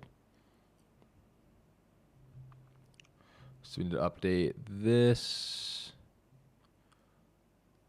Edit column, provider username. One word. Save. And then we'll regenerate our types, and that should resolve.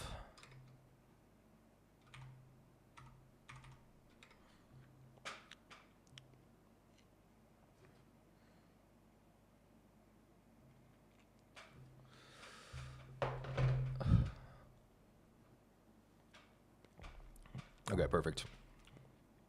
All right, handle account connection created. Okay, so we just want to have a switch here. Yep, it already knows. Case, handle Gmail connection, import it. We need our Supabase and Nango clients, which we will. Okay, so we're calling. Okay, so we need to call it init Supabase. We need to call it init Nango. I'm not sure if we can call those directly inside of this function. It might give us errors with. We'll try it. It might give us errors with Encore. Clients. I don't think did I do this already? No. Did I? Yeah, I did. Init Supabase, I think this client type, service, Supabase URL, Supabase key, that looks right. And we'll do import secret const Supabase URL, and then that should just get those. No, that's not right. Supabase service key.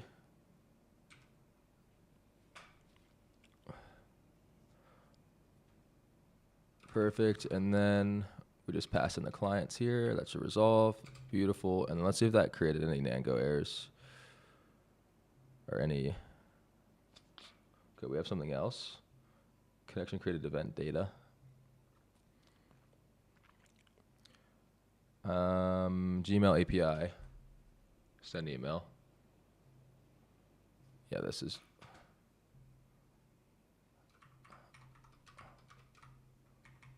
I think we created this type already. Yeah, we did.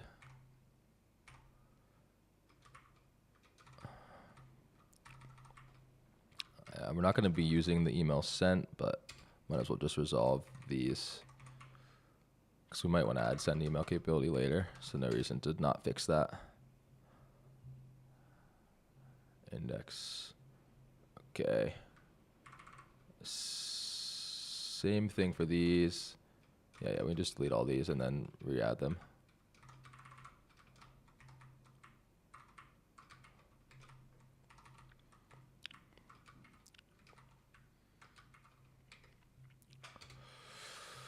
Okay.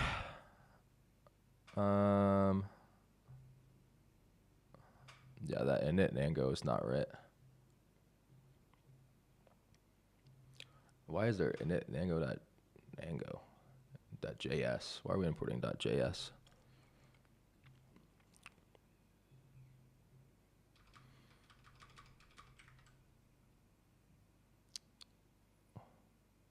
What?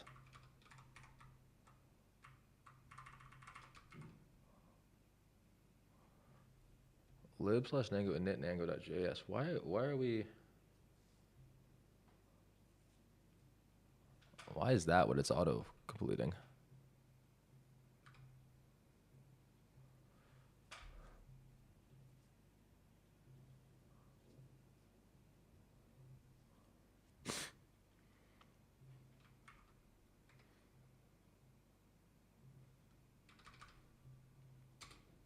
I don't know why it's IntelliSense is giving us that, but well, whatever.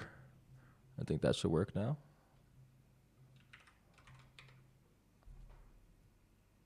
Import init. Why is it?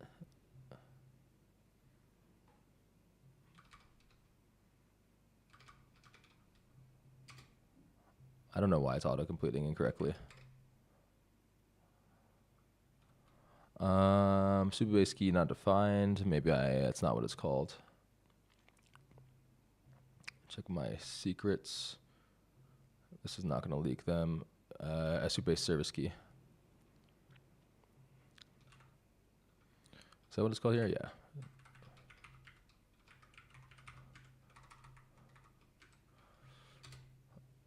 That should be resolved. It's not reloading this.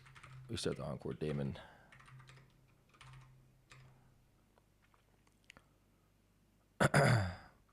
Cool. Okay, so now we can test this webhook. So let's add a new, we'll do hook deck, listen 4,000. Now, yeah, we can actually test everything now. Unfucked nango.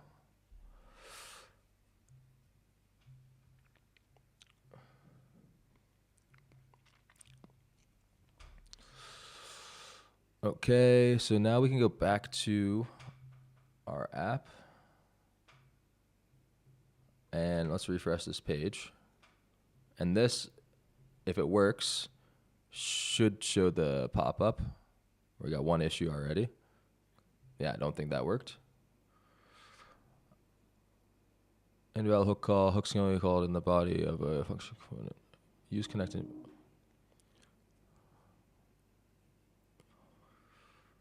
Why do you have a problem with that, huh?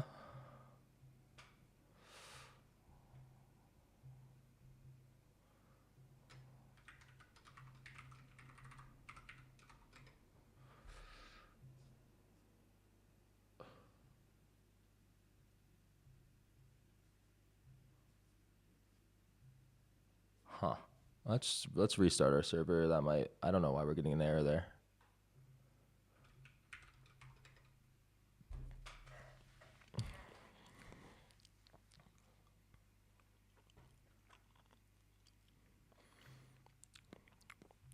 Okay, ready?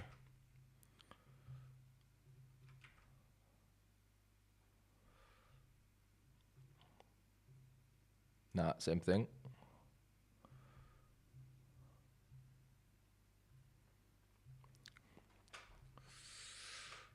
This is a hook. Is it not a hook?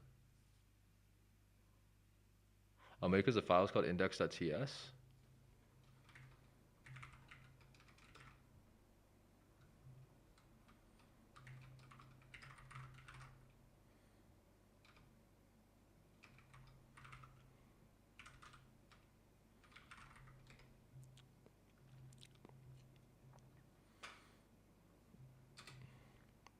That's the only thing I can think of. It's because I don't have the use keyword at the beginning of the hook file name.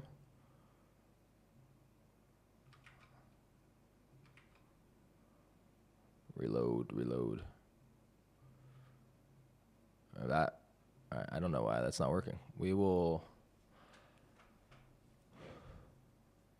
No, that's why, because I'm defining the hook there. Okay, if that works, then we will.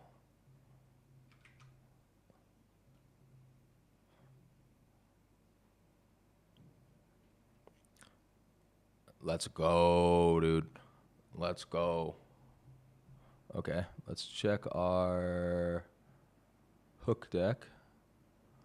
All right, so when we connect this, we should receive a webhook. Let me make sure this connection is configured properly before I do that.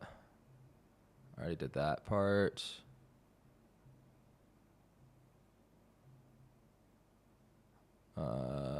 Unfucked local Nango.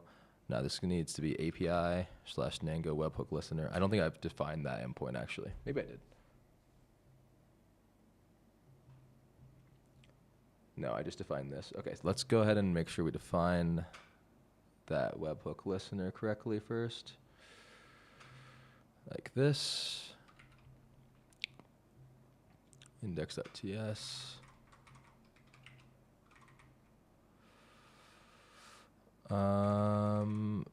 Import. We have to set up the Nango secret. And this is going to be API/Nango, so we don't want to forget to do that.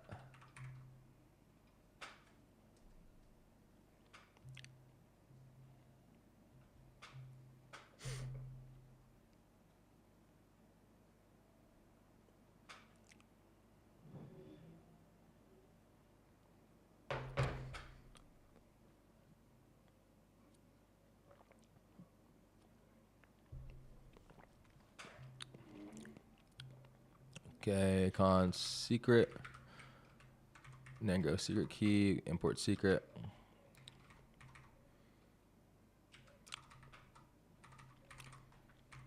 Okay, and that's not defined yet, I don't believe.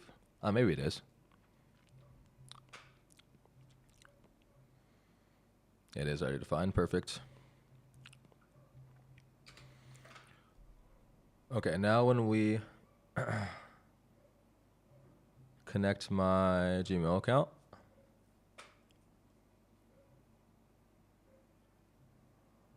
continue.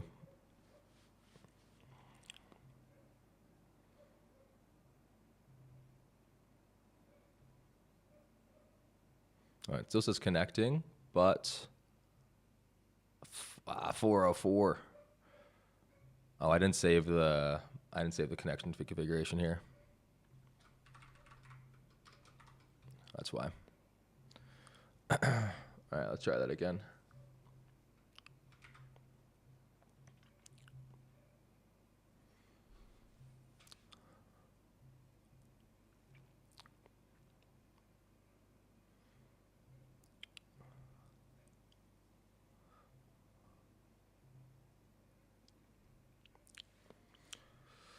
All right, we got a connection success.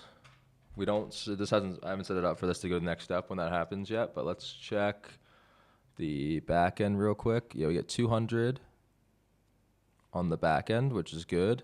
And then let's check Encore. No errors there. And then if we go to our table, we should see. No, we do not see any. We do not see any user account email connections. Why do we not see any user account email connections is the question. And then go single verified. Did I set up?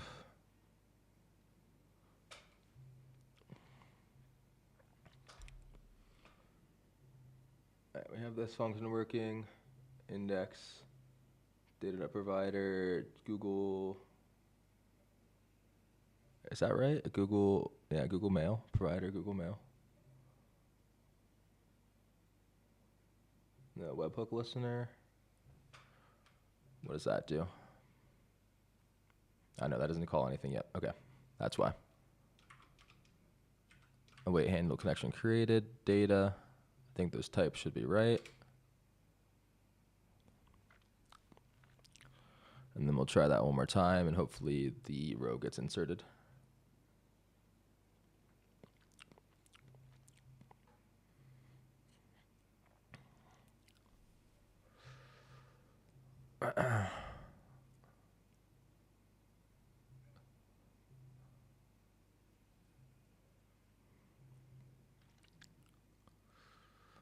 Okay, we got success there. And then, come on. No, did not insert it. Okay, error. Could not find the provider or user ID column. Okay.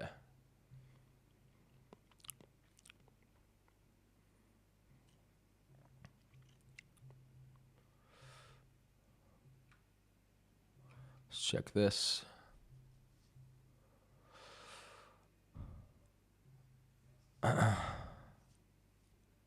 Yeah, same error. Error inserting user account connection. Could not find provider user ID column.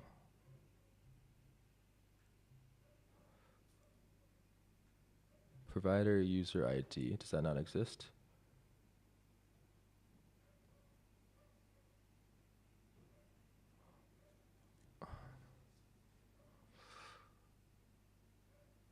Why is it?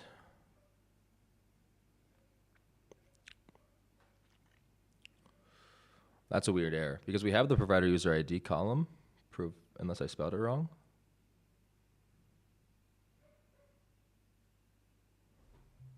Let's see. Oh wait, I'm looking at the wrong. Let's see. No. Oh, we don't have the provider user ID column. That's the problem.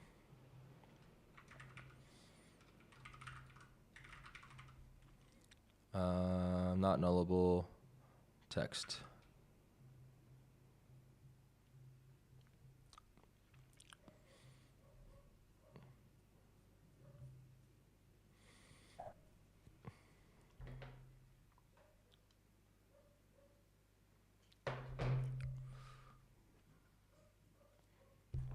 All right, let's try again. That hopefully it will insert this time.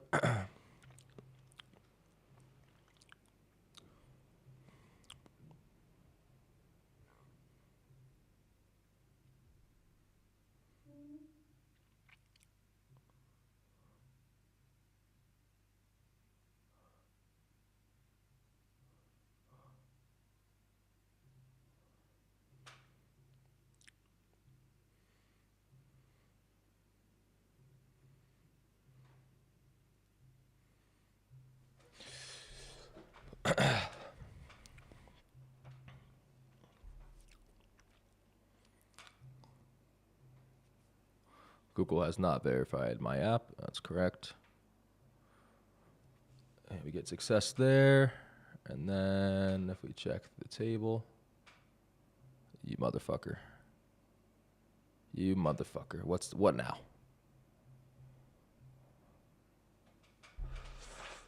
There's no... Okay, we need to add the on-conflict exclusion.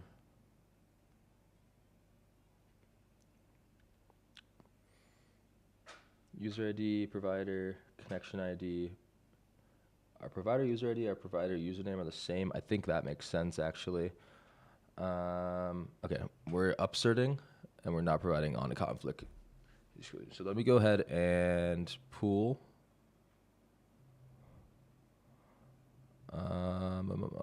This one? No. This one? No.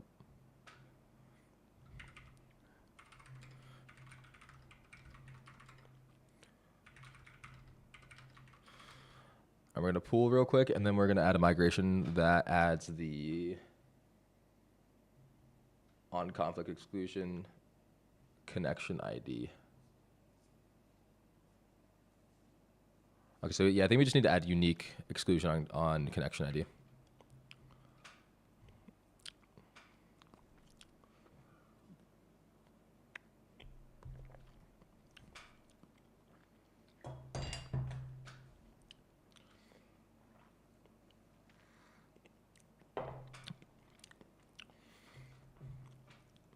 deploying caffeine, deploying nicotine.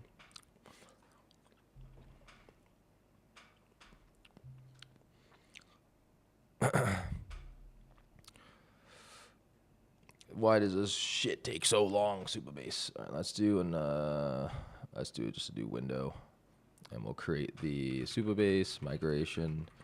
No, we can't. We gotta wait for that to. I have to wait for this to create the.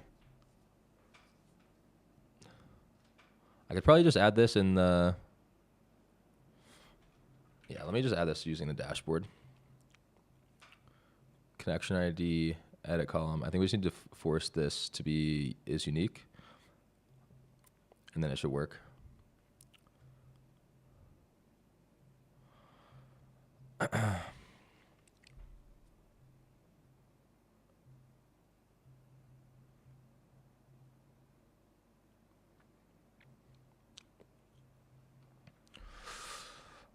Okay. Let's try again. Hopefully this works this time. Connect Gmail account.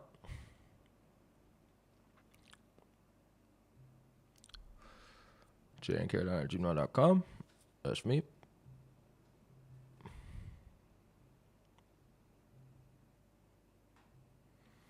All right. Let's see.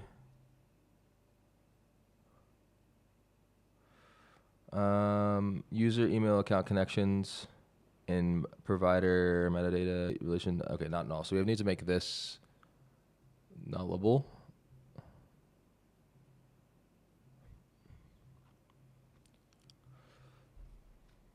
It's taking forever to pull, so we're just gonna use the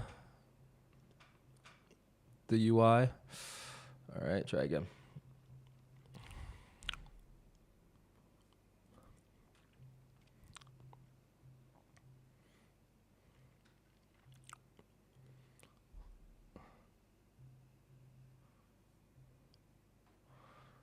It says success.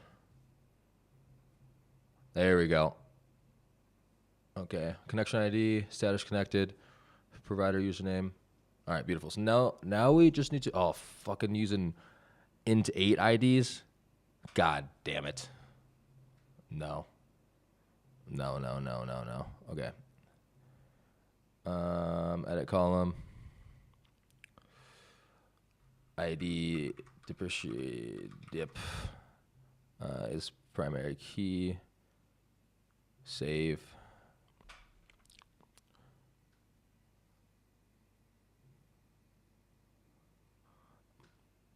All right, whatever. We're gonna. Nah. I can't. Save.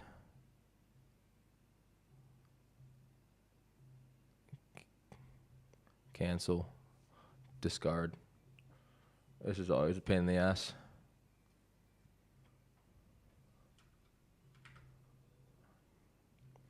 Shit, bugging.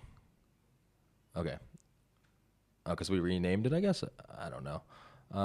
Okay, insert column, color ID, UID, not nullable is primary. Save. Default value needs to be random UID. You motherfucker. Discard.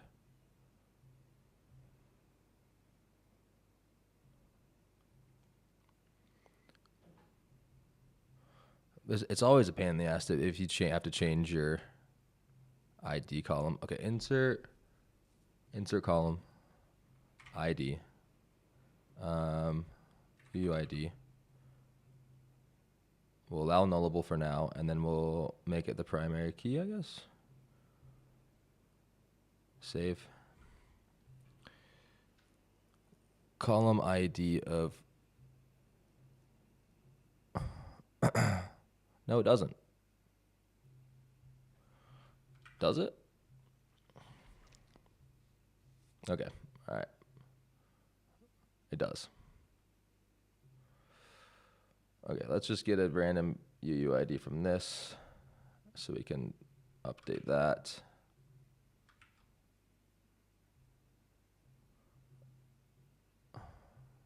Why can't I edit that?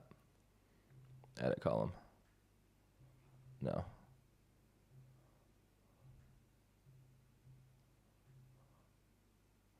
It's not going to let me delete this.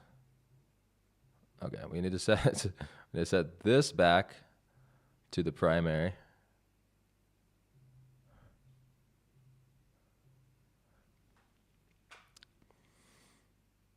Okay, now we can delete this row.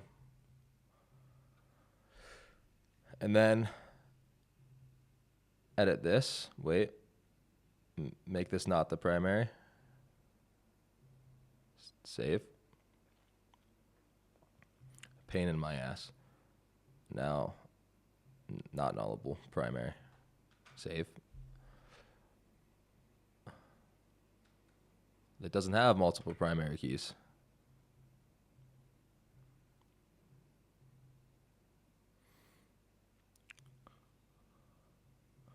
I don't think this will let me update to UUID.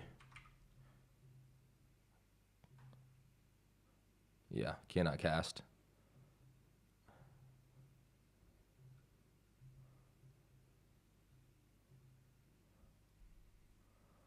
Okay, now it's not primary anymore. For real this time. Is primary. Okay, now we delete this one. And that was a pain in my ass. Okay. Now we insert again, and hopefully that didn't break anything.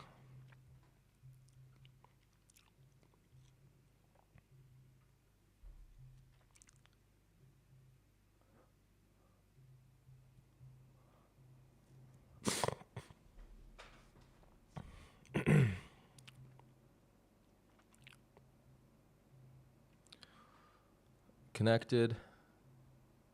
Row. Not created. You fucking me? You fucking with me now? God damn.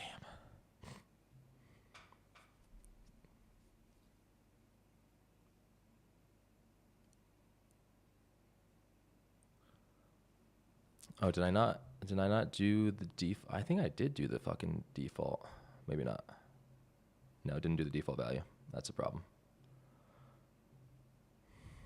Motherfucker.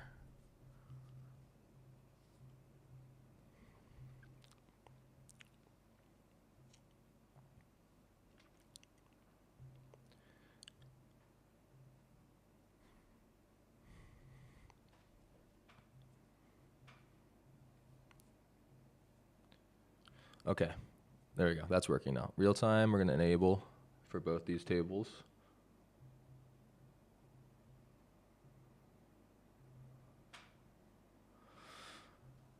Beautiful.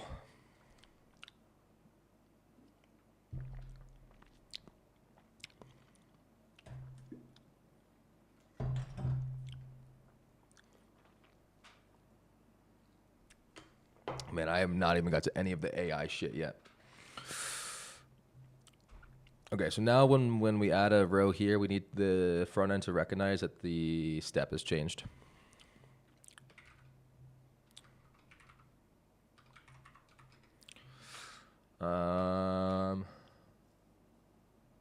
Okay, if Gmail connected, so we have that property somewhere. Index. No, we're in the completely wrong fucking place. Index here. Onboarding flow. But we're not passing Gmail connected status. Oh, use onboarding store. No, we don't want to use that property. No. Okay, is loading. Okay, Gmail is loading, is error. We'll keep. Set loading, set error, set Gmail connection. Okay, we'll get rid of all those.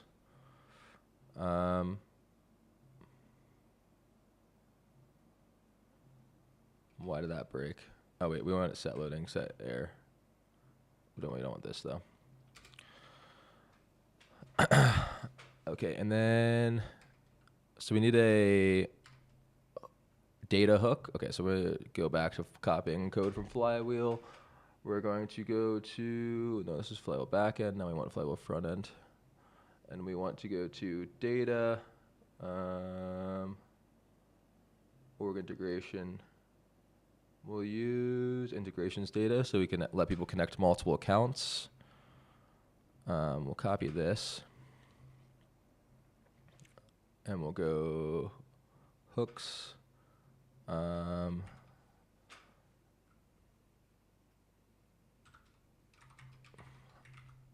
we'll do, let's rename this real quick to index. So I think that wasn't the problem. I didn't change that. Use email connections data, index.ts, paste this. And then we need to get this function, use real time.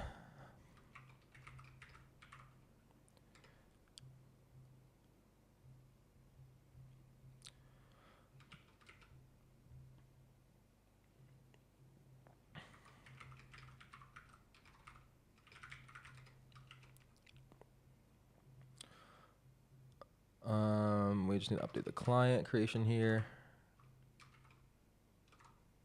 That. And then we have to install Tanstack query.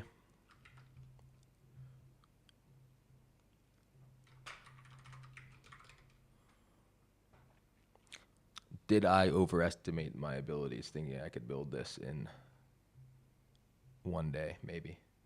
Maybe I did. Okay. These from type/Supabase.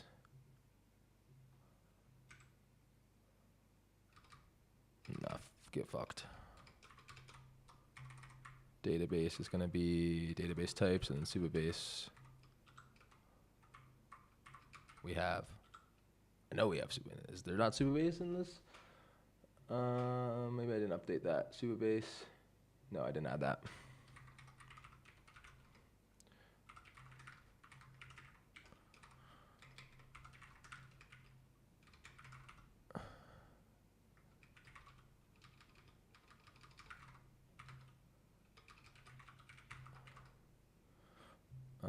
We did this once already. This is why. Supabase client database. Import that from Supabase.js. And then we import database from Supabase types. And then we also still want to export that. Now we should be able to import Supabase. Easy. We have some any's. That's life. Okay, what's next? Okay, we don't need that. Use real-time data table we have now. So we can import that from use real-time data. And then use organ. Okay, we don't need this. That's overly complicated for what we need here. And then user account email connections. We'll have to make that function. User ID. We'll add that function here. Get user email account connections TS, and we're going to copy code again from our Supabase queries. Sure. And this is going to be, what did I call that function? Get user email account connections. Yep, thank you. User ID, params.user ID, and we're going to need to create this function, get Supabase error message.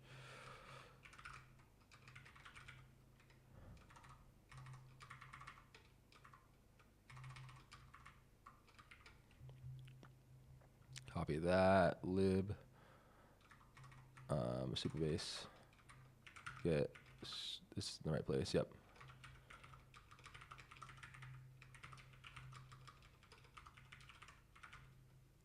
Paste that in, easy, delete this, delete that.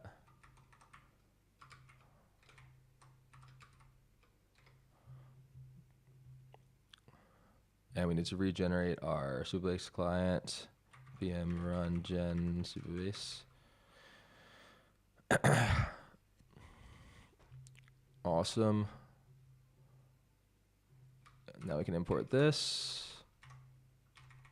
We need to add this user ID parameter enabled.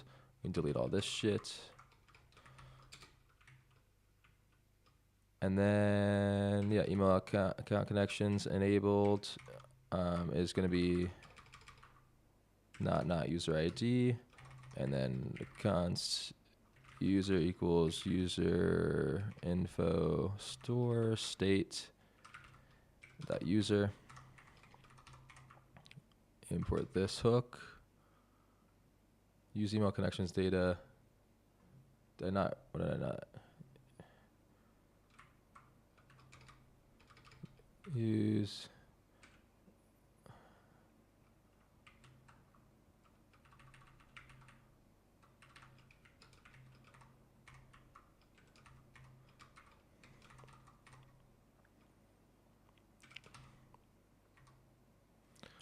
the user ID needs to be or undefined, and then we'll update this, and then we'll check. If not, then we throw an error. That's good. That's good. Okay, now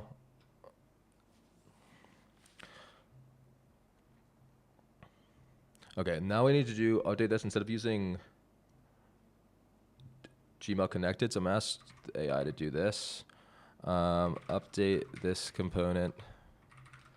Remove is Gmail connected,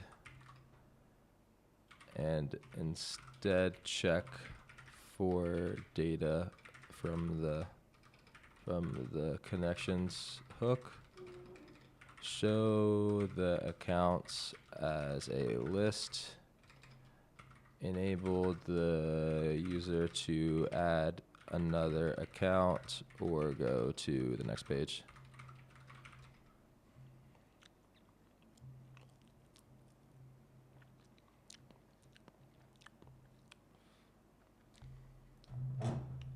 Need some more water.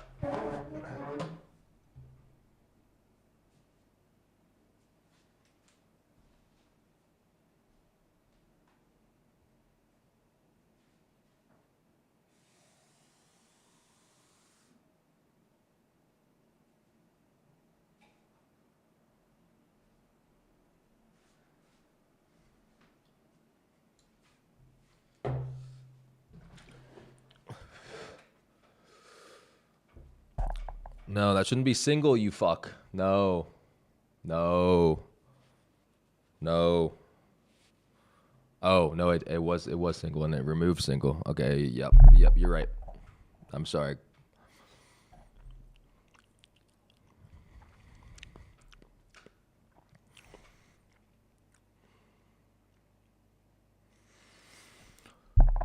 Fucking goddamn it.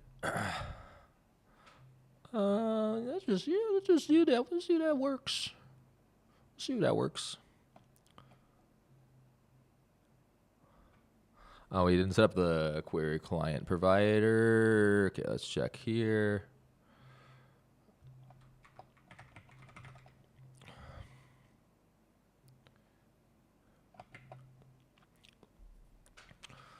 Just add that and we'll wrap. Again, we need to wrap everything in our providers.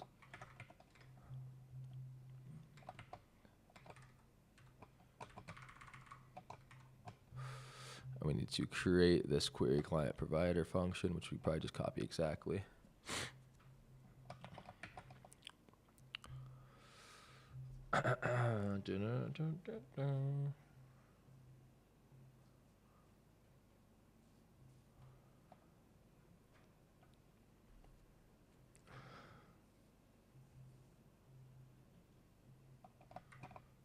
Query clients provider .tsx.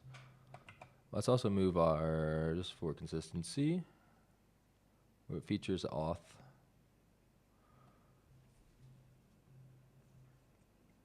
Let's move our auth provider into there. We're not going to worry about renaming that Install DevTools.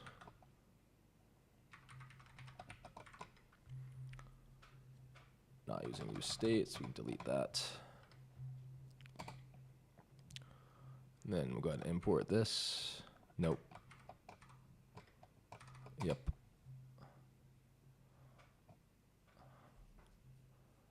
Do I not have a prettier RC going? No prettier?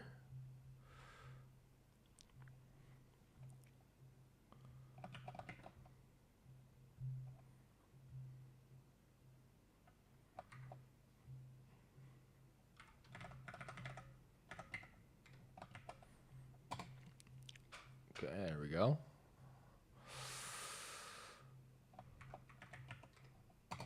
Yep, formatted.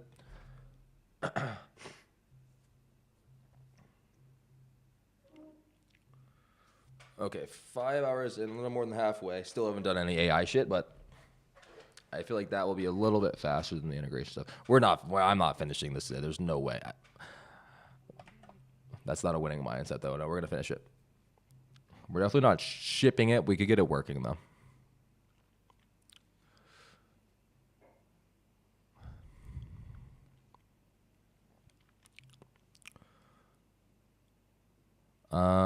That should be showing our accounts already. We need to add RLS to... Okay, we need to run fucking Supabase DB pool again.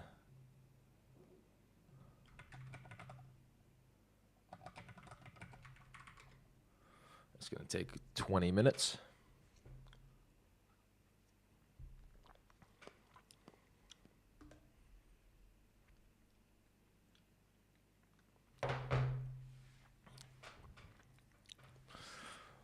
$5 hours and still building the onboarding flow. Fuck. Okay, I guess we could start on the other features. So let's add, what are the features we need to add? We need to add customize prompt. Let's call this email agent prompt.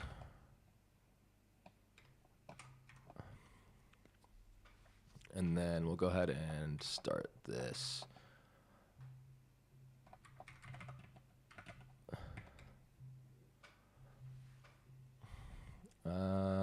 Add the page email agent prompt. It should have the following: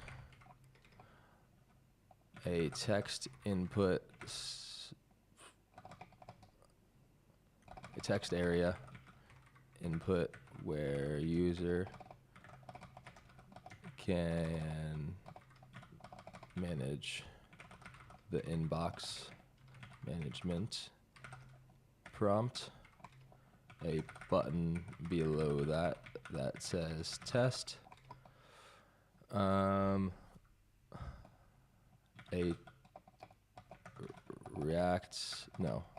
Shad CNUI table below that displays the statuses of the test/test response.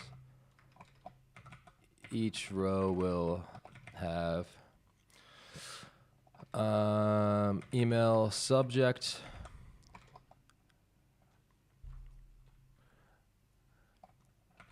and then to the right,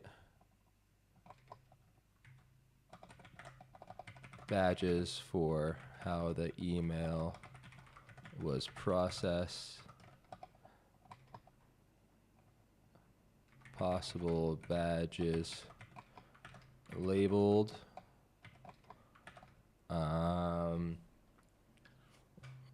archived,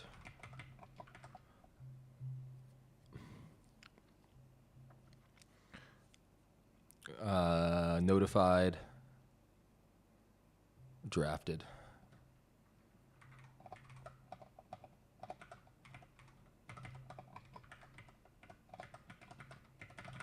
I think we're going to have to skip the draft creation feature for now. There's no enough time to do all that, but I'll try to get the other ones done. Okay, let's check back in on the... Oh, you're fucking me. Docker.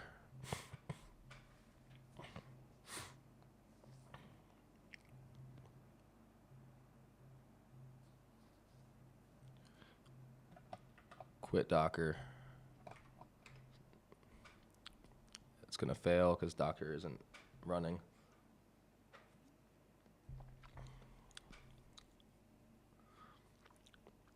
Nah, fuck pulling the migrations. We're push and then we can pull everything later.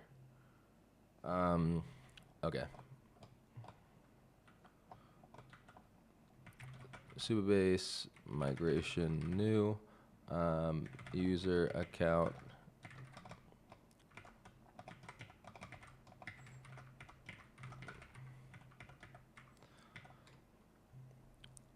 Motherfucker.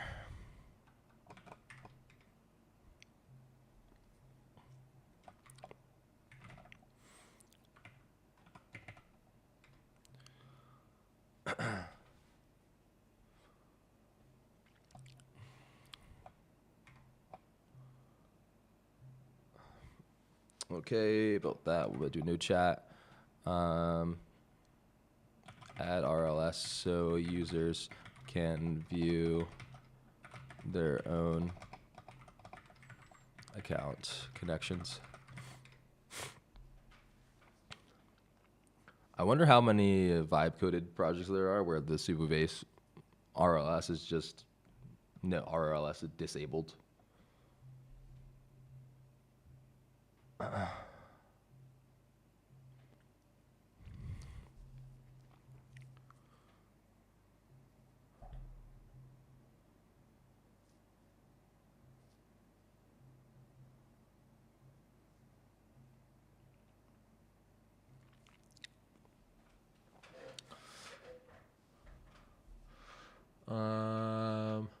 Insert, update, delete. Yeah, that's fine. We can allow all that. That won't cause any problems. Okay, Supabase DB push. Please tell me this works. Okay. Yeah, we're not gonna fuck around with the migrations right now. It just keeps causing problems. We could figure that out later, always. Okay.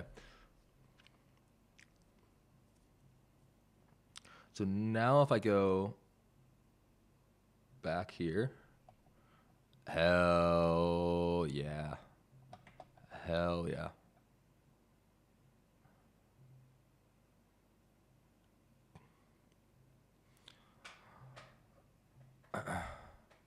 We connect another account.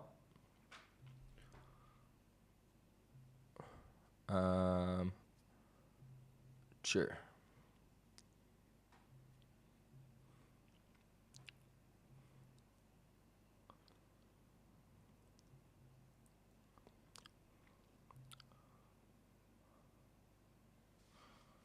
Why do we got duplicates there, man?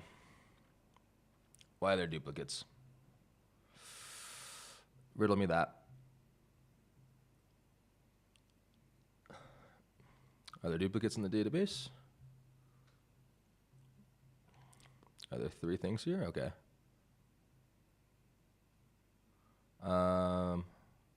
We should make this unique. All right, so let's delete one of these.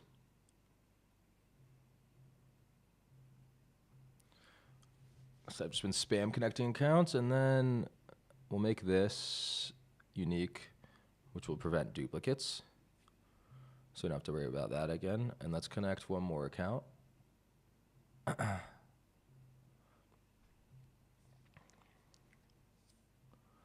We'll do flywheel.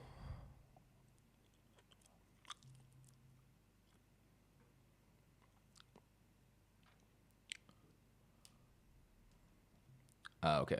All right. We can't do that. I guess I allowed those accounts, but not other ones yet. Okay. Next step. Okay. Now we need to update the API key validation. So we need to determine, let's only allow, we'll use Anthropic API keys for now.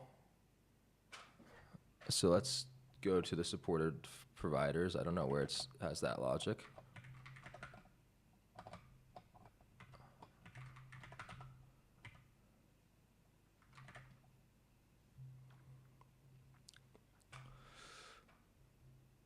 Okay, how is it validating API key? Is that an API endpoint?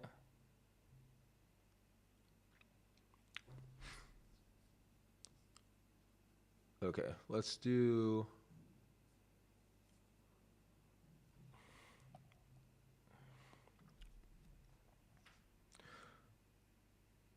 Yeah, let's just update to only support.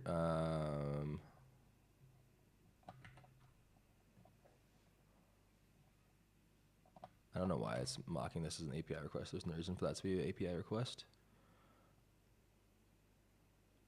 I guess we could put this logic in the back end. Because is it doing set API key result handle?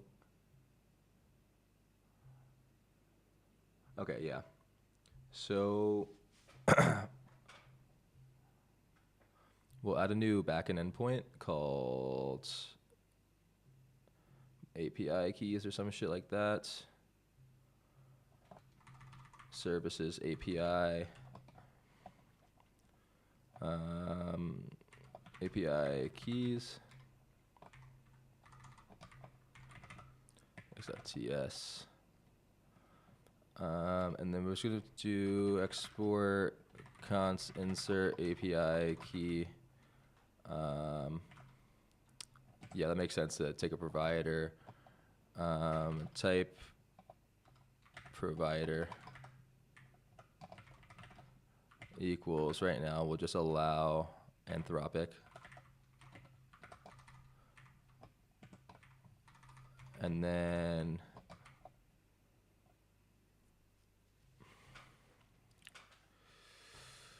we also need a, let's update this to type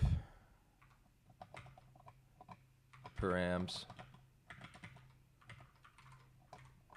insert API key params API key provider user ID, and then does it matter? So we don't want, it doesn't matter if the user is able to insert their API key with someone else's user ID, so we don't have to worry about the verifying anything.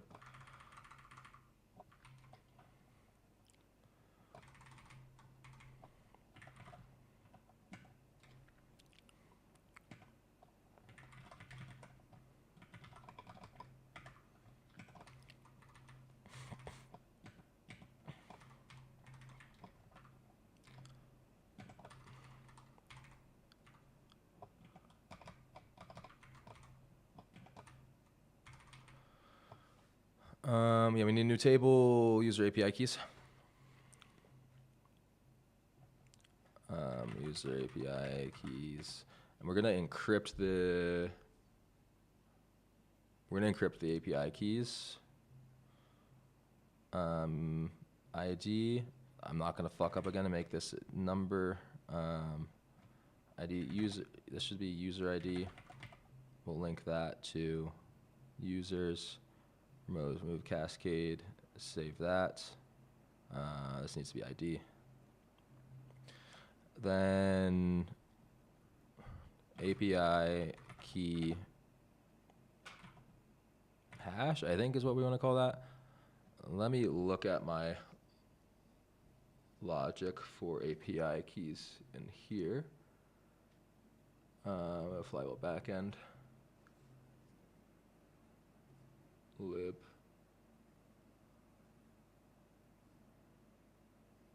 Utils API keys. We'll just copy this. Add that to my lib here. Because I am libtarded.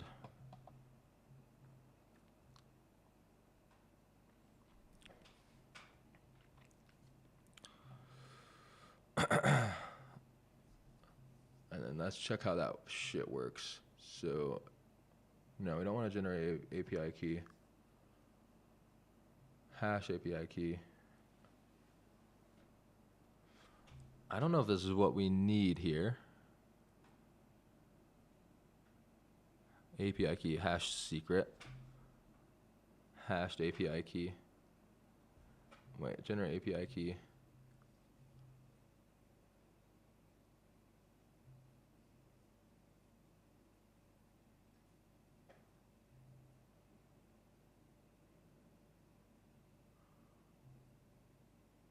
Um,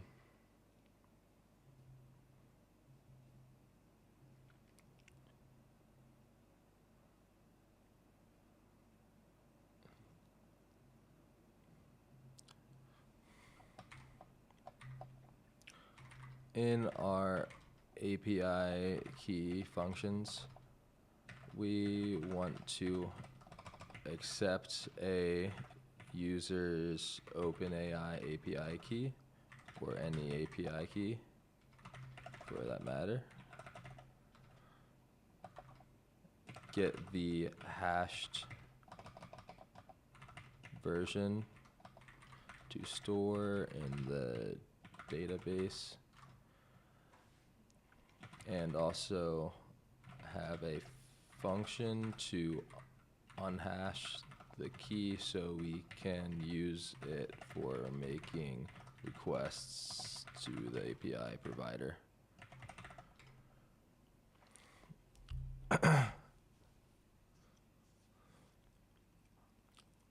Alright, I could just skip this part and just hardcode API key for now, but fuck that.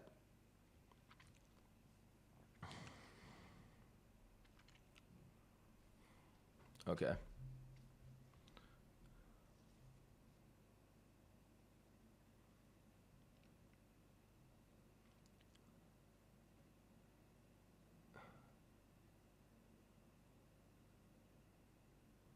Okay, encrypt API key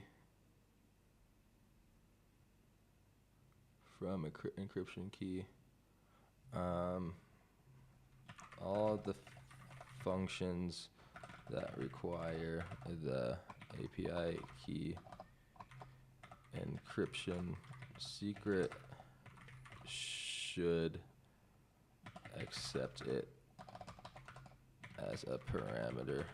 We are not storing this in the .env.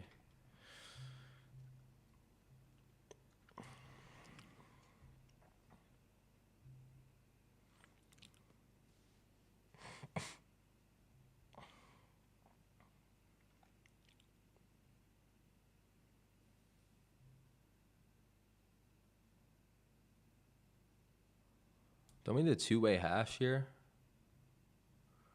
I feel like there's another function I had for this, maybe. Encryption. This is what we need. This is what we need. Yeah. Fuck this off. Stop.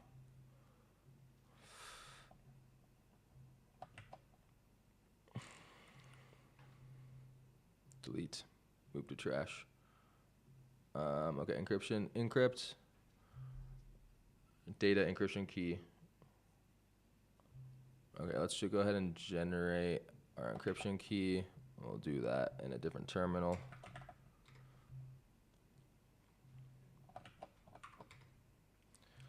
All right.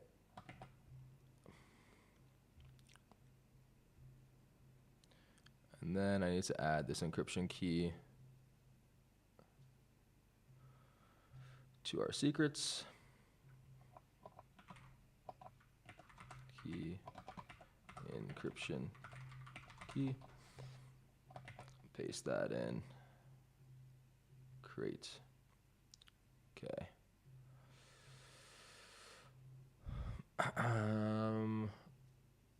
Okay, so here in our API, right, we want to const encrypted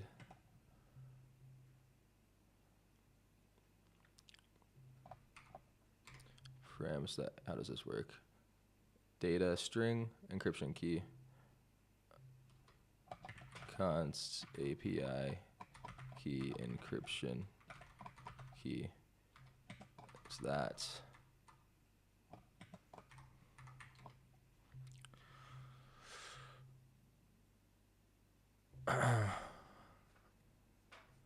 Beautiful, beautiful. And then. All right, now we can go ahead and finish adding this table. API key, let's just call this encrypted. API key. And this is going to be text. It's not nullable. This is not nullable. Do anything else?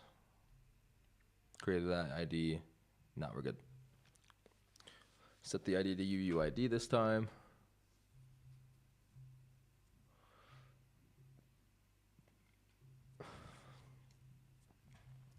All right. And then we need to, in our backend, regenerate CD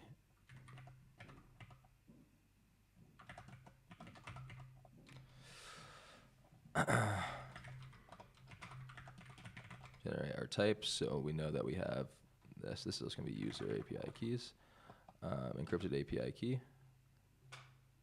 Provide. Oh, we should add provider here.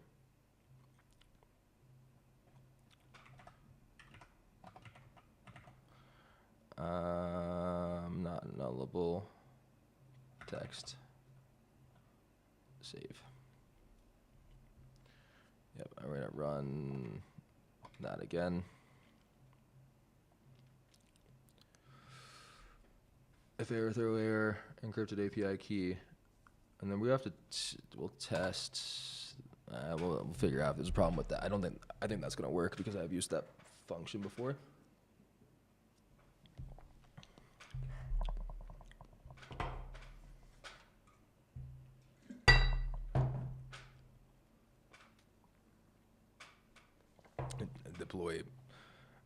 Deploy caffeination. Okay, so we insert the encrypted key. I'll go back to this. Okay, insert API key.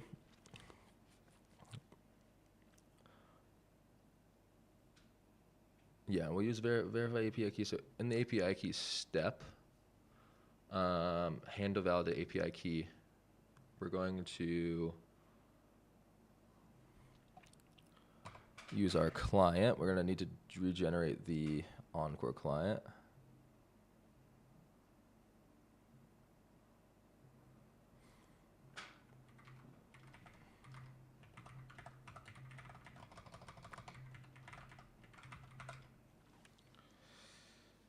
Supabase service key. Motherfucker. I thought we have that. Do we not have that?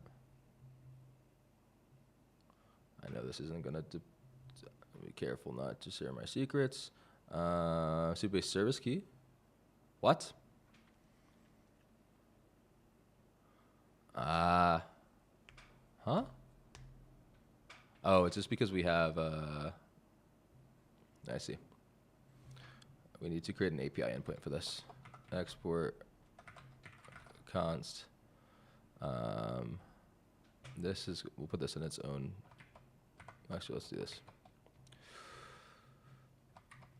Validate API key, TS, paste that. Get rid of that shit. Index, we'll delete this now. Export const insert API key equals API. This is from Encore Dev API, and then method post path API slash insert API key, and then async. I'll leave that one for now, and then return underscore insert API key with our params type insert API key params, which I think we actually already have here.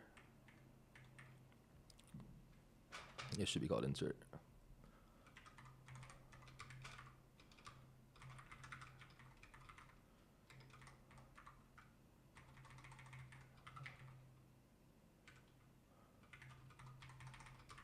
Delete that.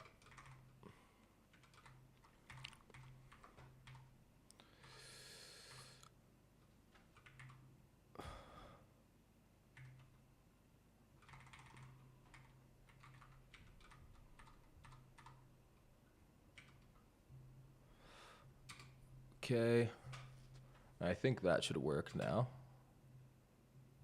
We're just gonna have to fix that, but we should be able to gen the client.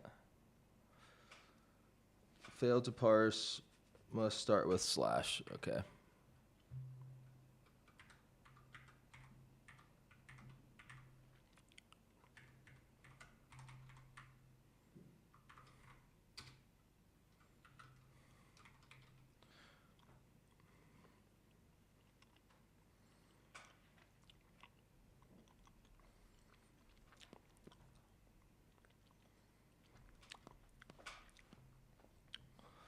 Okay, that generated that time.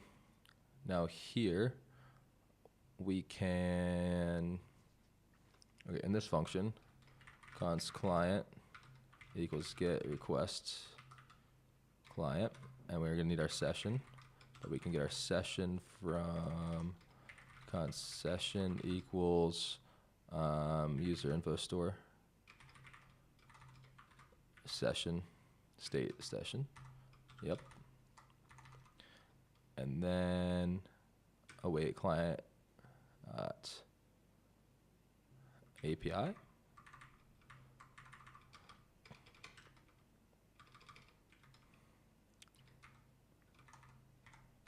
Okay, why isn't that?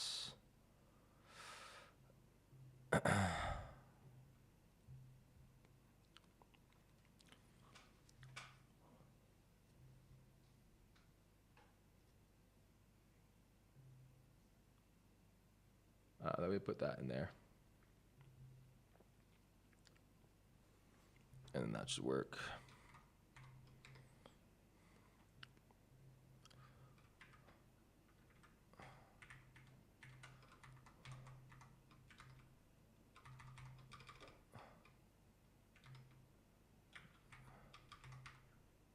Where's my?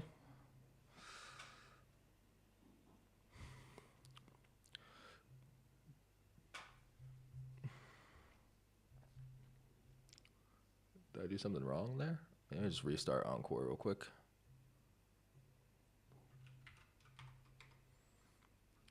Do we have the, yeah, insert API key is working there, but why isn't it showing up in the client?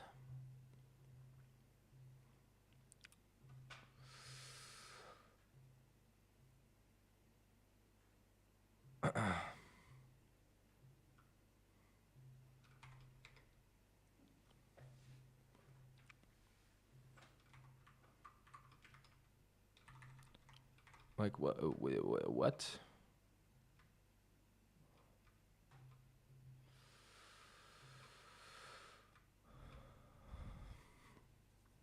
Oh, I'm not exposing it. That's the problem.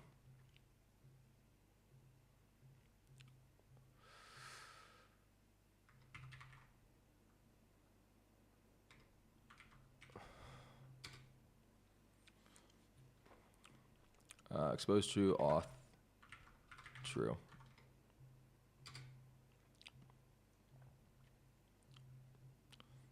Generated again. There it is. There it is. Okay, and we need also need to get the user. So user equals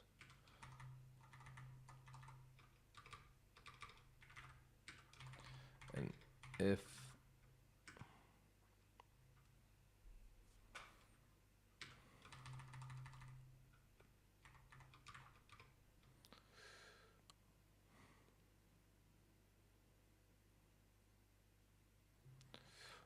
we need to update this to return a response.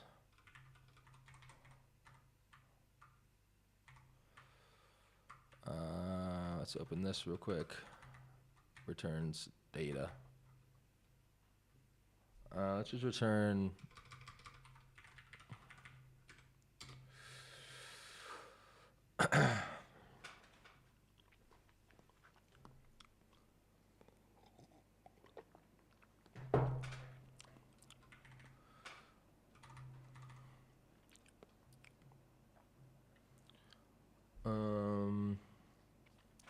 Yeah, I'll try. This could throw.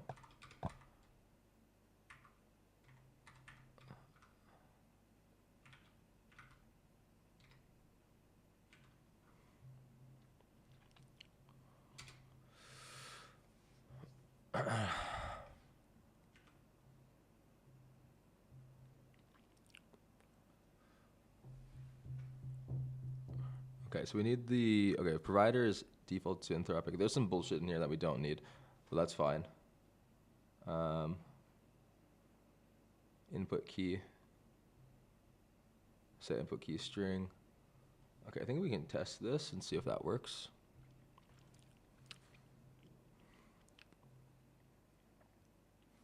Oh, no, we just need to update this to, I'll do that real quick.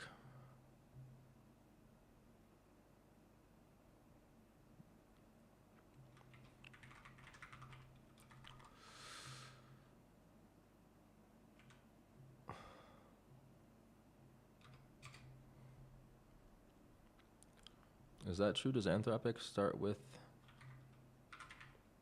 I'm not gonna leak my Anthropic key.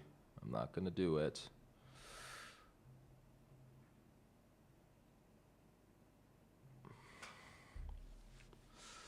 Does Anthropic start with SK? I'm assuming it's right, but. Fuck.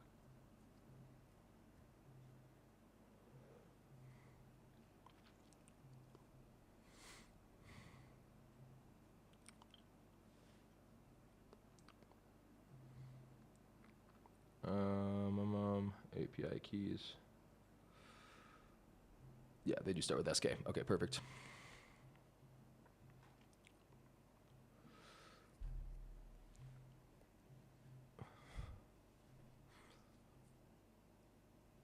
All right, let's test it.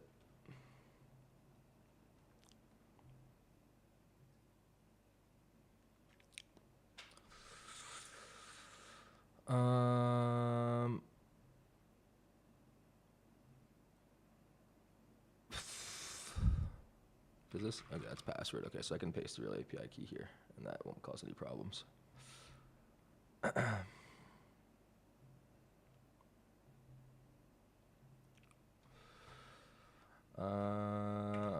I'll make sure I disable this one afterwards.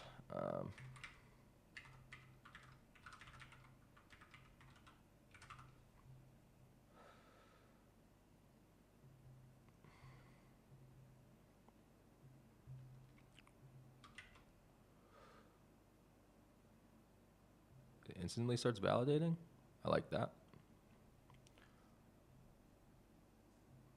There's no way I don't fucking leak this key, man. Let's check our Encore. All right, it says it's validating, but I don't think it's actually validating.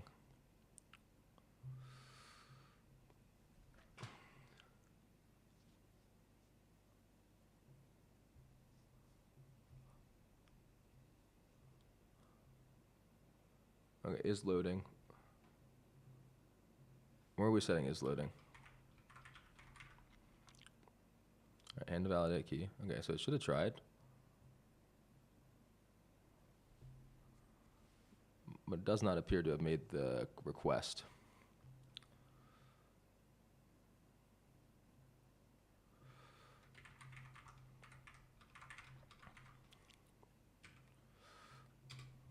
I'm not gonna log the key. I'm not gonna log the key. I'm not gonna log the key.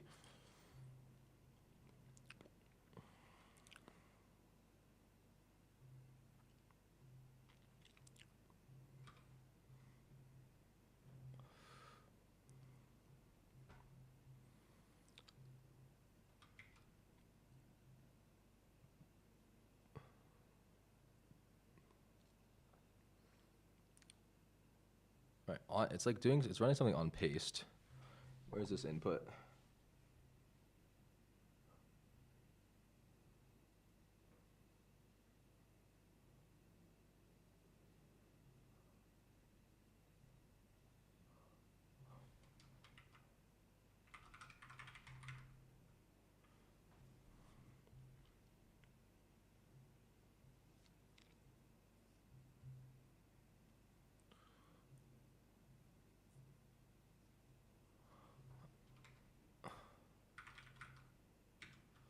Maybe that's the problem.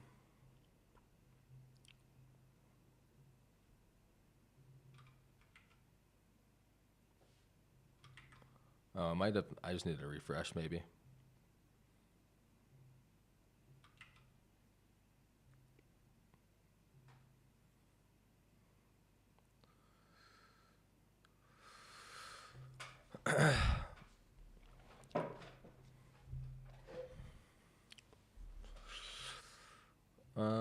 Okay, did that add it to my database?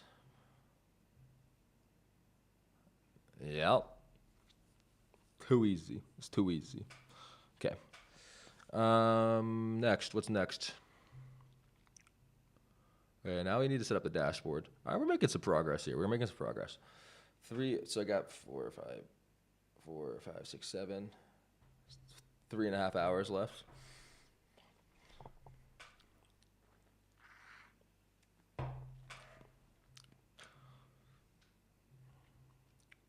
All right, quick pee break. BRB.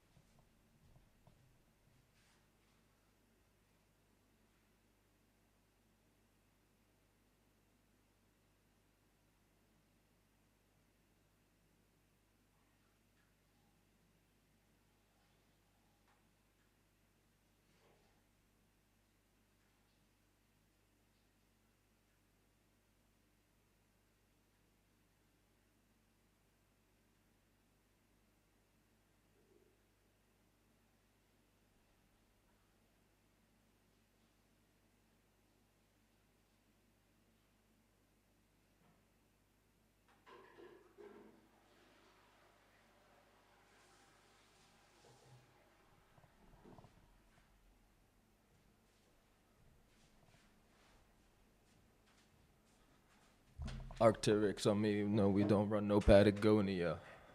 Arc'teryx on me. We could go hiking in Snowdonia. Okay. Let's use Shadcn. Fucking dashboard component. Yep. Okay, where can I find that? Shadcn blocks. See, we like this block. We don't need all these charts though. I do like the format of this. However, I might just use that one. Wait, I think browse blocks, sidebar. I like the sidebar from that first example.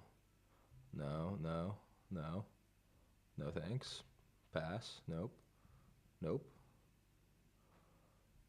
Sidebar in a dialogue. Left sidebar.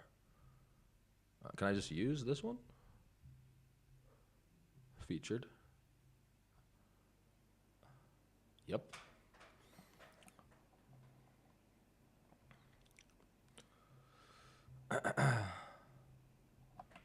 Paste.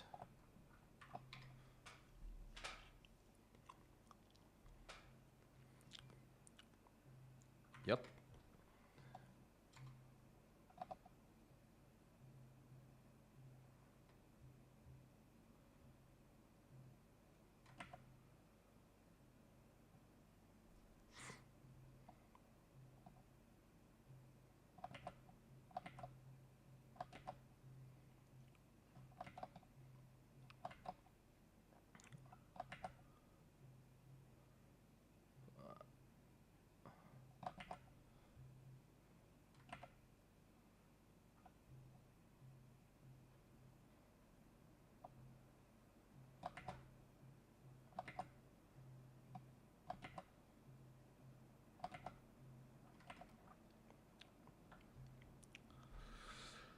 Would I like to overwrite button? No.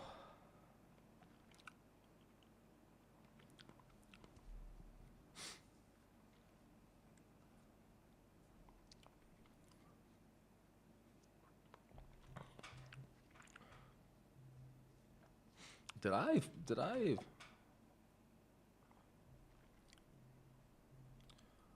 I don't remember if I started creating that other. This?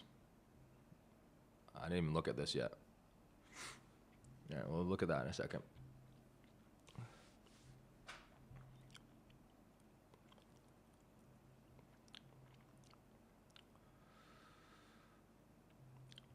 Arcteryx on me. Okay, let's see. Is it installed? Okay, it's installed in the component still. Let's take a look at this email agent prompt component.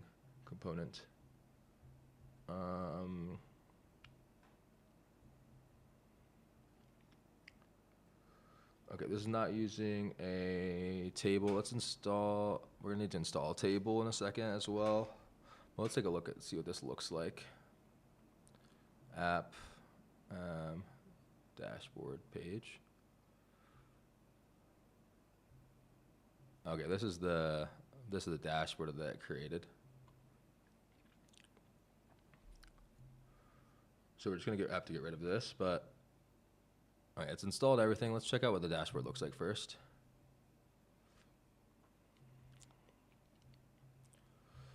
Onboarding slash, oh, after they insert the key, we have to set onboarding status to complete, because I think this is gonna redirect back to onboarding.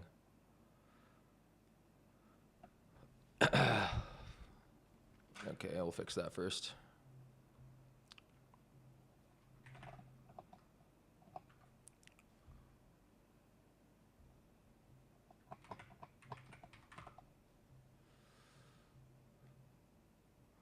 Okay, recharts. I don't really need this, but whatever. Just get rid of the errors. Hook slash is mobile. Code.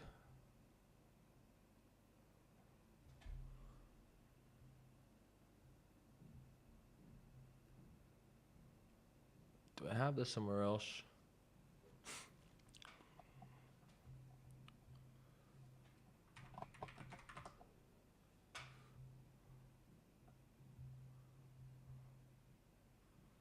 I don't know why, it doesn't give you that. What if I open in V0? Don't make me sign in. There she is.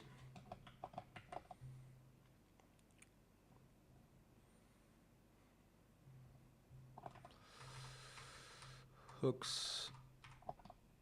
What's it called? Use mobile.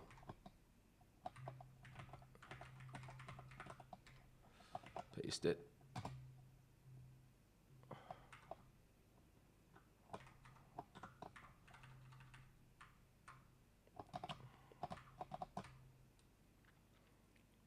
Oh Lord.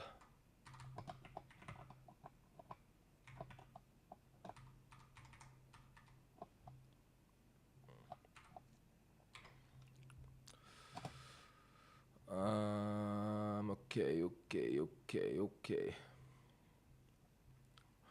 Wow. I wonder, where did it install these components? I feel like that probably did not support the, no? Okay, maybe it did. Components, packages, UI, SRC, components. Okay, it installed them all in the right place, that's good. Okay, dark mode? Dark mode. All right. So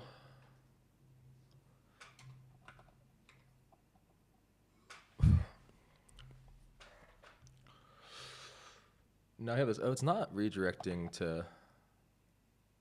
Oh, I think that's only the redirect hook. Okay, we'll fix that real quick.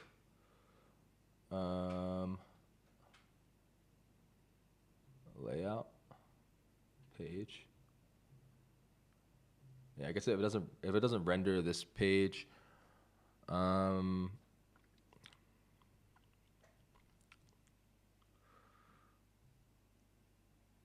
so we'll add a real quick hooks lib providers route protector ts x. We just want to add this use effect there.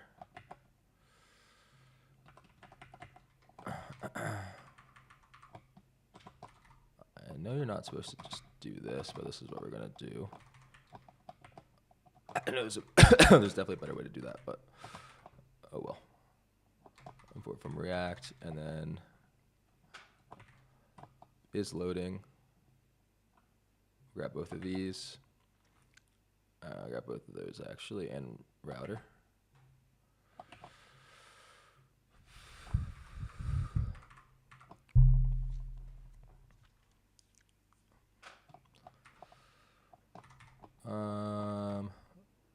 Next navigation. Sure. Yep. And then we'll add new cons, unprotected routes, sign in, sign up, onboarding.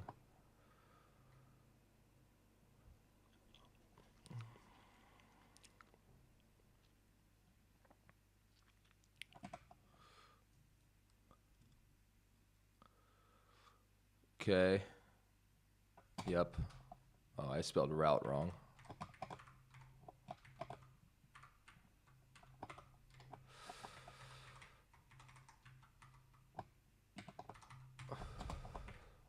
And then in layout, no, in components, providers, you just want to render our route protector. I want to render that after the user input provider. I don't know if that makes a difference or not, but.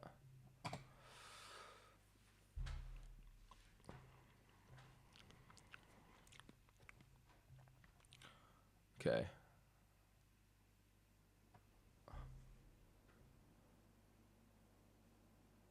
Store. Why does it keep fucking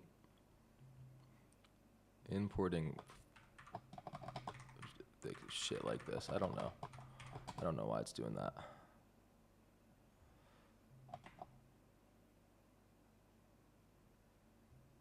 This should redirect to.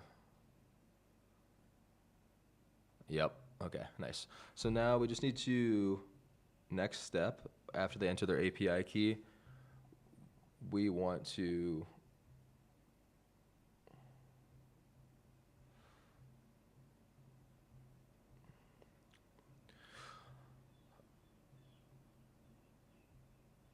after they enter their API key, we might just need to set the is onboarding complete to true also.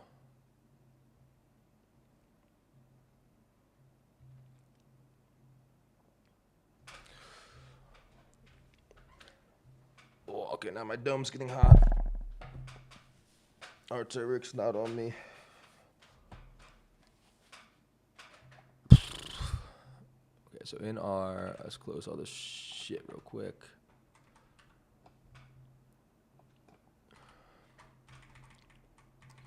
Backend API keys, insert API key. If error, throw error. Oh wait, Supabase. Dot from users. Dot update.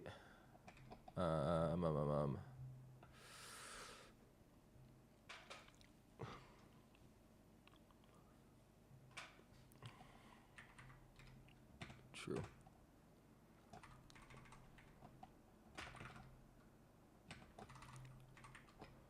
Beautiful. Okay, so now when we insert API key,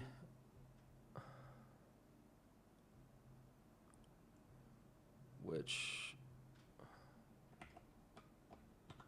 okay, I think it will work if I just spam any text in here.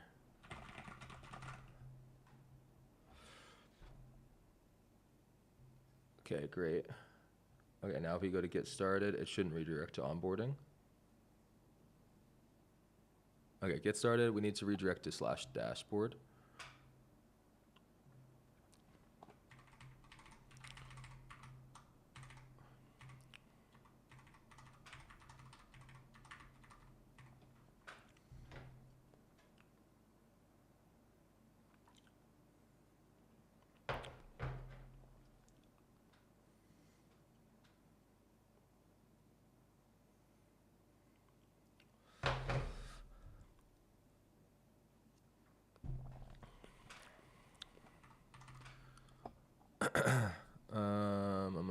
Onboarding. No, that's in features. Onboarding complete.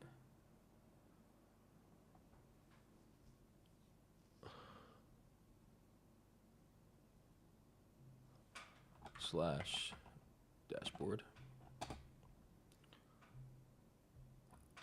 All right. Now we'll just go to the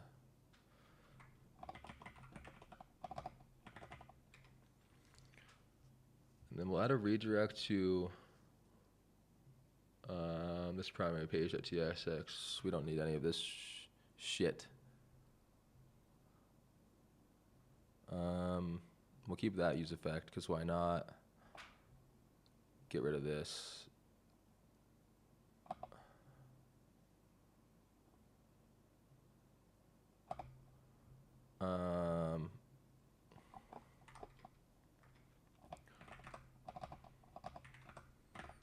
Actually, we just router.push dashboard, I think.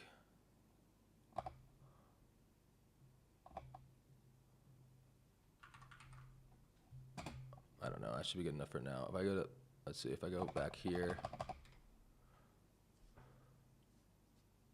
No, doesn't work.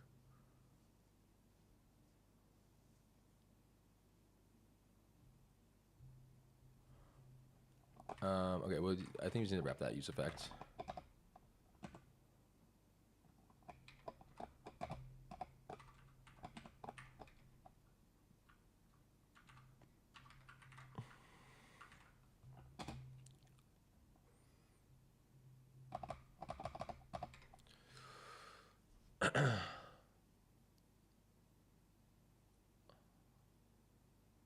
Great.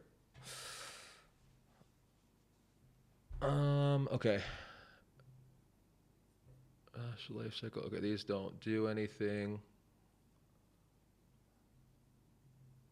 All right, we'll get rid of.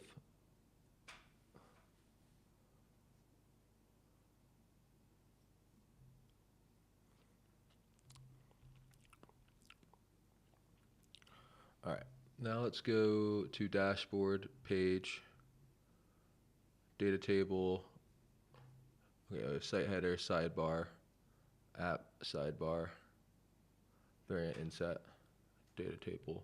Okay, yeah, so just running this stuff. It's not. I don't think the sidebar is currently pushing pages. So let's go to app sidebar, and we'll update this. So what do we want? We want the prompt. We need to think something better to call the prompt.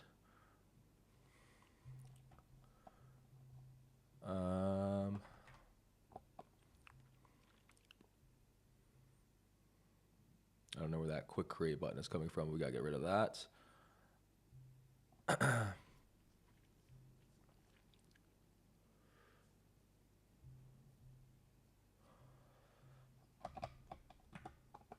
Actually, well, maybe we'll use this quick create.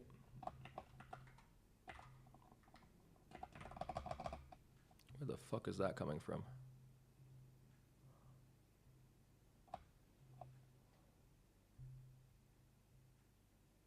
Where's that button coming from?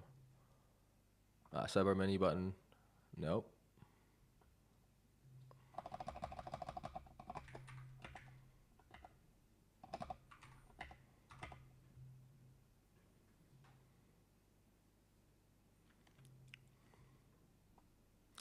What domain did I get? All right, whatever, that's fine for now. Sidebar. Maybe this is nav main. Yep.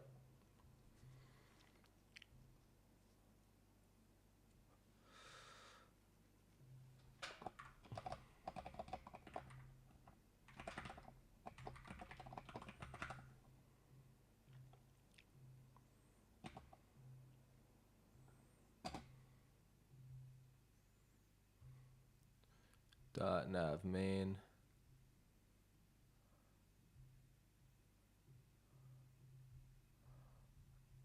And that will push to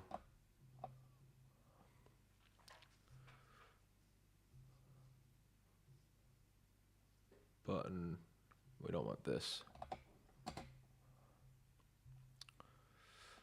All right, on click.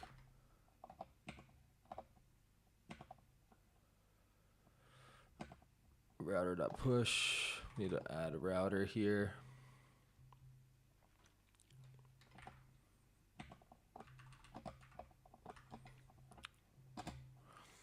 This page doesn't exist. No, what this should be dashboard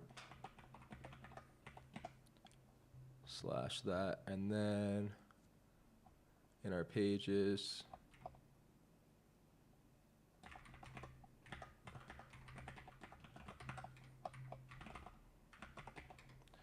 and then here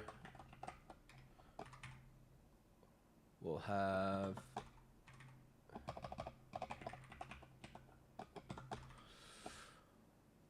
the email agent prompt.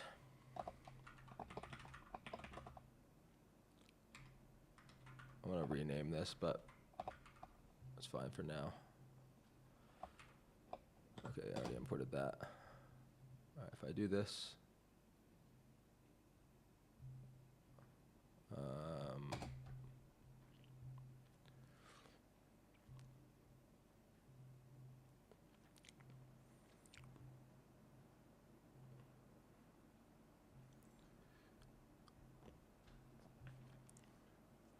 okay, so the way the dashboard is rendered right now, it's not using a layout.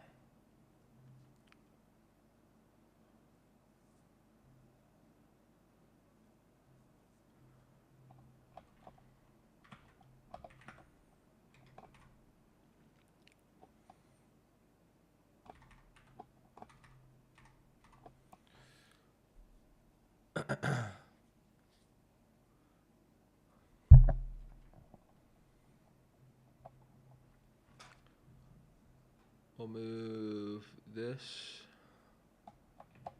to page for now.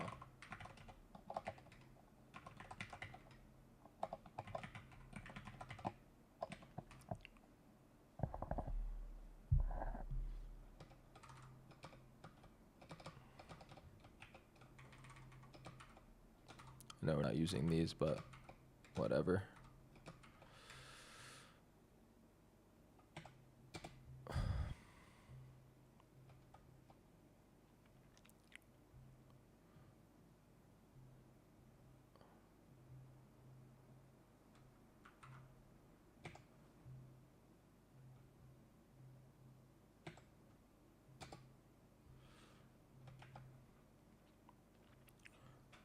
Beautiful.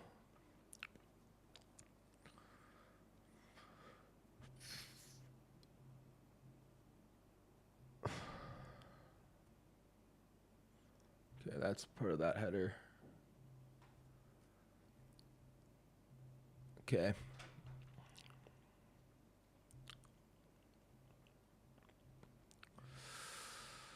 Now let's set up the configuring box agent page. So real quick.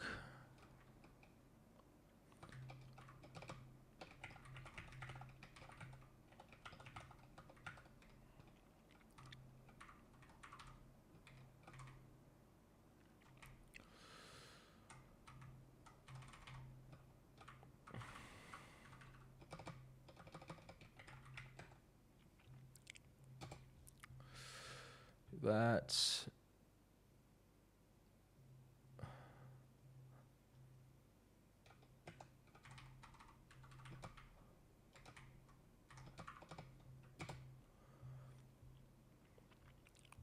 Still works.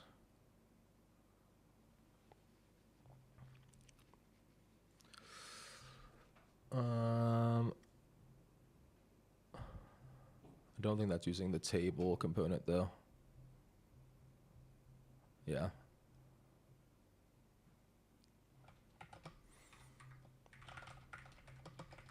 The Chatien UI table component.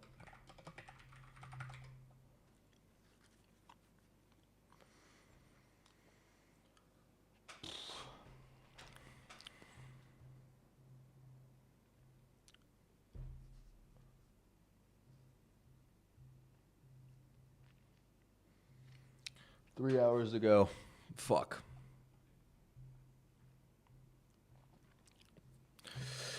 All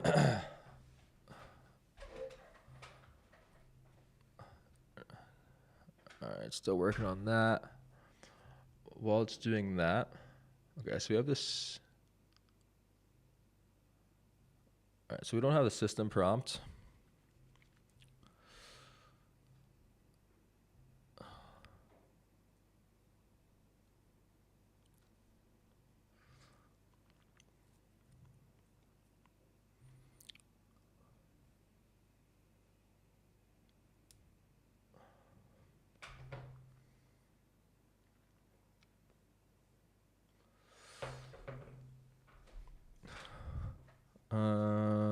All right, we'll have to do the prompt in a second. Let's start working on the back end integration. So we need to be able to pool. Except file. I don't know if this is going to look any different. Yeah. And there's max width set here.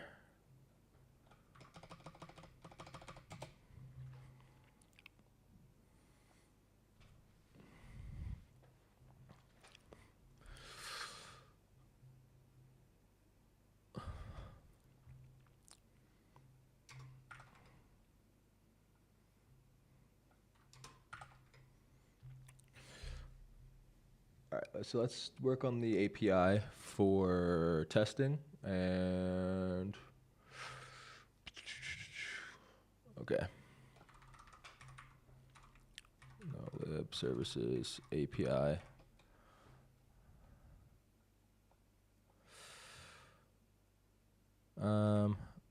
Test agent, test email agent.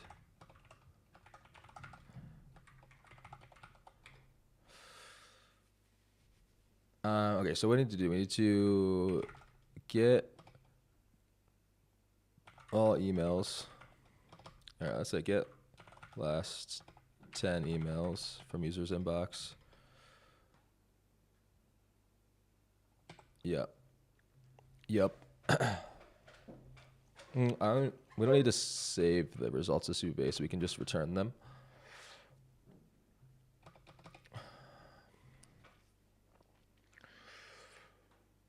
Okay.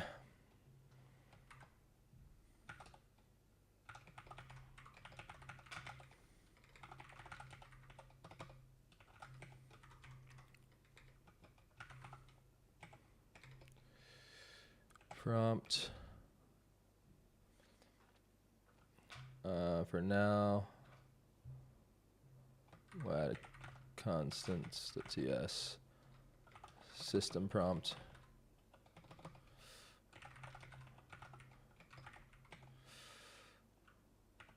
Do that in a second.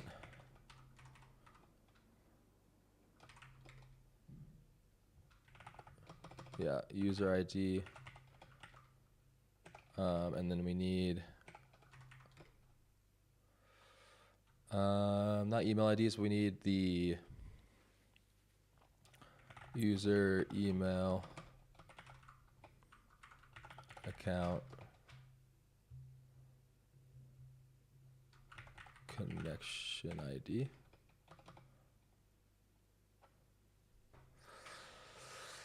Do you need anything else? Because we'll let them select which inbox it is from. Okay, let's do that real quick.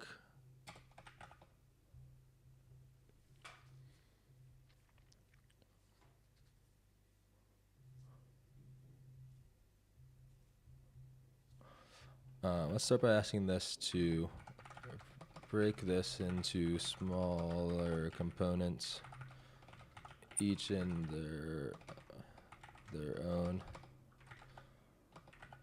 file, and create a email account select drop down menu that uses the same hook as in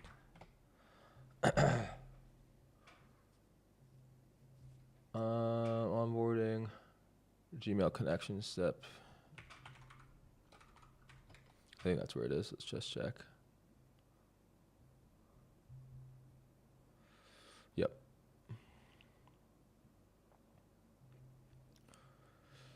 To display the email account options.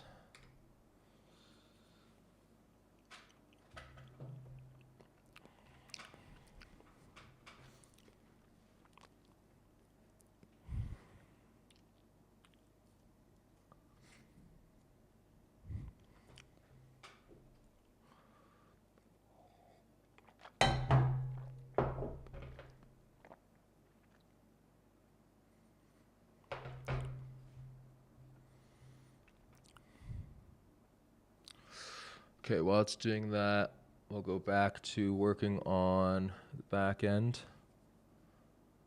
Lib, we're gonna add Anthropic in here. I have that configured already for Drippy or for Flywheel. Just copy this.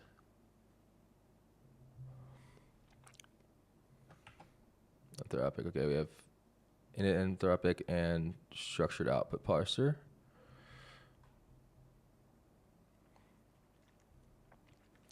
Perfect. Okay, we need to install a few things.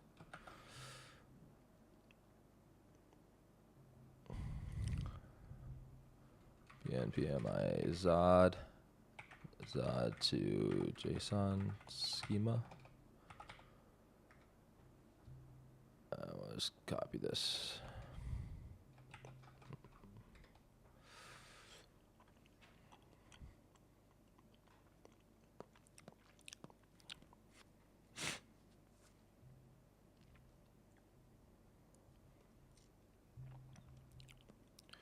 Okay, that's installed. No more errors there. I need to look up how to use this. Create from names and descriptions, create parser from schema. That's probably what we want to use. Let's look up.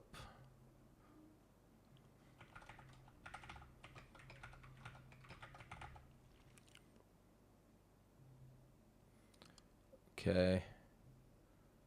We'll just copy this because we're going to do a similar prompt here.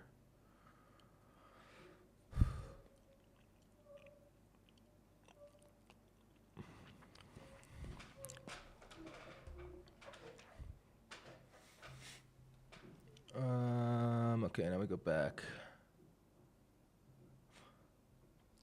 Make a new function called test email.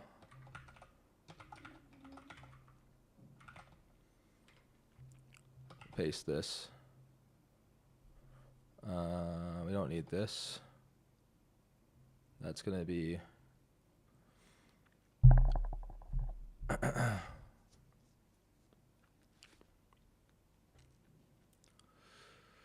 okay, so this is going to need, all right, test email. No.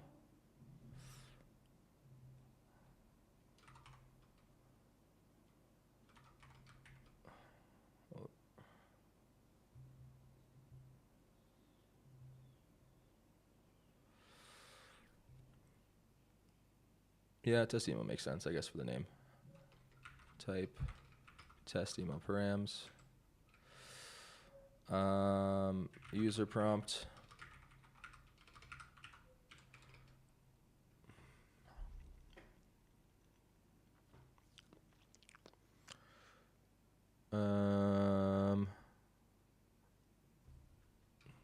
It's going to test one email content.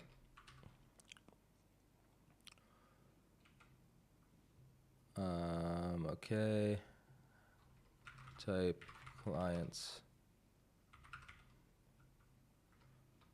equals Anthropic. Perfect.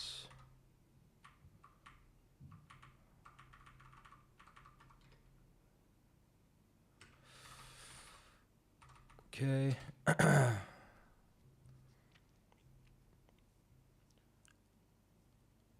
And then, okay, schema string. All right, we want to convert that into, yep. Const email agent output. Schema is object. We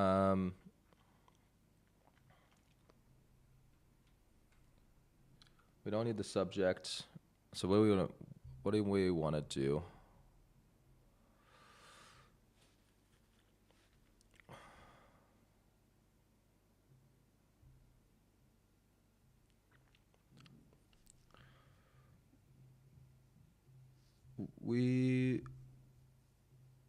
Okay, so we want to be able to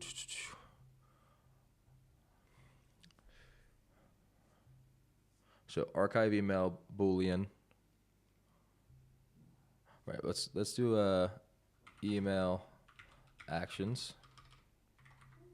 which is another z.object. And then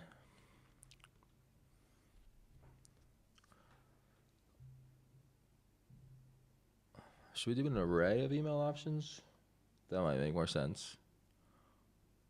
Yeah. Const label email action schema labels that string slash s to do. Yeah,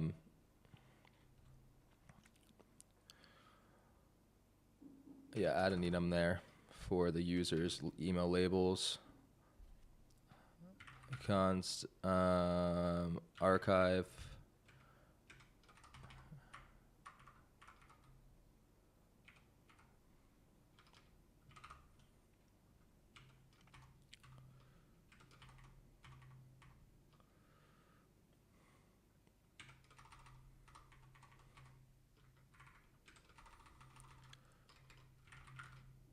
const draft reply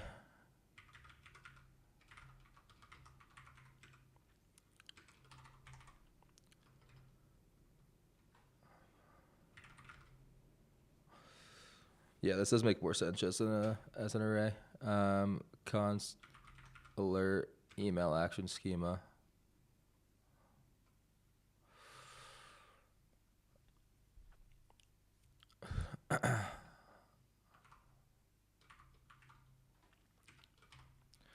Alert, and let's say alert type. This is going to be Slack or linear.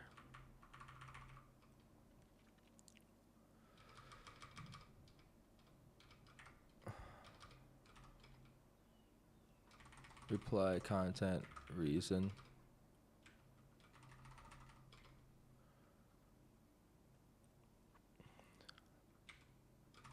Okay. And then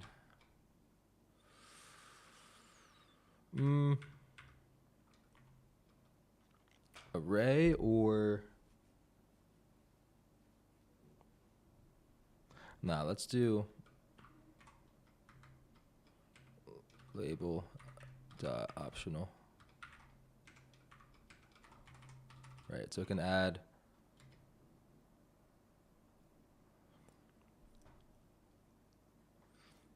we don't need either of those things.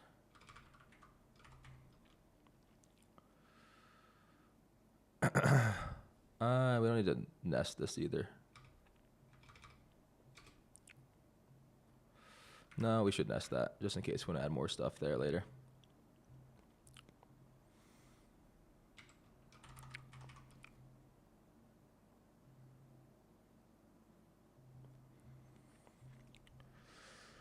Okay, now I need to update this prompt.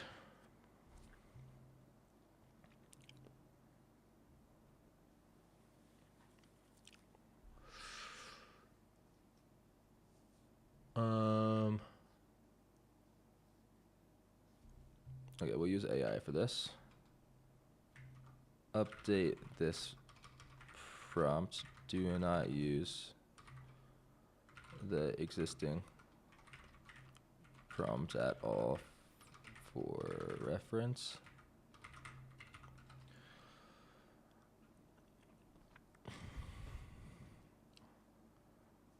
The AI should accept the email content and the user's description, the user's prompt that explains how to process the email, and output JSON for the email processing decision.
I just thought of an interesting idea while I was pissing to add to the interface. Not going to do it right now, but I think it'd be cool to have like a user-generated prompts. Like people can opt in to share their prompt, and then people can upvote and downvote on the prompts, so they can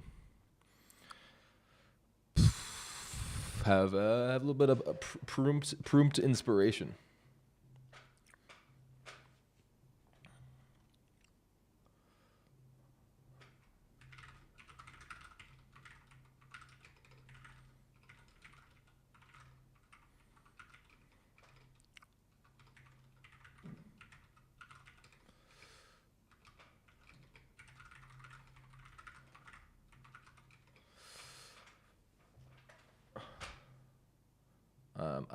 I've kind of realized that I'm definitely not going to finish this. At least, I think I'll get an MVP working within the next.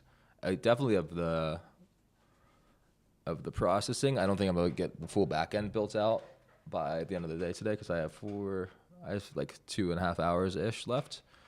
But I think I'm gonna stream again tomorrow and keep building it.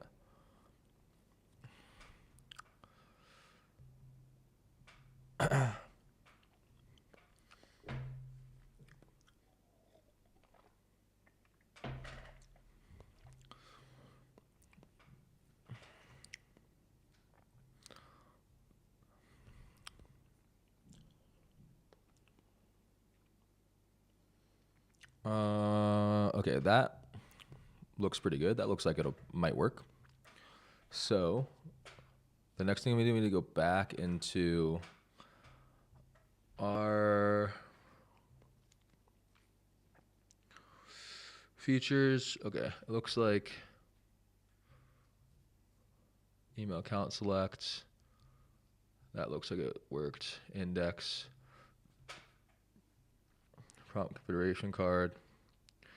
Prompt. We're handling state here. We have our test results. One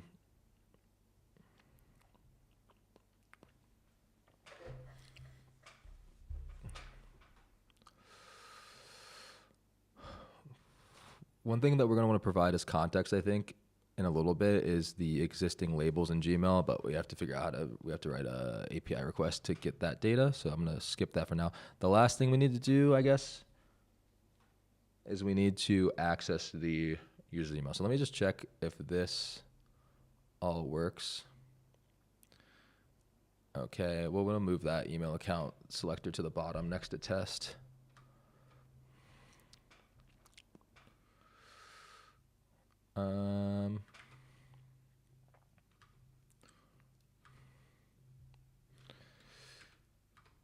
Do div, class name, flex, justify n, flex, so row. We'll put the email selector first. We want to add a gap there. Gap 2.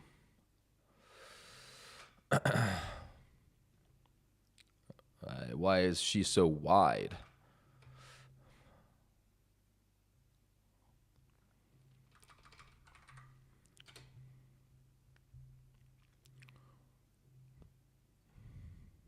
Why is that background transparent?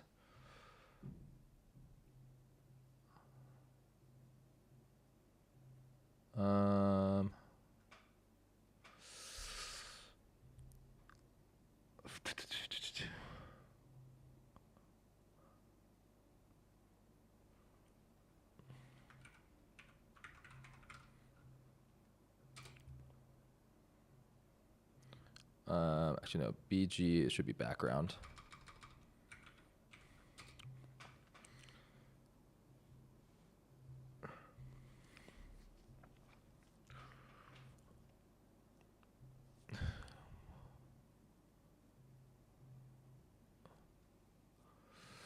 Okay, now let's configure this test endpoint to actually test the inbox or test the emails. We have to pull the emails from Gmail, index, export, const, test email agent. We'll leave that blank for now. Other stuff should be API, post, no, fucker. API, and then we need the params, path, API slash, let's rename this real quick to just email agent. Email agent slash test,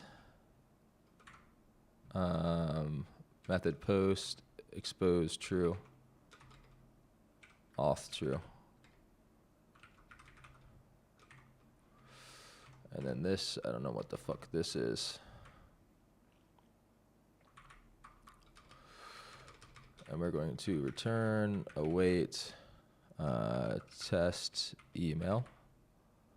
Test emails.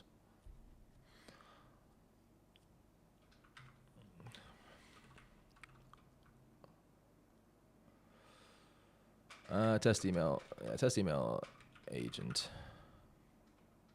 It should be underscore.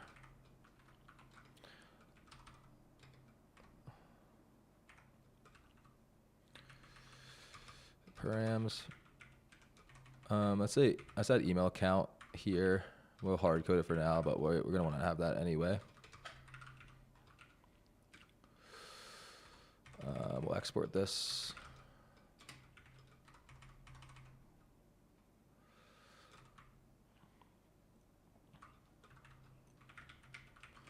test email agent params from test email agent, and then we're gonna import that. Yeah, just params. And then I think, okay, so what we need to do is / get the last 10 emails from the user's inbox. Yep.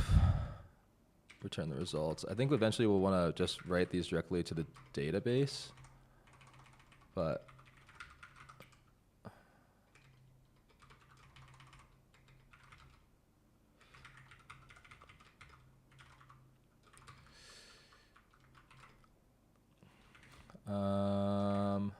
where did I define the fucking test email?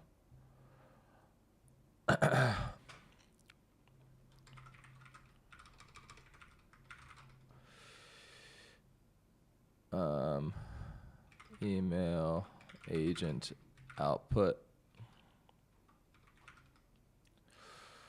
equals, yep. And it's going to be email agent output. Email like ID we'll probably have, and then email subject we'll want to add as well. No, that's fine for now.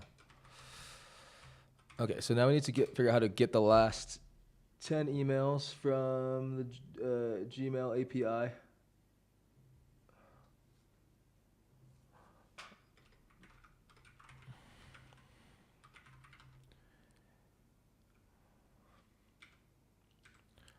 All right.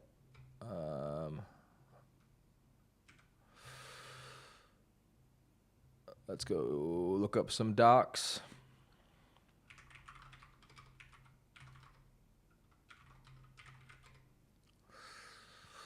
We can probably just have fucking chat at this, eh?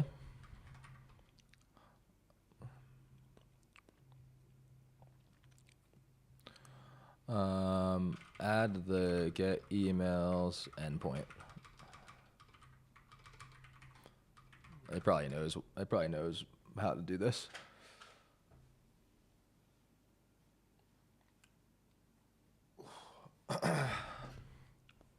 Snowing again, baby. Weather check. Today, snow. Oh fuck! I gotta dry my clothes. Give me. And there's one viewer. Give me 10 minutes, brother.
And we're back. We're back.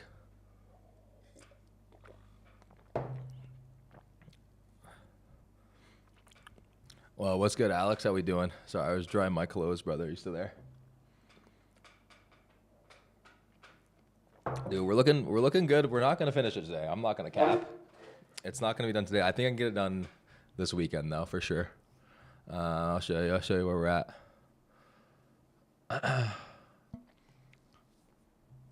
So right now we got the fucking dashboard set up.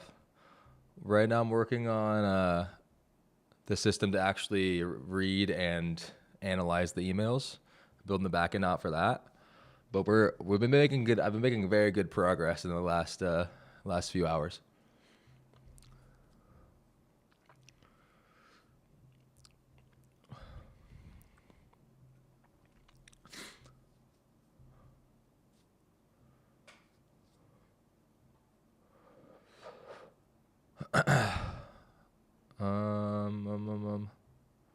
Get emails.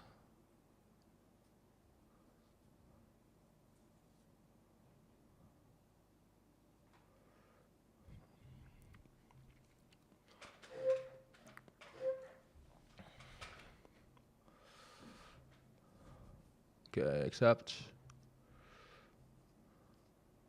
All right, query. I don't know what that means. Max results, page token, label IDs, include spam trash. All right, that makes sense. All right, let's test out this endpoint real quick.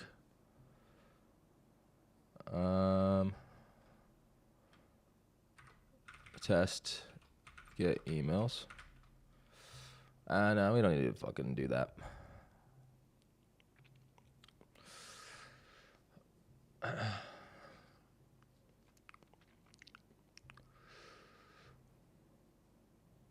Okay. Email agent, index, test email agent. Okay, so we'll just use this and we'll just get the, okay, we need to add init.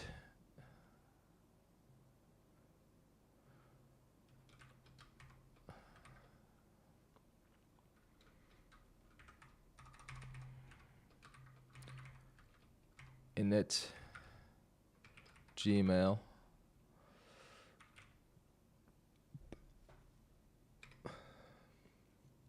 How does this work right now? Okay, so we just pass in the. Okay, yep, that's easy enough. Connection ID. We want to use user ID.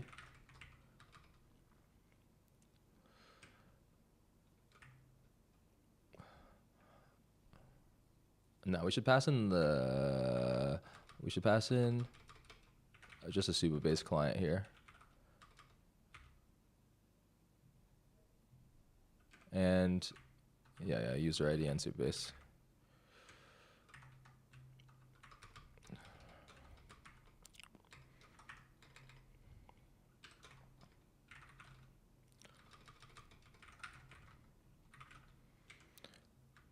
All right, and then I think we need to pass in, we might need to net Nango as well.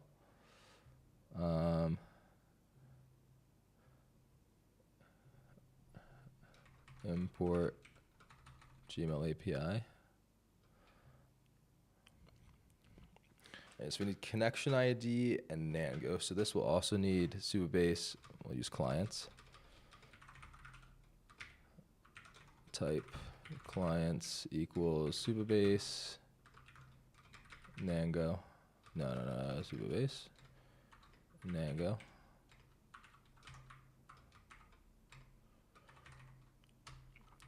Let me cook. Do I have did I delete the user auth? I don't think so. A net user client, beautiful. We still got that shit, okay, bet. Okay, test email agent, we need to init Supabase.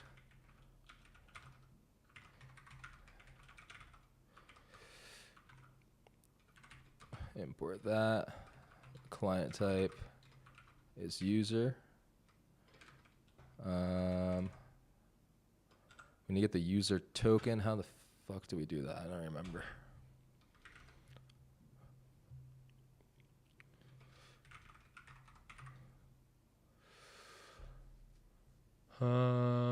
Get auth data.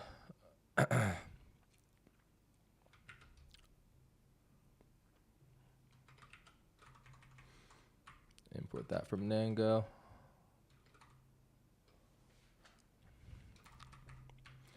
API error, import that. Supabase anon key, we're gonna need to add that. Supabase URL, we have that.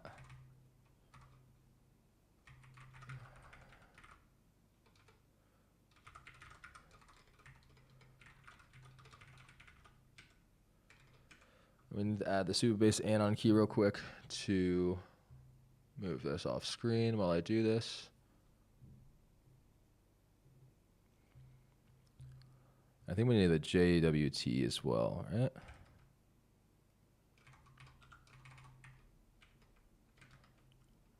No, just user token.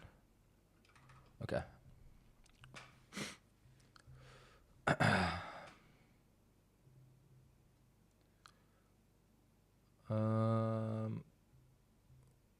Actually, we already have the anon key here. Copy that, move that, put that in Encore real quick. Encore secrets.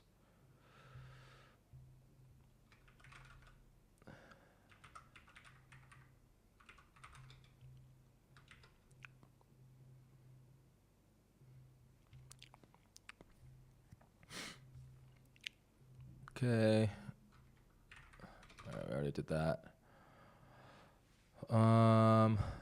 That's Nango.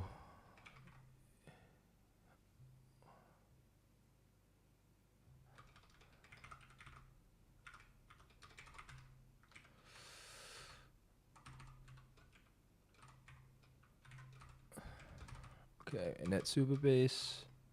Const init const Nango equals init Nango secret key. Right, and then we can create the Gmail client.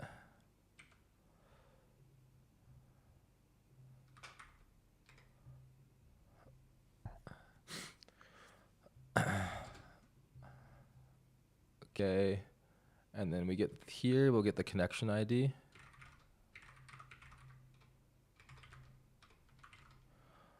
We need the user ID and we need the Gmail account ID as well.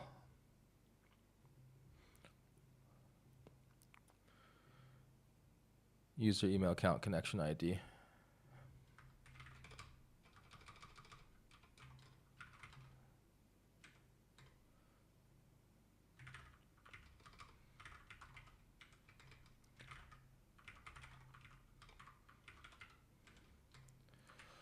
Right, and then connection ID equals connection equals, wait, Supabase, client side Supabase. Yep. All right, then we have our connection ID, and we can do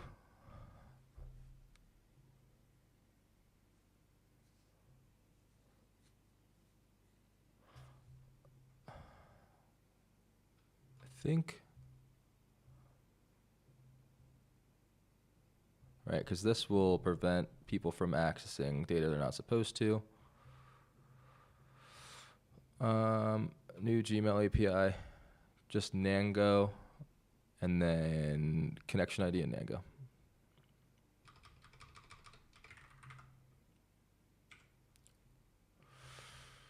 Beautiful.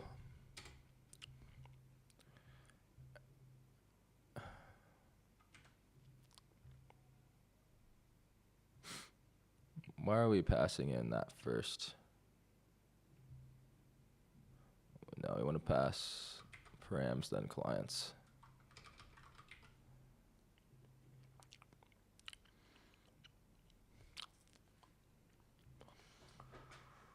So dumping out.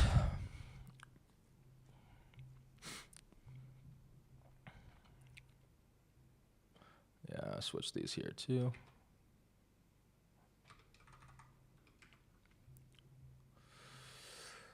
All right, now we have our Gmail client, and then Gmail. Gmail does not exist on. Let's see here. Gmail dot, do you have anything? Is this just not working? Get emails? Well, why do we have to wait? Okay, are we initializing that async? We are initializing that async. Equals, okay, await here. No, we don't have to await it again. And then we're just gonna log our emails, just see how, if this is working or not. And we will regenerate the client.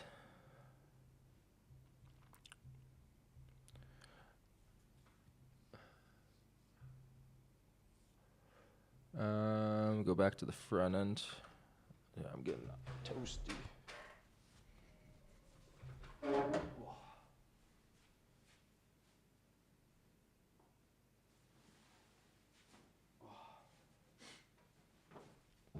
Tarps off.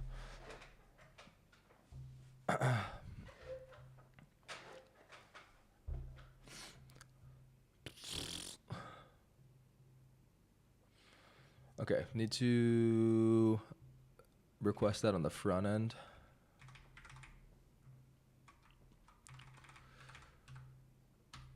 Yes, here. No. Features. Configure inbox agent. Prompt configuration card. Button. Is testing in progress. Okay, on test. So that's coming in from index. Handle tests. Okay, this is mocking an API request right now. So we're going to, I don't like all these using states for the loading, but wait, client Yeah, sure. That's not what we want to do though. Const client equals get request client. And we have passion session. And then we have to grab the session. I'll do that here. Session, not get session. User info store. State.session. We'll import this. Client dot. This is gonna be API. Dot. Okay, we need to regenerate the.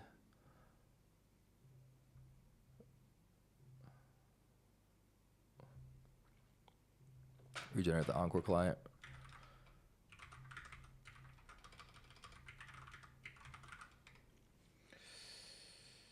Path.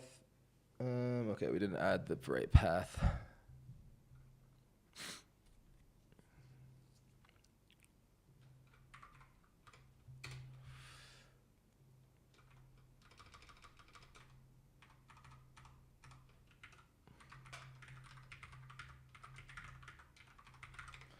Generate that client again. Works this time.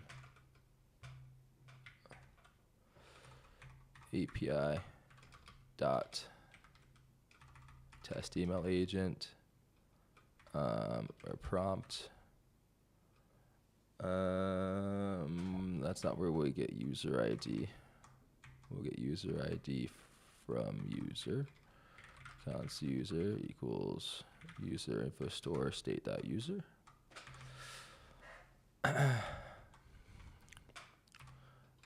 If not user, throw user not found.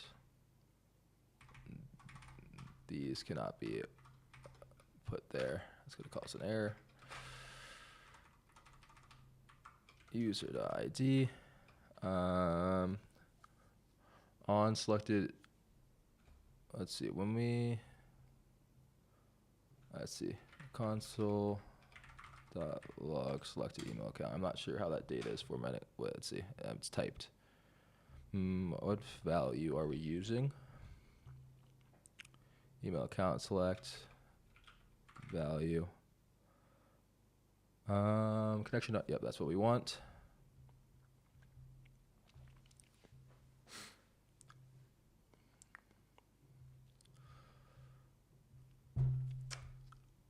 Okay.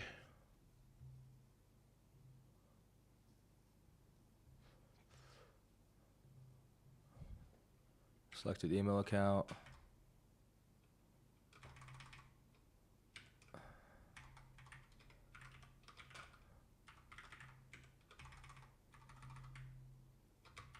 We'll toast that if it happens. We'll probably want to wrap this in try catch.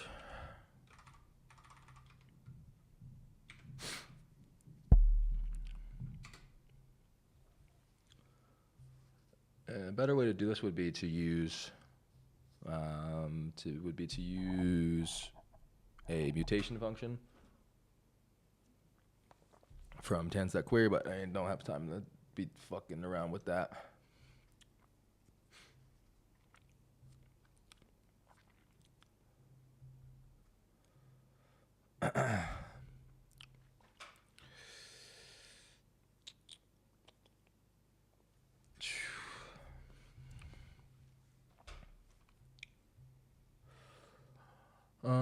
Okay, I think we can test that because that, yep, that seems right. Probably won't work, but we'll give it a spin. Okay. Oh, I like that that's disabled already. Testing. Encore. Oh, it's too easy, bro. It's too easy. I'm the GOAT. The first fucking try. Okay.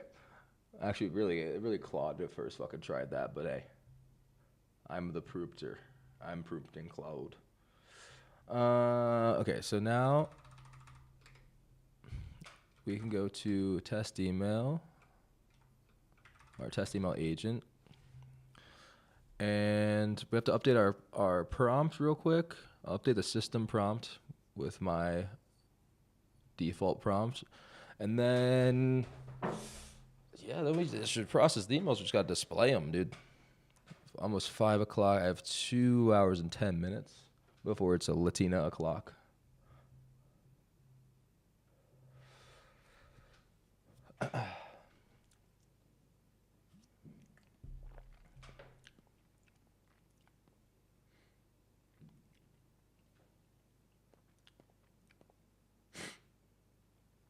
Getting some snow, baby. All right. Okay, so we have the emails. And now we just need to call, okay, we'll do for const email of emails. Yep. We don't want to await each one individually. Const email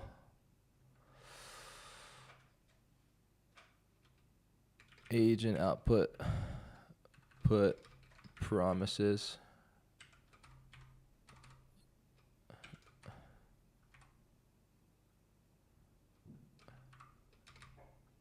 We'll push these to that. And we need to initialize Anthropic as well. Oh fuck, we gotta get the user's API key as well. Okay.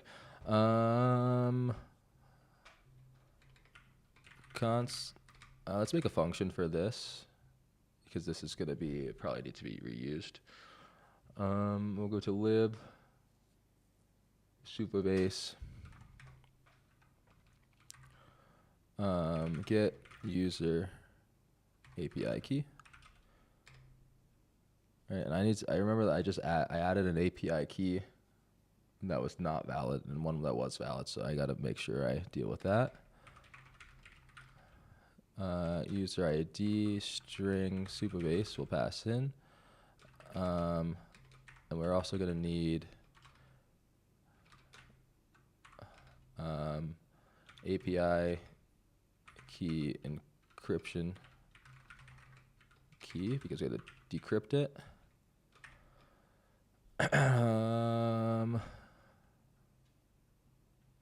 Select equals user API. Yep. And then we don't want to just return the data. Yep. Decrypt. Encrypted API key. Easy mode. Decrypted API key. But be careful not to log.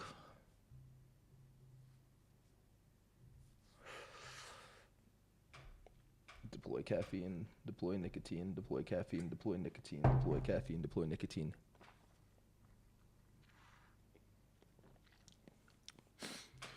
Deploy caffeine, deploy nicotine. My heart is racing. Okay, emails. We'll make this emails response. And then emails response dot data. No, dot emails. Yes. And then we're going to import this. And we also want to do that. We have to get the secret. Yep. Too easy. I'm cracked. It's too easy. And then we have to initialize Anthropic. Nope. Not like that.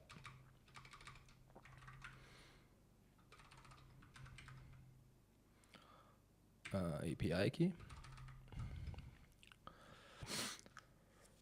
All right, then that's good to go. Now we need to close that out. And then email agent outputs, await promise.all. Process emails.push. Yup. Yup.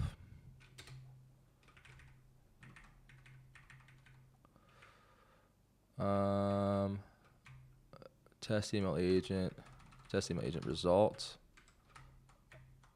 Yep. update the return type here.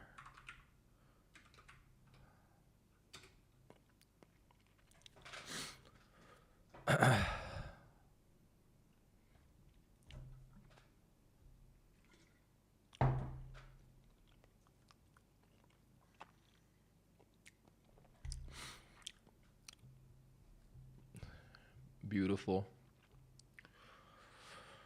Oh, we might get to actually using webhooks to process emails. Maybe. Don't want to get ahead of myself. Okay. Process emails. Okay, we need to update the return type here. She already knows what we want to do. Okay. I'm sure something's not going to work. Get user. We need to use no, users can users read their own API keys right now? We need to update the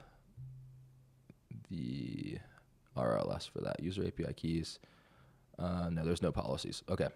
What we're gonna do Supabase migration new.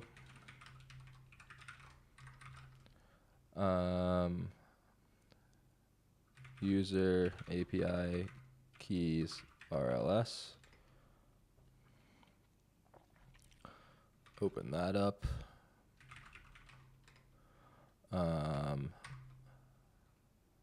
Add RLS so that users can only select their own API key.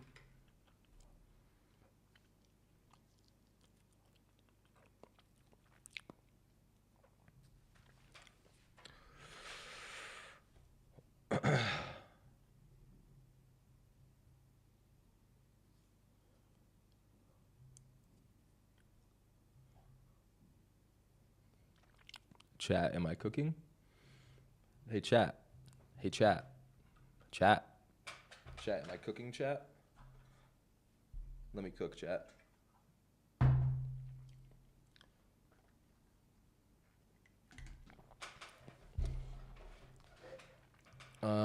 No, I said only select. Brother. That's all right, though.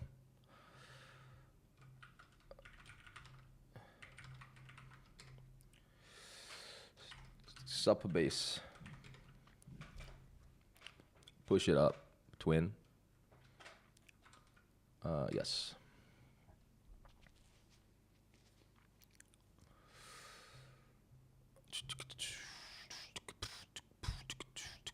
All right, one auth policy there. Okay, so now the Supabase client will be able to access the get user.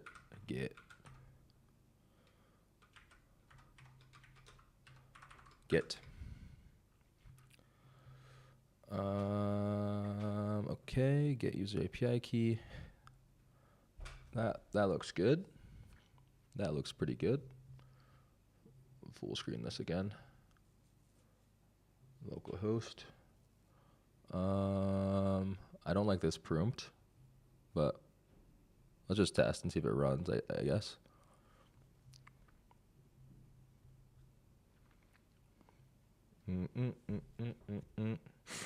Okay, we got error running.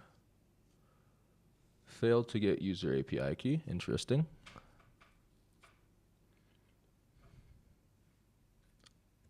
My screen is frozen. Let me restart the fucking OBS.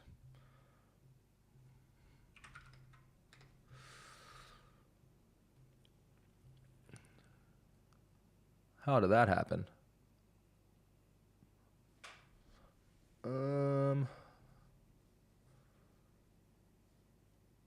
Stop streaming.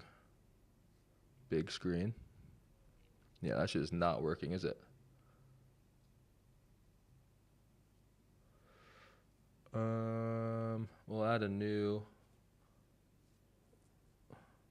Bro, it's been frozen for the last fucking 6 hours. New big screen. I mean, since it's 4:59, it's been it's been frozen.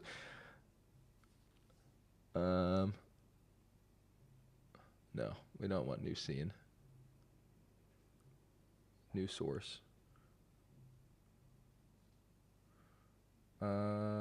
macOS screen capture.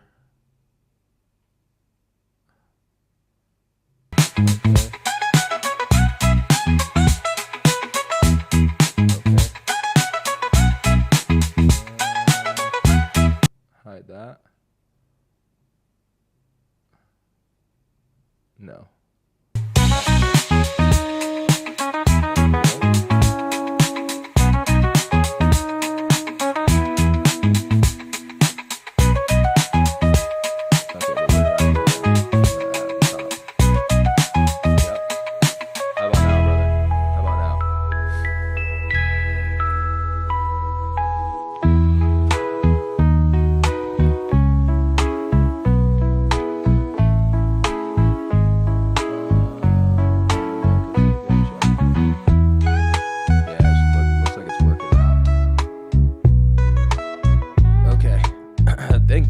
Thank you, our Arijan3012. Appreciate you for that. Let me know if you're still in here. Let me know if it's unfucked now.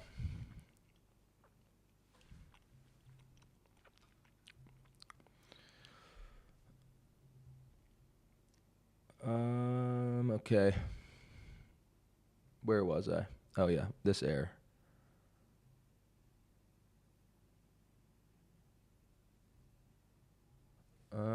Oh no, that's not the issue. Error, yeah, failed to get user API key.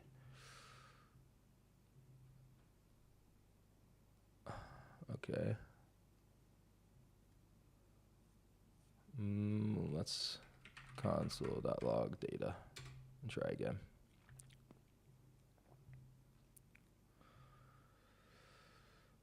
No, we should console.log error.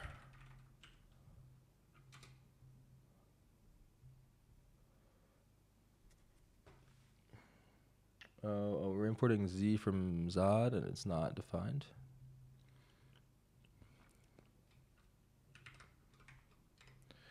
Restart the server. Unqualified name. Agent dot. Okay. It's because we're using test email. We're using that type in some place where we can't use that type. Stuck again. Something's messing me up.